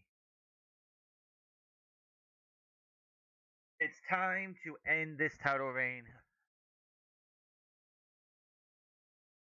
When I use entrances, I'm going to use the bathroom.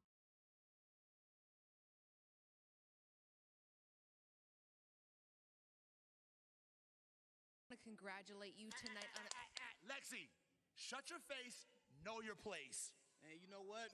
It seems like every time I turn around, it's a group of goofies sticking their nose in STP business. Yo, correct me if I'm wrong. Why was Orange Cassidy out there? Yo, was that Mark Briscoe? Briscoe! I've known you for almost 10 years.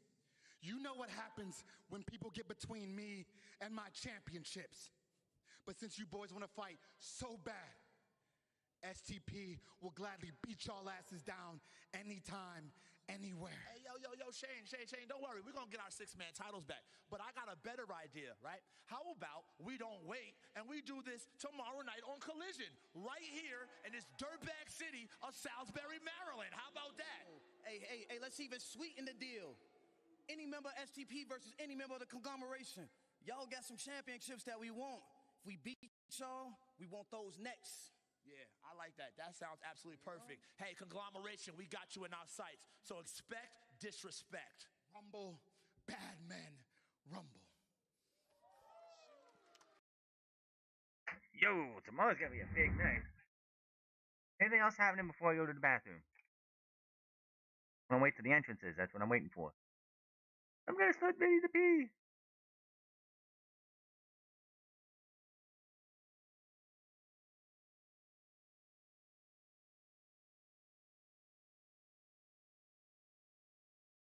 We made half the collision card tonight.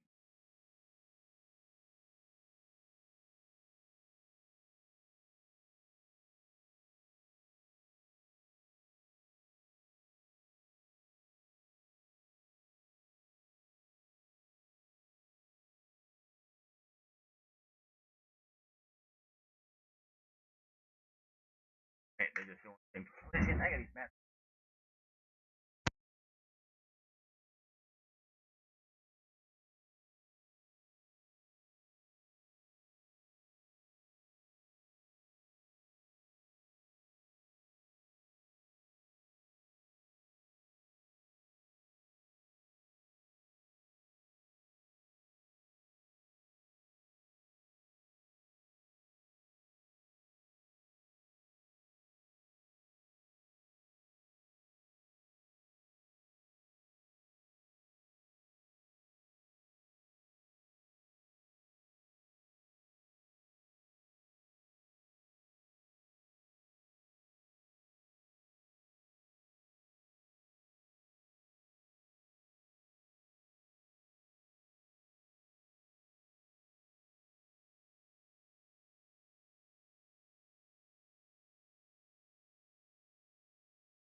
What's going on, guys? I have something to say, Mr. Matt.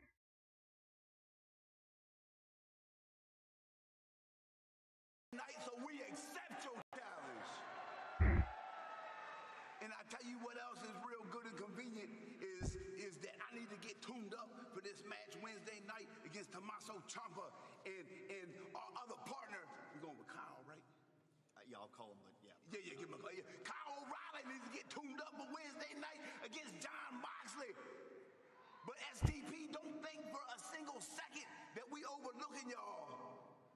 Spoiler alert. When you wake up tomorrow morning, you see that beautiful Eastern Shore sunrise. You ain't even got to look at your calendar. Let me give you a spoiler.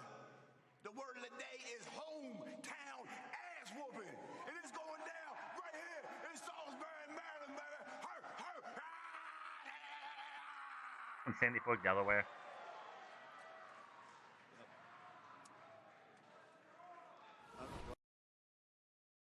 Let's get this world title match. Time for Blake Christian to win this title. It's time for Bandido to drop the belt. He's had it long enough. He hasn't been on television. He hasn't been on television very often since Bandido. It's been over a year. You can't just have Bandido go in here and beat him. Blake needs to win, and we move on. Blake doesn't even need to have it that long. He can keep it from now until Death Before the Sun and lose it to somebody else.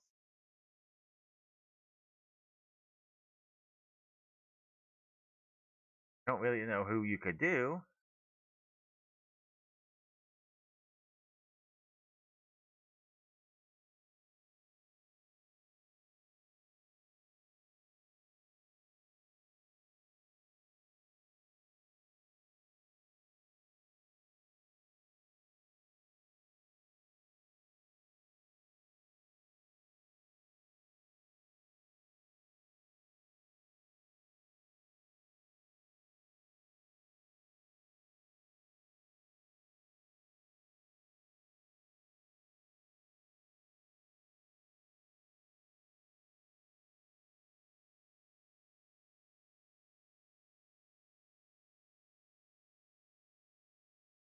Time to right the wrong.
Time for Bandido to lose this belt.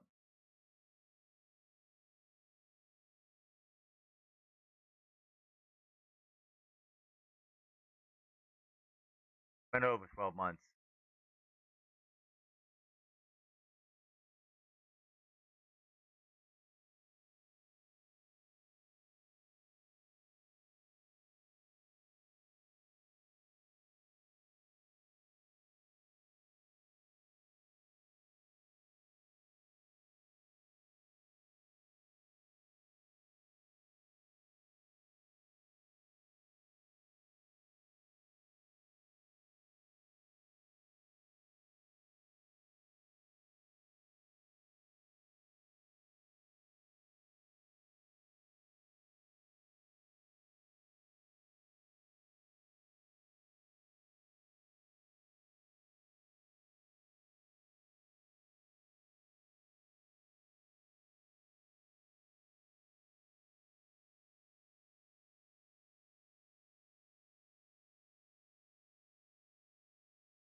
Contest is set for one fall with a 60-minute time limit. Bobby Cruz always has the most sparkly best suit jackets on.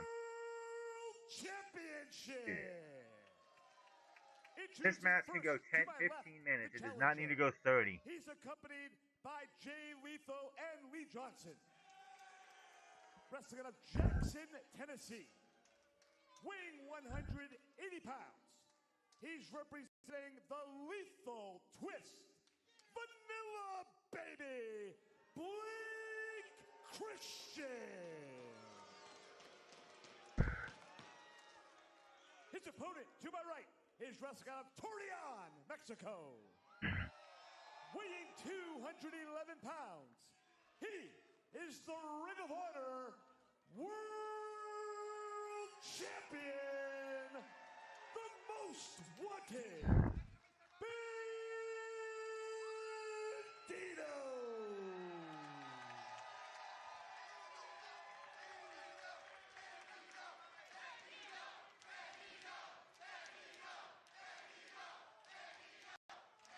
The beloved world champion, and why wouldn't he be?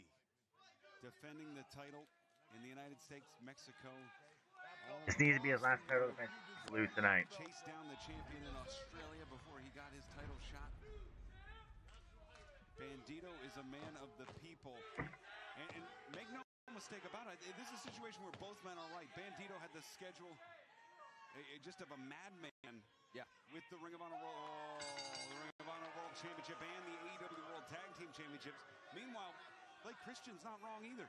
He was defeating contender after contender after contender to put himself in a position to get himself a marquee title bout like we're here tonight. Neither man is wrong. It was an issue of timing. And boy, am I glad the timing has worked out, because these two men have been circling one another for the last 12 months. Yeah. It's a breakneck schedule of the Ring of Honor champion Bandido, and his Ring of Honor champion and Ring of Honor tag team champion. Even now, being in an Owen Hart tournament, that Blake Christian calling him out on, saying, "Hey, I'm here every week wrestling, and the champion is out somewhere else." While Blake Christian is here every week wrestling, he's winning, undefeated in 2026 in singles competition. He deserves everything that he's saying. He's not wrong. It's just the way that he's been going about it. But now his questions will be answered as he goes against the champion, the match that he says he wants. He's got it. He's earned it. And now let's see if he can capitalize on it to win the Ring of Honor World Championship. Nice leapfrog here. Great exchange. Both men in the feeling out process. Swing and a miss on the right. It's Bandido off the rope. Blake Christian following in the handspring. He's stolen. Whoa, wait a minute. Uh-oh. Christian absorbed the lethal injection. There you go. Move from Jay Lethal. We've seen, and that's some savoir-faire there. That's a tit for tat, eye for an eye, quite literally. Yeah. Whoa, and we don't see that side of Bandido That's too the often. attitude coming out right there, and I like it. You call somebody out, champion coming at your face first. Fans with the World Championship bout here. Like, take a minute to remember the late, great Jay Briscoe, who advocated for the signing of Bandido, who was such a big part of Ring of Honor's history, two-time former world champion, had so many great moments and memories at Supercard of Honor. We're so blessed to have Mark and his family here. We saw Mark tonight. We'll see him tomorrow here in Salisbury, Delmarva. But Jay, we wish you were here. You'd be proud of everything we're seeing here tonight. Tell you one of the biggest matches I would of Bandido is watching a Jay Briscoe that went almost undefeated 2 years. Bandido beat him. Yeah. That was Bandido's first signature win in Ring of Honor. He catapulted ever since, man. Oh, look at that. Nice spin and a twist. Big drop kick there. And it's Bandido who's gathering himself on the outside, lands on his feet. And Bandido. The timing. Yeah. Going to break that up before anything gets going there. Defense into offense. It's Bandido with a beautiful Hurricane Rana. Blake Christian now retreats to the outside. But Blake Christian. He got me over here, man. And Bandido coming to the outside. Wow! Crashing down the world champion. What is he doing? His people. Why is he going out to the like going outside? You in the fucking match, Bandido. Get back in the fucking ring. This is Maryland. It's not time to do that. Delmar is Delaware and Maryland mixed up together. That's why Sussex County is like in the middle of both of them. Champion in control on the outside of the ring. I like the aggression Bandido is showing, man. You have to have it to be champion. Well, especially knowing Lee Johnson legally here. Yeah. Jay Lethal legally here. Yeah. doesn't mean they won't try to get your mind off the match. True. So you got to have that aggression. I agree. You got to take it right to Blake Christian, whose record speaks for itself at this point. They're playing on a rough side of town right here. Come on. I'm trying to give Jay Lethal some credit. Right. I thought he was going to stay out of this match, unfortunately. Oh, chop block by Blake Christian. The only positive is that Bandido's knee was swept out. Oh, goodness, the swirl screwdriver to the outside. The pause very flop, man. The mishap right there. Bandido's had his matches with Jay Lethal as well. He's had some great matches. Successful world title defense against Jay Lethal. As you see, another baby Blake Christian. We take another look. Look at this. Look at the rotation. And we talked about it. Honor Club viewers know. Oh, it's the knees driven down. Blake Christian used to go for some moves that were more form over function. And now fine-tuning, getting that precision impact. It went from impressive to impactful is what he did, and it's been working well for him ever since he's done that. It's not trying to get the pretty moves done. It's trying to get the moves that are most impactful, and it works for him because of his speed and his innovation that he brings to the wrestling. And with a mind like Jay Lethal behind him, he's done nothing but get better. God damn it, Tony, I can hear you. Trying to get out of here. Someone's got to be fucking with Tony. They have to be. There's no way this just happened because it happened. For 7 years, I had this issue now. To try and defeat Bandido because Blake Christian, he knows that Bandido currently scheduled Owen Hart Foundation, Swerve Strickland coming up just 9 days. 9 days from now. Oh! Can't be mad though. Blake Christian was in control with that taunt right there. And right here we see this matchup that's anybody can see part of the men's quarterfinal of the Owen Hart tournament.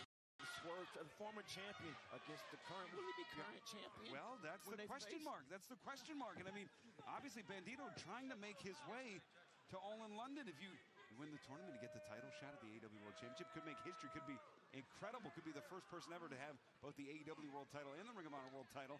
But we're getting way ahead of ourselves as All in London looms in the balance August 30th. Bandido cannot look past Blake Christian here. Yeah, we're talking about London. We got to get past tonight. You're absolutely right, Riccaboni, because Blake Christian has been planning for this matchup a long time. And you're saying still in moves, but it's almost like learning everybody's move that he wanted to be. You can see what he did. And look at that, and feigning to get wait a second the attention of Brandon Martinez. Martinez called him. I know how this ends. This is my favorite part. Referee Brandon Martinez caught Lethal in the act. And Lee Johnson, man. I'm out of here. And we have a double injection from the master of the lethal injection. Wait a minute. It's Bandido, the world champion. Takes those guys out, but Blake Christian gets back in the ring. Blake Christian. Absolutely. Jay Lethal pushing. Bandido is hobbling.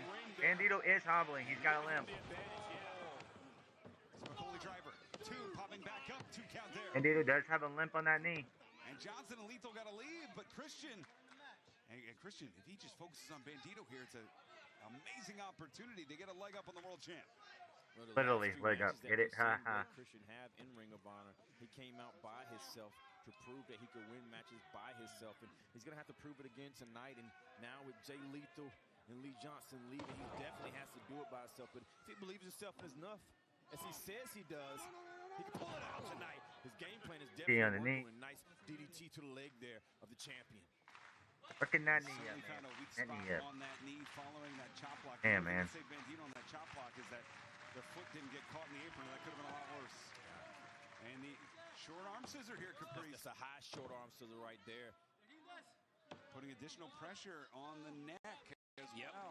Yep. That's when you set it high, man. You know what? It wouldn't mind if Swerve showed up and cost Bandido the title. That would be fine. You have to turn inside to break it, but you have to accept the pressure that is given you. It's almost like a finger trap. As Blake all I care about is that Bandido is no longer champion after this show's over. Bandido's had it long enough. He's had it for over a year. We don't need 365 plus day title run anymore. Blake Christian.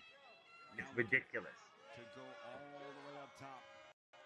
Christian likes that 450, likes that springboard. Even when MJF had it for 400 and some days doing an AEW World title, I'm like, that was too long. And it From the went center too of the long. ring to the neutral corner. Yeah, now Blake Christian has to think, what am I going to do after reset things? Yeah. And good on Blake going right after the champion here. A lot of people would have still tried something from the ropes, man, but Blake Christian changing. That shows about how he's evolved in front of our eyes. And long time. Another DDT with the foot. Right with it. Look at the torque on that ankle. Oh. Do you hear Bandido pleading? He's pleading with Blake Christian. That knee is damaged. Bandido's not going to be able to walk into Double or Nothing. He's got 9 days to recover after this match to go and take on one of the most dangerous men in AEW history. And doing so, he's able to roll away. Good grief. That center of the ring. That's uber frustrating when you're trying to climb the top rope to execute a move, and your challenger rolls to the other side of the ring. Charging in, big boot there. Takes all your options away, and that's exactly what the champion does. But he ascends real fast, still doesn't matter. Springboard, leg caught, unfortunately, here for Bandido, who's trapped. Tiger feint kick. The world to the spine. It's Blake Christian going to make Back. the most of this here. Absolutely. Double stomp. Goodness. Fires the six gun. See, Blake Christian is wrestling a perfect match. Martinez stepping between, checking on the champion. Making sure just Bandido can continue. Leg hooked cover. 2. Yeah, I don't disagree. I don't disagree. But it's for the safety of the world champion.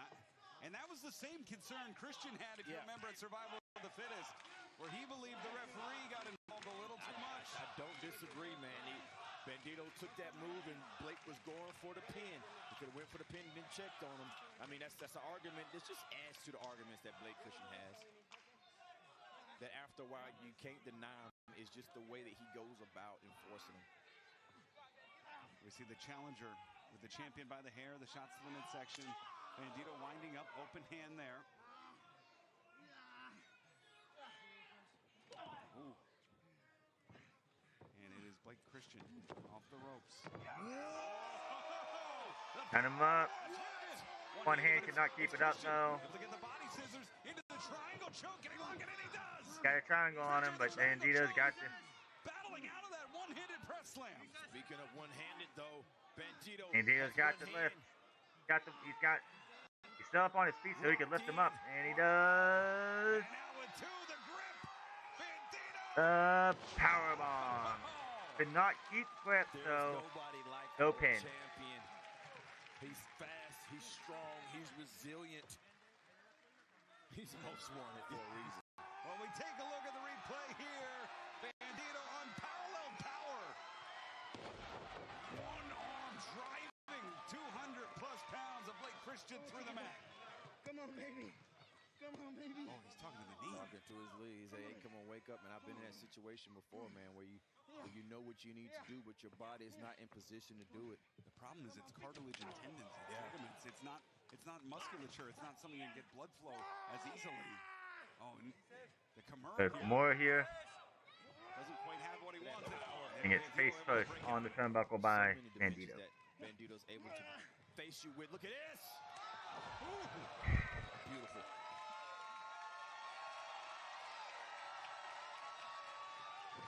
Wow. The world champion. And punch. Back the big right hands. And now the standing switch into the corner. Up and over. Boot to the face. Blake Christian trying to be smart. And the Shining Wizard. And it's Bandido. Opportunity here. Cover against 2. No. Wow. Tell you what, man, I'm being impressed by Blake Christian as well, man. Blake Christian is wrestling a perfect match. He's wrestling the champion. He hasn't made many mistakes. He's in this match, and the champion is fighting to hold on to the championship. Well, we've seen Bandido in moments of vulnerability, but that knee, that target, has gotten bigger and bigger. Oh, wait a minute. Hey, 21 flex. Position. Could it be? Dealer draws. 21. No. Standing switch. Around goes Blake Christian. Waistline standing switch from Bandido. Up and through. Casadora. For double. Oh, he got the splash. That does double stop. How many matches have we seen Blake Christian use that 21 plex as well? Oh. Showing that he has studied Bandido. Low center frog splash, and now through. Gotta be careful with those volters, though. Twisting the leg. And that was a dragon screw intentionally planting the foot. And here comes Blake Christian. Learned that from Jay Lee. Hit it. Learned it from Ric Flair. Rolling through, catches the head, the front face lock. Bandido the counter. Look at the power, the strength of the world champion. Body drop. Champion out. Blake Christian was trying to keep that momentum going in his favor with the moves. Great onslaught of moves that he had, but the champion had it scouted. This crowd. What a bout we are seeing at Supercard of Honor. A tentpole flagship event for Ring of Honor. This match living up to the billing with the men's world. Oh, goodness. Hey, hit it like this, bitch. And Christian maybe trying to get back inside the head of Bandido.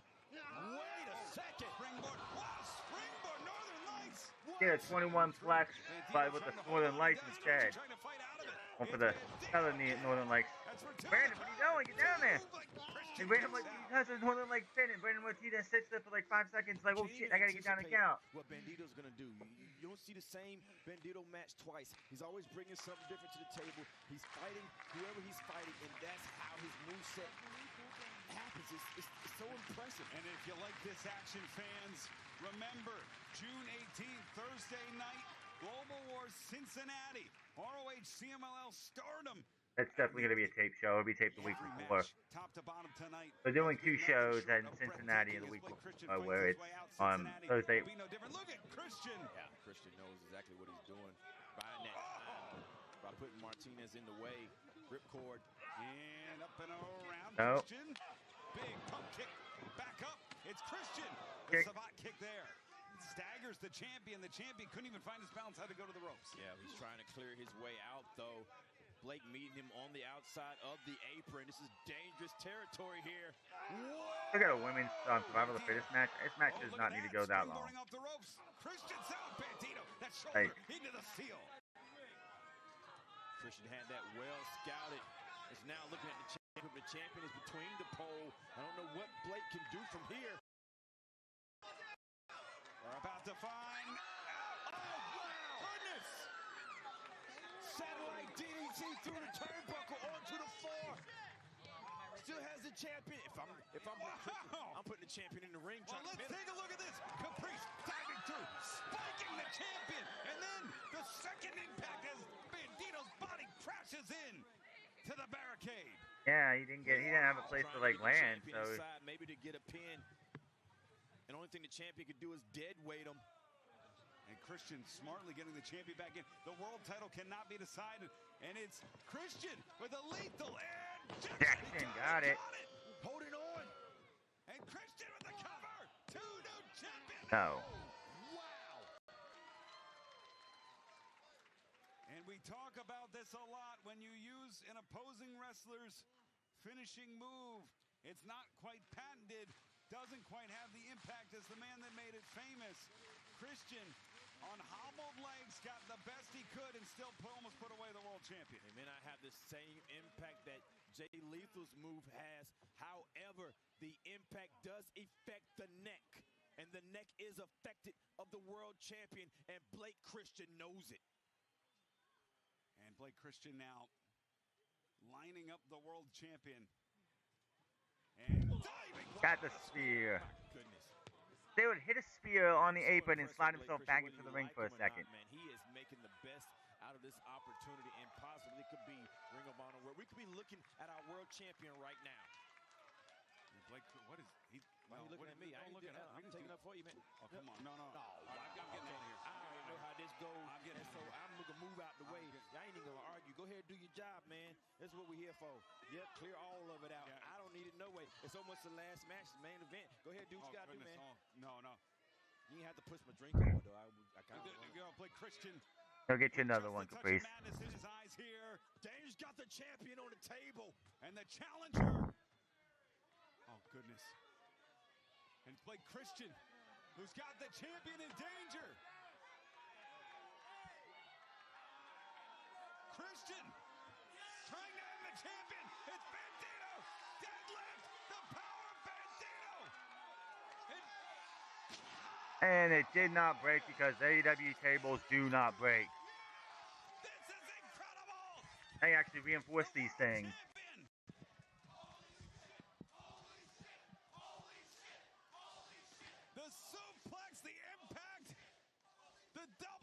reinforce the announce desk. The spine of Blake Christian, the back of the skull. And we are back in the center of the ring. Christian on hand and knee. The dealer has dealt the cards. Ace up, looking for the queen. 21. It's got it, Riccaboni. This has got to be it. No. I wouldn't have an issue. You can't deny the heart of Blake Christian. You can't deny the prowess of Blake Christian. But you can't deny why Bandido is world champion. How he's been able to be resilient, been able to stick through whatever he needs to stick through to maintain this championship. Defending not only the world title, but tag team titles, Owen Hart tournament, a breakneck schedule. And look at our champion still making on an A+ performance. Bandido, arguably the wrestler of the year in 2025. Look at the power display. We saw this at Madison Square Garden. It's an adjustment. And Christian, the counter. No. Poison Rana. Dose of poison for Bandido. Springboard for 50. It's got to be it. No, come on. What else does Blake Christian need to do? And these men are 1-1 against one another in Caprice. Wouldn't you know the move that won Christian that match? The match where he beat the current champion. Oh my goodness, Super poison rock. Most dangerous moves I've ever seen. And Christian, Can we get this over? that was the move that did it. The scary thing is, Riccaboni, sometimes you say, all I have to do is hit him with so-and-so. All I need to do is hit him with so-and-so. You hit these moves and they don't work. You're like, what else do I need to do? You have to dig deep. You have to dig further inside of yourself than you've ever done before to get something you've never won before. And that's what Blake Christian has to do and possibly do it right now. The cards are dealt. 21 No. It's blocked. It's countered by Bandido. Fans are chanting fight for it. Agree as the champion. You only got 60 minutes, though. Bandido throwing caution to the wind in a dangerous position here. Bandido off the ladder catches the challenger. It's the champion with the advantage, but for how long? Something. We need something to happen here, I guess. Every second's count right here to Deadlift. Suplex. I tell you what Bandido has in favor is the strength that he's able to pull out of nowhere. Bandido now climbing up top. Here. He likes that frog splash. Will it keep the championship? In the corner of the boss. What? Shooting star. That's a deviation from the plan. Christian capitalizes that spinning kick. That spin kick. Bandido went for something new. It didn't pay off. He's way too far away for whatever the hell he wanted to do. Landed flush though. Bandido landed the dropkick out of desperation. Blake Christian was going for another move, and this right here. I don't know, man. It does. Look at this. That springboard. Like, Bandido was too far away if you were trying to get lethal injection. What's one of that? Brandon, you can start counting. The tagline for Ring of Honor was "This is wrestling." The fans here. They could have a tie draw, like. Baltimore. They came from Richmond. They came from Philadelphia. They came from right here in Del Mar. They are longtime fans who feel. There we go. It starts counting it. Soul of Ring of Honor. They've been down for at least 15, like 10, 15 seconds. This sort of match should have been a draw. The Men's World Championship bout befitting for Supercard. Right here. Still anybody's match, man. Who can get to their feet first? This is where the conditioning goes in. This is where the stamina is at play. This is where the training costs. How much that you put in? Yeah, this is where the heart is on display. This is that extra rep in the gym. Yes. It's the extra mile that you run. It's the extra burpee, the sit-up, the push-up, the one you don't want to do. That's what's either going to keep you the championship or win the championship here. Bandido delivers first. It's Christian. It's Bandido. It seems like on spaghetti legs, and he's not got nothing. Spaghetti legs and is in trouble, Capri. The challenger is fading right now, and the champion's on top like he should be. Calling him out. Blake Christian gonna have to reach deep like he just did. There's a knee strike. It's rattle. Lethal. Injection. Blocked. Caught. No. Around the clothesline. Spins Christian inside out. It's Bandido now. Looking. The dealer once again has drawn the cards. We know there's an ace. But Christian splits aces there. Oh, wow. 52 fake out. Takes takes out the knee. It's Christian with the lethal injection. No. It's caught by Bandido, the world champion with the XD. Oh, Spanish fly. Wait a minute. Talent link. Christian No. almost counters things for the title. How is Christian able to think in these Match is going. circumstances of what Oh. the champion is going to Not do? every world title match on a pay-per-view needs to be 20, 30 minutes. And it's all on instinct and adrenaline right now for the challenger, who has found himself within a stone's throw and eyelash, a centimeter. A great match. It's just going too long. Knocking on the door, ready to kick it down to become the Ring of Honor World Champion. We're gonna do the whole thing like we did in the first match, like we did in the TV title match. What is he doing? He's looking for the belt. The timekeeper's table. Why are you grabbing the belt? You know you can't do anything with that to win. He's gonna throw everything out the window if he uses that championship. Well, he is looking at what could be and what may be. Yeah, but unless What are we doing, man? he uses it. Maybe it's for motivation. He's had a great match, man. One of the greatest matches I've ever seen him perform in. We put it there, nothing to use it right now. And it's played Christian. Come on. Here we go. Oh, look. Oh, the words have fired up Bandido. It was a mistake. Too much time to breathe. Too much energy. Blake Christian. Not gonna let that happen. And Martinez. Whoa! It was a setup. No, and Christian. Oh, double stop to the skull. Not like this. Not like this. Oh, come on. We get the match over with. Blake should win. If Blake doesn't win, I don't know what we're doing here. You wonder what you do when your game plan doesn't work. What do you do when the moves you hit don't work? You go for something else, and that's exactly what Blake Christian was going for. And it's still, guess what? Well, stop talking and take it. Oh, Christian sizing up Bandido. Oh, wow. Wait a minute. It's Bandido. Oh, Style Clash. no way! Bandido! Looking! Stop. Styles Clash!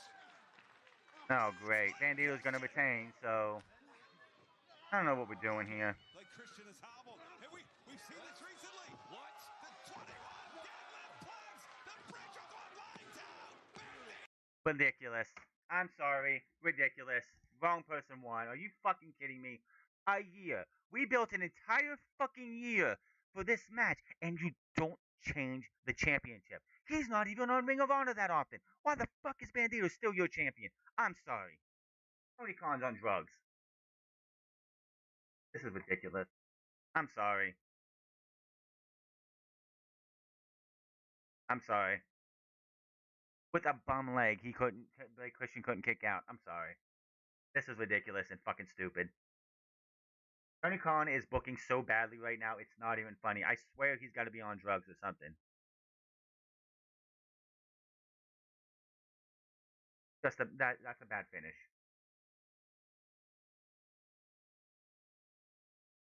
Bandido should not have coming out of this as Ring of Honor World Champion. Why? You wasted an entire year of build for Blake Christian to not have him win. I'm fed up with this.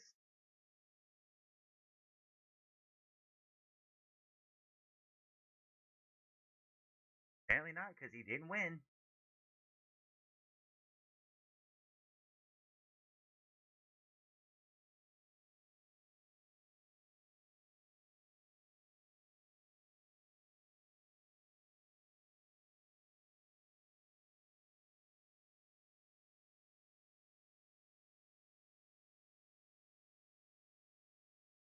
Pathetic. It's just so dumb. Who's he losing it to? Like, seriously, who's he losing it to?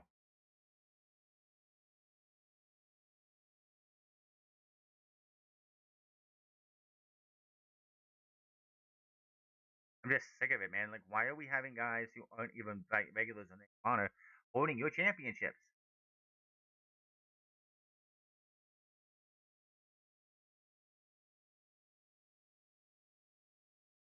You mean to tell me Swerve Strickland's in the house and we couldn't have him cost Bandido the world title? Are you fucking kidding me? Are you kidding? The house that You literally have Nana and Swerve here, who could have cost Bandido and add a little bit more to their title defense, their match at Double or Nothing. But no, let's have Blake Christian waste a year of his entire career and do nothing but lose. It's pathetic.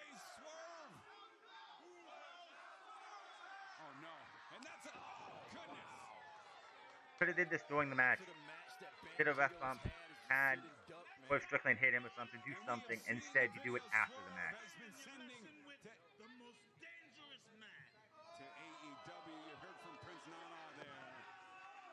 Could have did it during the match, but you have to do it after.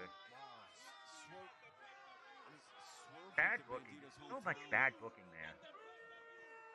Attacking friends and family, and now Prince Nana saying, "We will see you at Double or Nothing." Swerve made a house call here tonight in the house that the Briscoes built, in the house that Bandido continues to build.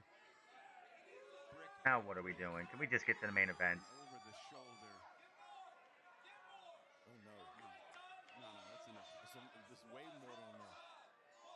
No, Swerve, you don't know. And we've seen just how depraved Swerve can be, whether it was Hangman Page, with what he's been doing on AEW with Bandido's friends, his family. Once he's fixated. And no one knows what Swerve is capable of. No one does. I don't think Swerve knows what he's capable of. He's pushed to these limits where it pushes him. I would have rather had Bandido lose the match because of Swerve Strickland and having Bandido retain.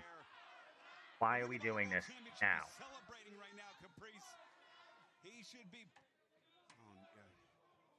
Whatever he should be doing, he shouldn't be hospitalized. And that looks like what's going to happen here. My math is math for Riccaboni. Oh, come on. Bandido. No. Oh, he's going to go cop killer on him. No. Oh, look at that chair. Again. And a page out of Homicide's playbook. We couldn't have him cost Bandido. We had that Bandido continue his title reign that he doesn't need to continue. I'm sorry. Bandido had no business retaining tonight. Tony Khan is on massive drugs.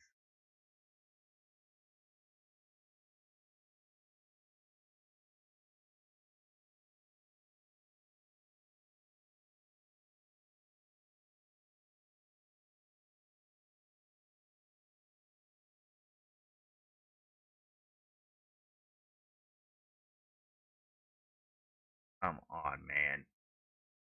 Wasted an entire year of build for Blake Christian to not win. Typical of Tony Khan. He's fucked over Billie Starkz twice against.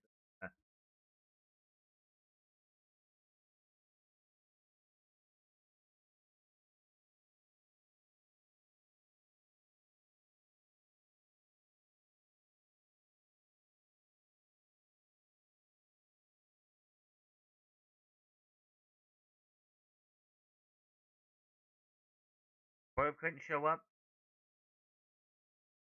Cost Bandido the title. Blake gets the title, runs away, and then you have the beatdown afterwards. Why the fuck couldn't we do that with the while the match was going on?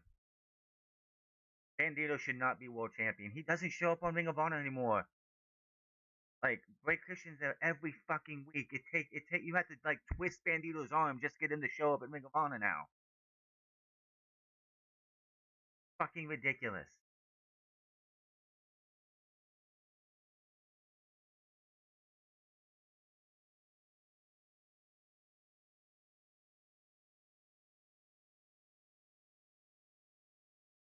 We already seen it tonight. We don't need to see it again. This is Tony Khan is booking his world championships right now. It's just fucking ridiculous.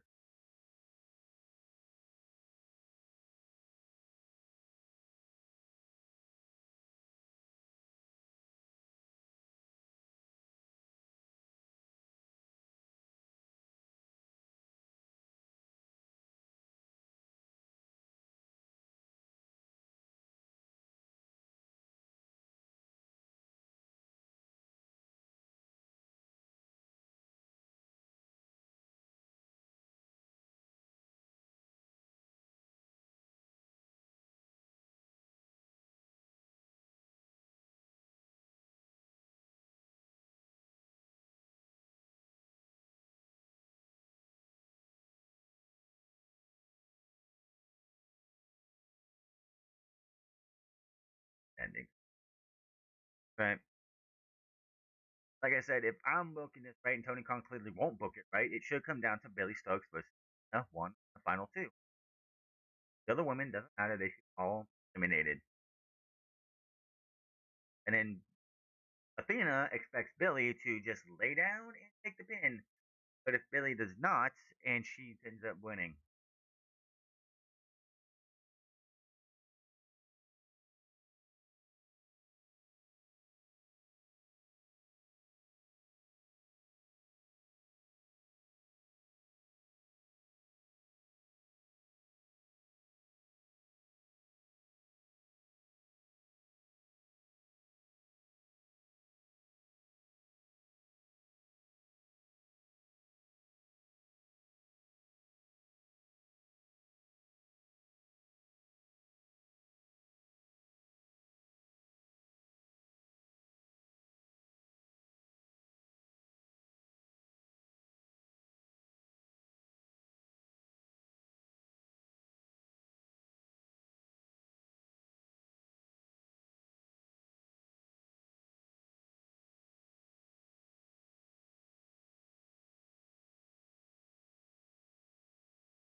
Eh. Athena finally checks off the Code of Honor pay-per-view for main eventing.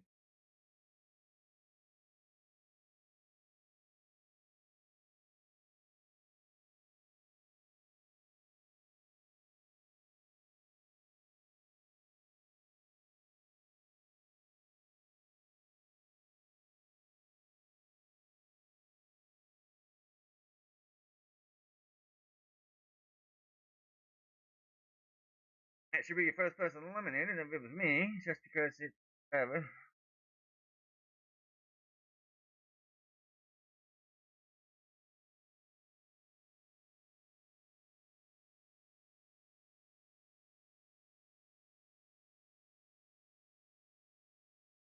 Good. Be a good match.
Maya Will, no chance. Trisha Adora, no chance. Zayda Steel, no chance. Yuka Sakazaki, no chance. It's only got to come down to Billie, and nobody else should be in that final two.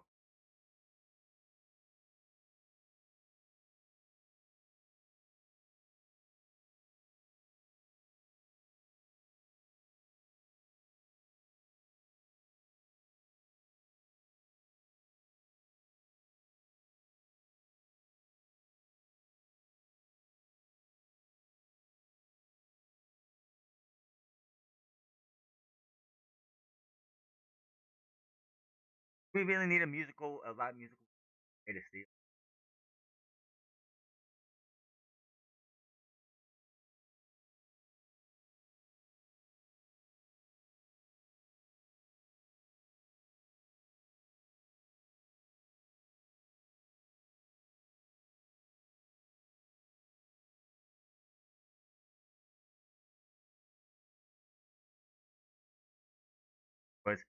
Injured. Stephanie was injured.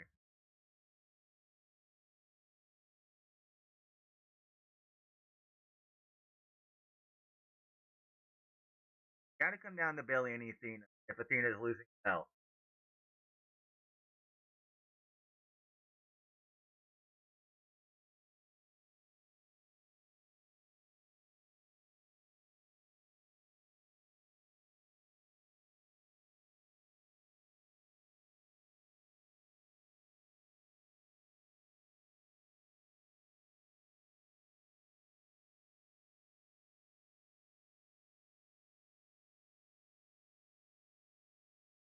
This has got to be it. Oh, if you're playing this video package here, this has got to be it for Athena.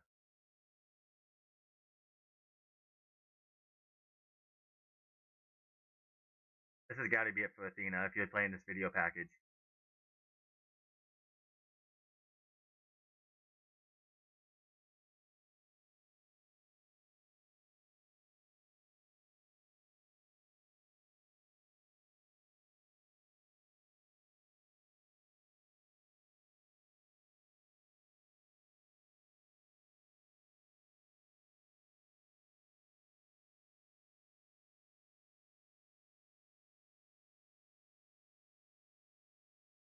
This has got to be it if you're going to play that video package.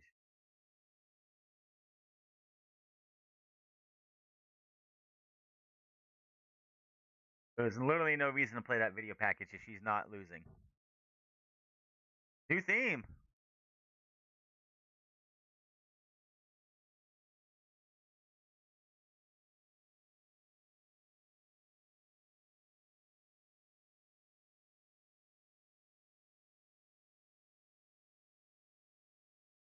Now, obviously, in kayfabe, everybody should beat up Athena and make sure that everyone hit their finisher, so she's pinned and she's out. This is an elimination match.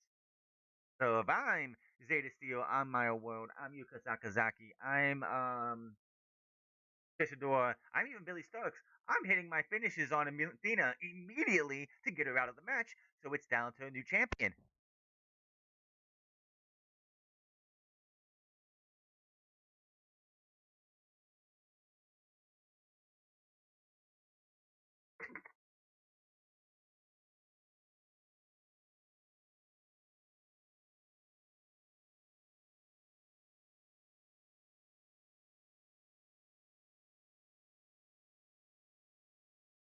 The question is, once she loses that belt, will that title ever see the main event of Ring of Honor again? Probably not.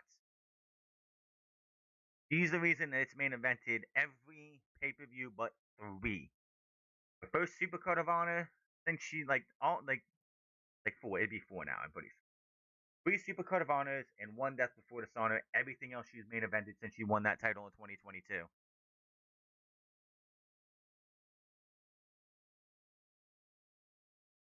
Less than 20.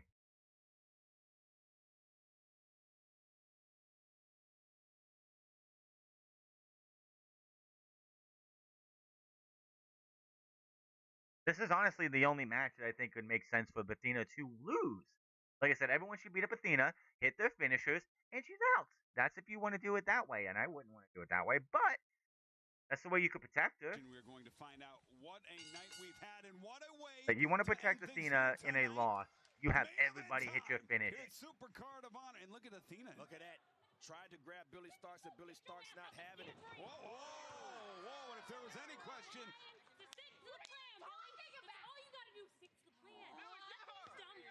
Plans out the window. They're surrounding the world champion. Oh, throwing Billie to the lions there. Whoa. Oh. Athena able to get out of the way, but Yuka Sakazaki. Yeah. Like, why everyone didn't just start ganging up on Athena if she went to go grab Billie Starkz is beyond me. Everybody should be beating Athena up if you want to take the title from her. Maryland, the Ring of Honor Women's World Champion. Double Irish whips, and it is some misdirection here, and all 4 of our 6 women. Look at this. Swing and a miss. Athena, Billie Starkz both miss. Adora by Zayda Steel. Yeah, Zayda Steel might be the first eliminated because that just seems like that would be the way you'd go with that. The trap. Do-si-do, no. Swing and a miss on the clothesline. Double spear. Out of nowhere, and that's exactly what I for Trisha Adora to be that person that's out of nowhere.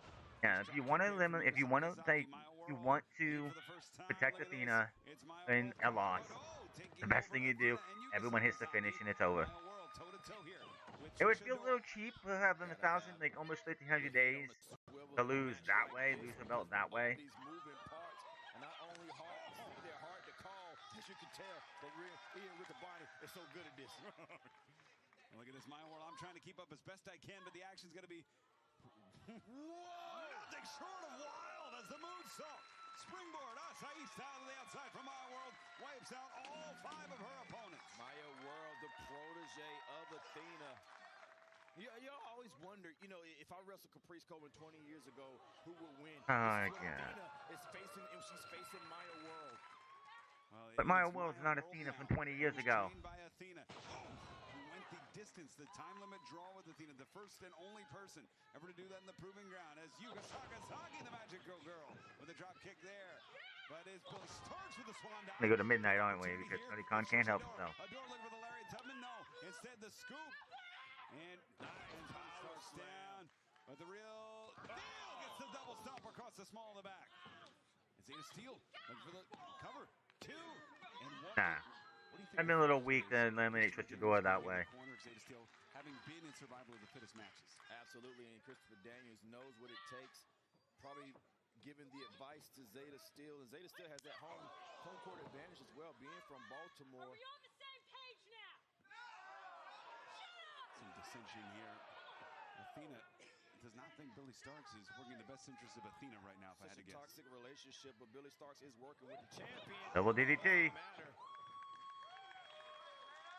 Nice pendulum double DDT there. As real deal Zayda Steel dumping Billie Starkz. Do around like night-night. Like, what does that do for you? Look at this champion here. Wow. Rolling through on the head scissors. And now it is Maya World back to her. Like at a 15, like an 16% chance to win to keep her title. Charging in. Look at that. Look at that. Every person who gets eliminated, it's not Athena. It's just the percentage chance goes up. And the confidence exuding from the world champion Caprice. Sometimes it feels, you gotta wonder, the gates felt like they're closing in with 5 women in this bout. Look for that.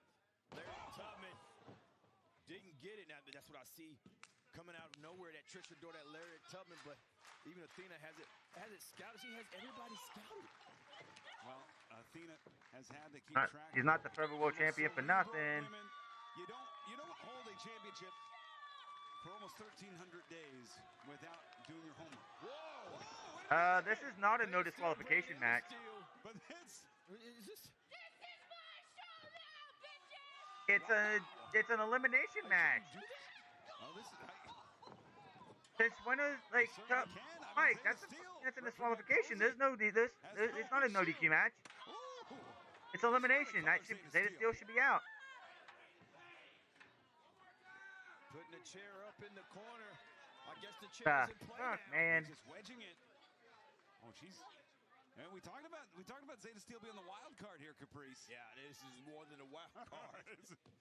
I would never have anticipated a steel chair. Yeah, definitely uncharacteristic of Zayda Steel, but you have to be uncharacteristic to win this championship. Oh, she's down. Is what she did.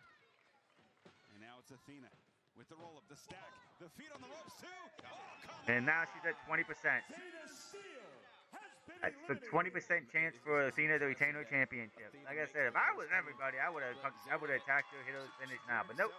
That's one down. Zayda Steel made the most sense. She is the youngest. Foisted by her own petard there.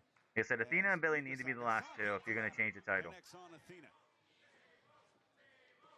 And you see Yuka Sakazaki.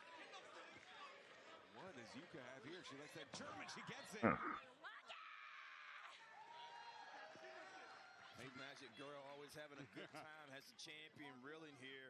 Needs to capitalize on it while everybody else is down. The scoop. Oh, nice. Snowplow style move there. Get the snowplow. Leg hooks. 2. Hand to wrist grip. Gets a 2. Nothing wrong with that cover. Just early in the match for an endurance athlete like Athena. Early in the match, but it's so rare that you get these opportunities. These single opportunities a champion knows everybody's gunning for it. She's yet to complain about it. It's like she wants to. Oh boy, here you go. No. Can't complain about it. Athena trying to push it the other way. There you go. Take that chair loose. And now, then that might have made Athena even angrier. Grabbing the steel chair and looking to inflict punishment. Oh, to the back goes Maya World. It took for Maya World to come in. Wow. Athena taking all this punishment. And this kendo stick and a chair, and you can all but guarantee a new champion. Yuka Sakazaki holds the chair up like she's going to hit, hit Athena in the head, but then she's like trying to angle to hit her in the back as she moves around. On, like, these weak ass chair shots, man. I mean, come on. Into the corner. Oh! Looking like Schwarber of the Philadelphia Phillies. Yeah, Trisha Adora looks at home with that kendo stick and military training. Oh, and then Athena's got a trash can. Wow. And Athena here, whoa. Tossing the trash can in. One elimination right there. Should be 5. No, there is 5. Yeah, Athena's in the match. Okay, we're good. This matchup's getting more and more. Last I checked, I'm pretty sure Survival of the Fittest matches are no DQ matches. I mean, if it was a first fall to the finish, obviously it's a no DQ, because you can't DQ one person, that fucks over everybody else. This is an elimination. That should be disqualifications are on. And Billie Starkz unloading. DDT plants Yuka Sakazaki. And Athena should pin everybody except for the person who beats her, which is Billie. Could it be? No. Not a lot of leverage on that. Caprice planting the skull. And, oh, goodness. In the opposite corner, Adora with a suplex with that extra impact.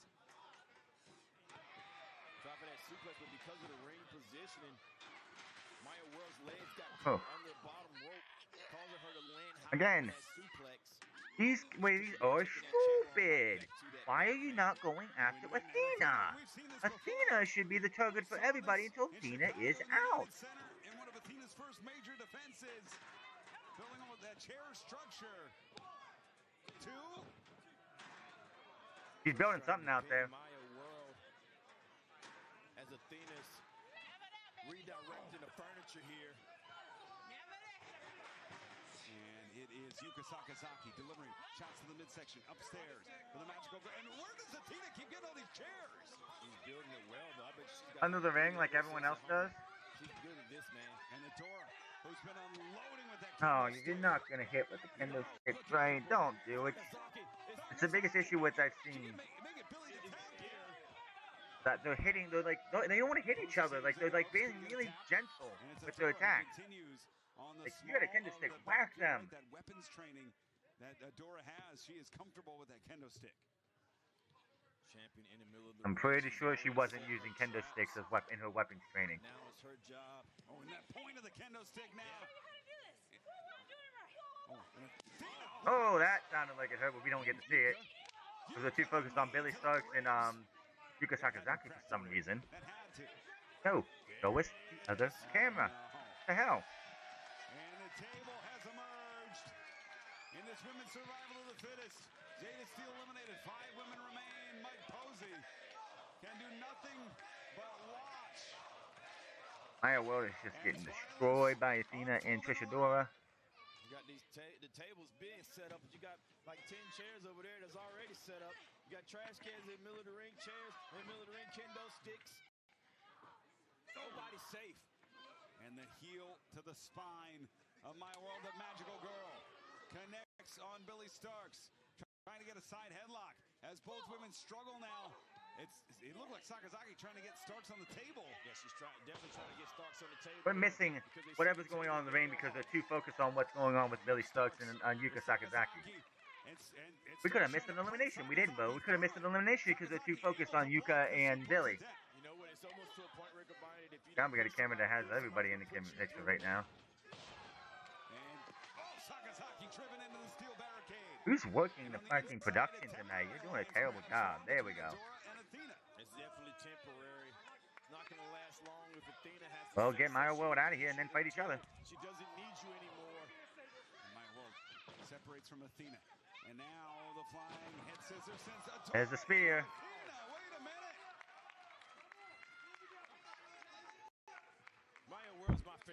Zayda to see out of here pretty fast, and like it's just let's waste our time now. Into the apron.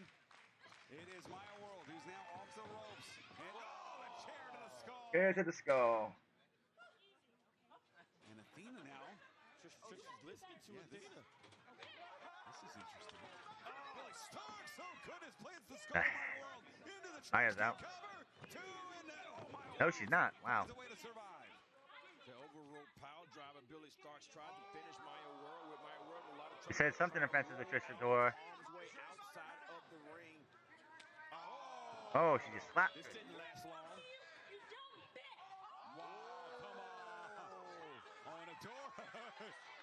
Chekhov's gun, Chekhov's gun. Absolutely not. Maybe not. Oh. Just set up the whole time. Yeah, Chekhov's gun. Oh, she goes through all the chairs. Ow, she's out. Trisha Adora's like trying to say, wait a minute, no, can't do that. And Billie's like, are you gonna get Athena?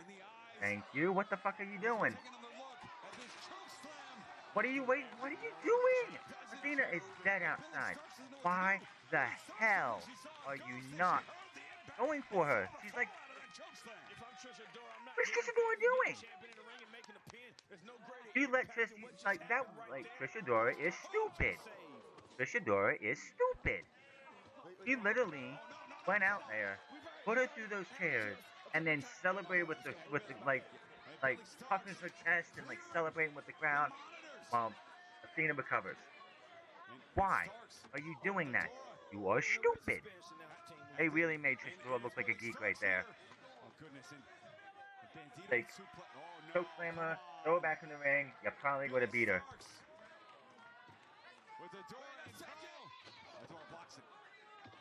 You could just watching. Dropping down, trying to lower that center of gravity.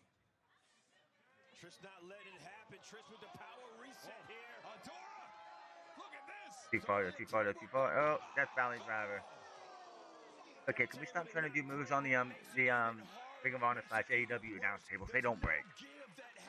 You could just watching. You could doing nothing, just watching.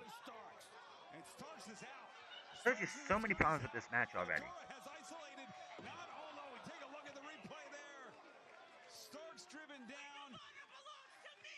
Trisha Adora has made the It doesn't, but in this match, she has put the champion through tables. She has put Billie Starkz through our announce table, and now has the champion on another table. Yuka's gonna go for the splash.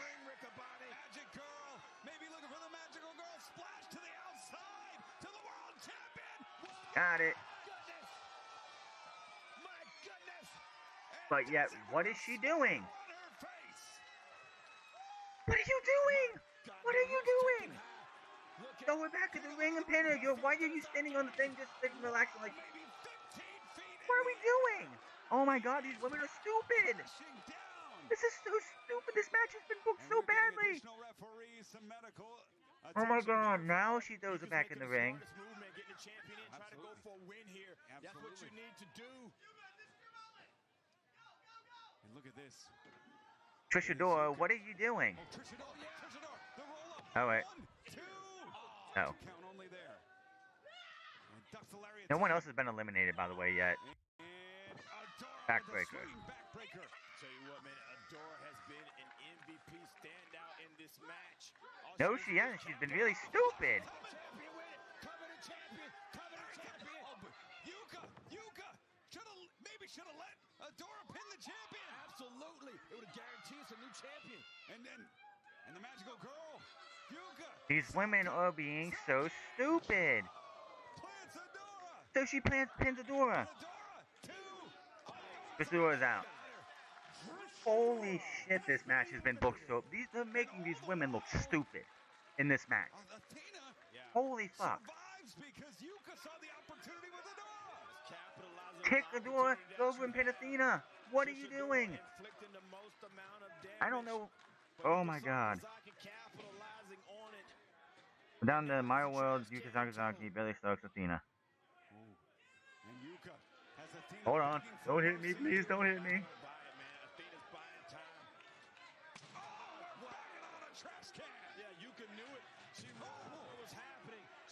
That first hit sounded like it was a good one. She would be doing the exact same thing. And look at this. The magical girl with the trash can. I'm scared to think about what she's thinking, Riccaboni. Well, she hit that magic girl splash to the outside, and she's going to do it with the trash can on the inside. And Sakazaki! Wow! Pin the champ! Pin the champ! But that may have stabbed the midsection of Sakazaki. Cover! Two! And Billie Starkz saves her ball. Because she wants to be the one to pin this. Pin. would have taken her odds from 25% to 33 if she would have. She wants to be the one. She going for a Pepsi Punch? Oh, she absolutely. Is she going for a, what is she doing here? Billie Starkz, look at the power. Doing the raw strength of Billie. Oh, that's got to be it for Yuka. We're down to high end Maya World. Billie, Maya World, and Athena left. Sakazaki has been eliminated. Athena should have been eliminated in this match 3 times. 3 times. Down to the forever champion. But Trisha Adora and Yuka Sakazaki both look like idiots. They're both out now. Maya World would love nothing more than to eliminate Billie Starkz, the woman who arguably cost her the World Championship a couple of weeks ago on Honor Club, and we're locking up. It's a hockey fight in Salisbury. It's the minion versus the protege right here. Maya World in the face of Billie Starkz, not backing down one bit. An exchange here. Maya World now off the ropes. Billie Starkz follows in with a heavy forearm. Now off the ropes. There you go. Starkz connects. Maya making the best of his opportunity. Reverse to inside. Nice kick right there by Maya World. Billie Starkz not backing down though. Billie Starkz brings it. Whoa, wait a minute. Guy with the destroyer. Billie Starkz. The cover to Billie Starkz. Almost No. gets it. To one-on-one. The only reason why Maya World is still in this is because Billie Starkz was not able to make a full cover on there. My goodness, where's the champion at? Well, Billie Starkz clutching those ribs. Billie Starkz, the last woman standing as the bodies have been piled up on the floor. You see Shut up, dude. A dozen or so chairs. And I'm wondering, what is Billie Starkz fighting for herself or fighting for Athena as Mike Posey checks on Maya World? Maya World to the left of your screen. Trying to make her way back in. My gosh. What a battle. Oh, Holy emerging. fuck, man. Emerging is Athena. Double-barreled. Lightsaber. Can someone shut that guy up? Right here, they have to get through the forever champion who's willing to take on both. I can hear. Oh my goodness. Billie Starkz is going with the game plan. For now. Yeah, it's got to come down to Billie and Athena.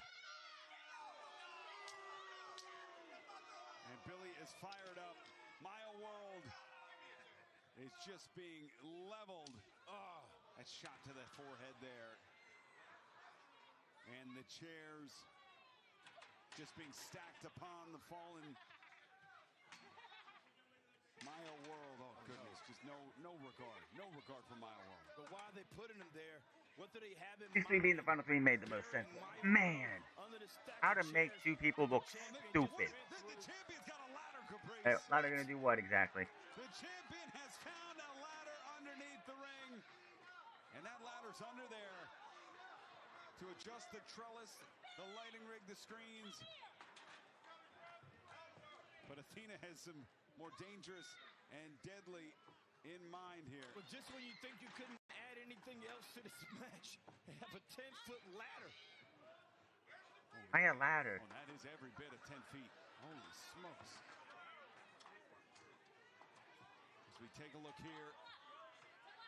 Oh, and Athena just calling the shots here. Athena. There you go. Oh. Athena's trapped. Athena's trapped. Kicked her in the back. Maya World with a well-placed drop kick. The champion has been trapped. It's Maya World with Billie Starkz here. Billie Starkz into the knee. Swinging up the ladder with a big roundhouse kick there. Billie Starkz going up high. Maya World lane. Prone. There you go. It's almost like Maya World's fighting two people on the same team. And Maya World essentially 2-on-1 at this point. Oh, wait a minute. Athena just hit Billie Starkz. Whoa, wait a minute. Athena took out Starkz. 1, 2, Maya World. Wow, Maya World eliminates Billie Starkz. We're down to Athena and Maya World. Starkz has wow. been eliminated. Thanks in no small part to friendly fire from Athena. Was that intentional, Caprice? It doesn't matter because right now it's Maya World and Athena, and the winner will be the Women's Ring of Honor champion. And this is not what Athena wants. And it is the champion Athena who is on the attack, on the offensive here. And I can't imagine, Caprice, that was intentional because it benefits Athena to have Billie Starkz in there. But tell me what, And that's not the way I thought this was going to go. I figured you would have had Maya World get beat. And then you would have Maya, like Billie Starkz laying down to beat, and then like outsmart Athena and beat her. It's Athena and Maya World. It's the protege versus the forever champion. I wouldn't disagree with that. As Athena with the championship belt that she has held for nearly 1,300 days, ready to square up to deliver a shot through the skull of Maya World. No one home. It's Maya World delivering the forearm there. A lot of times we've seen Athena use that belt. And why did this become a fucking like hardcore match? They need the women to do this. Maya World. Oh my goodness!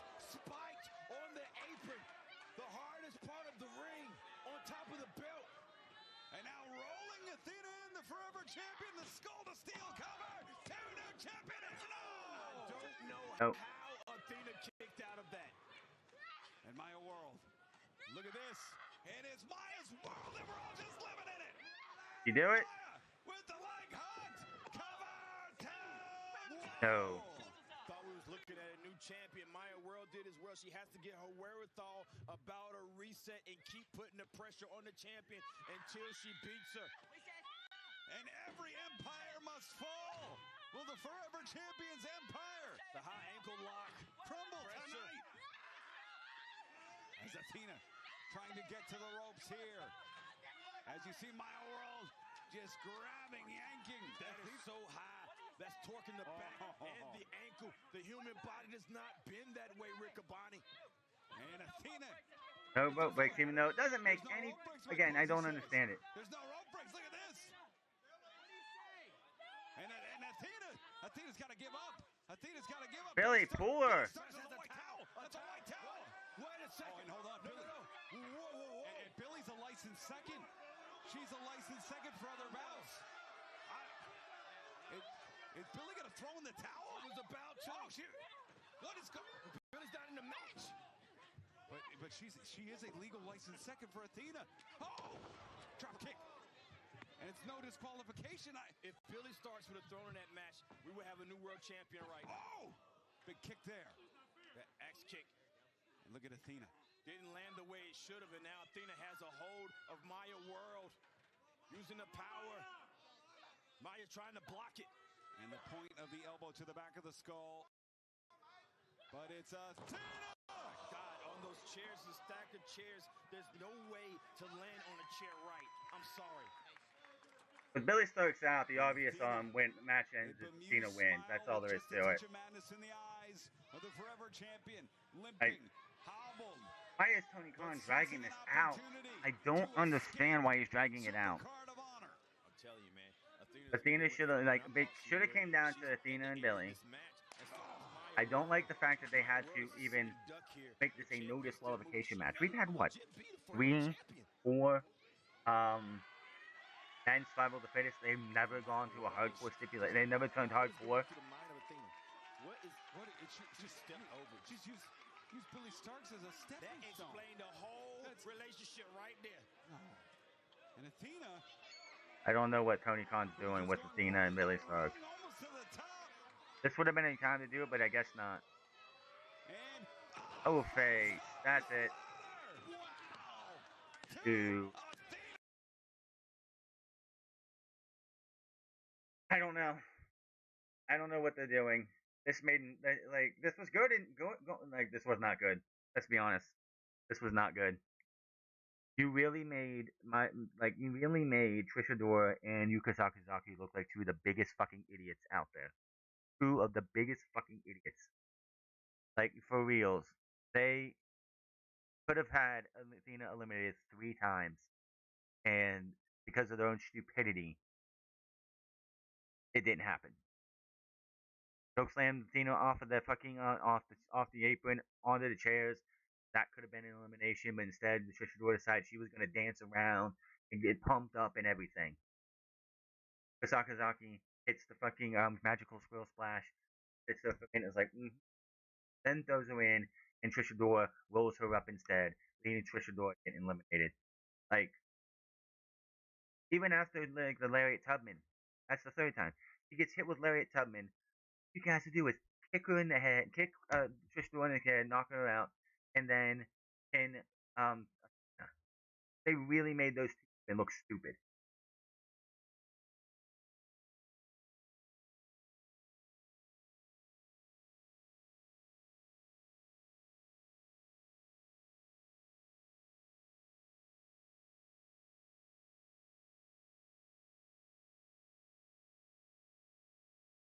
Failed.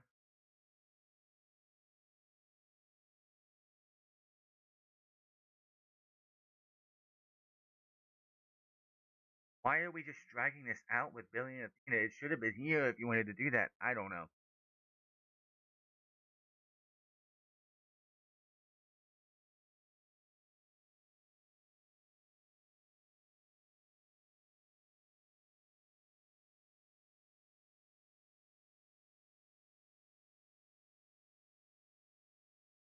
Diamante trying to get some praise from Athena, but Athena is not happy, and Billie is crying.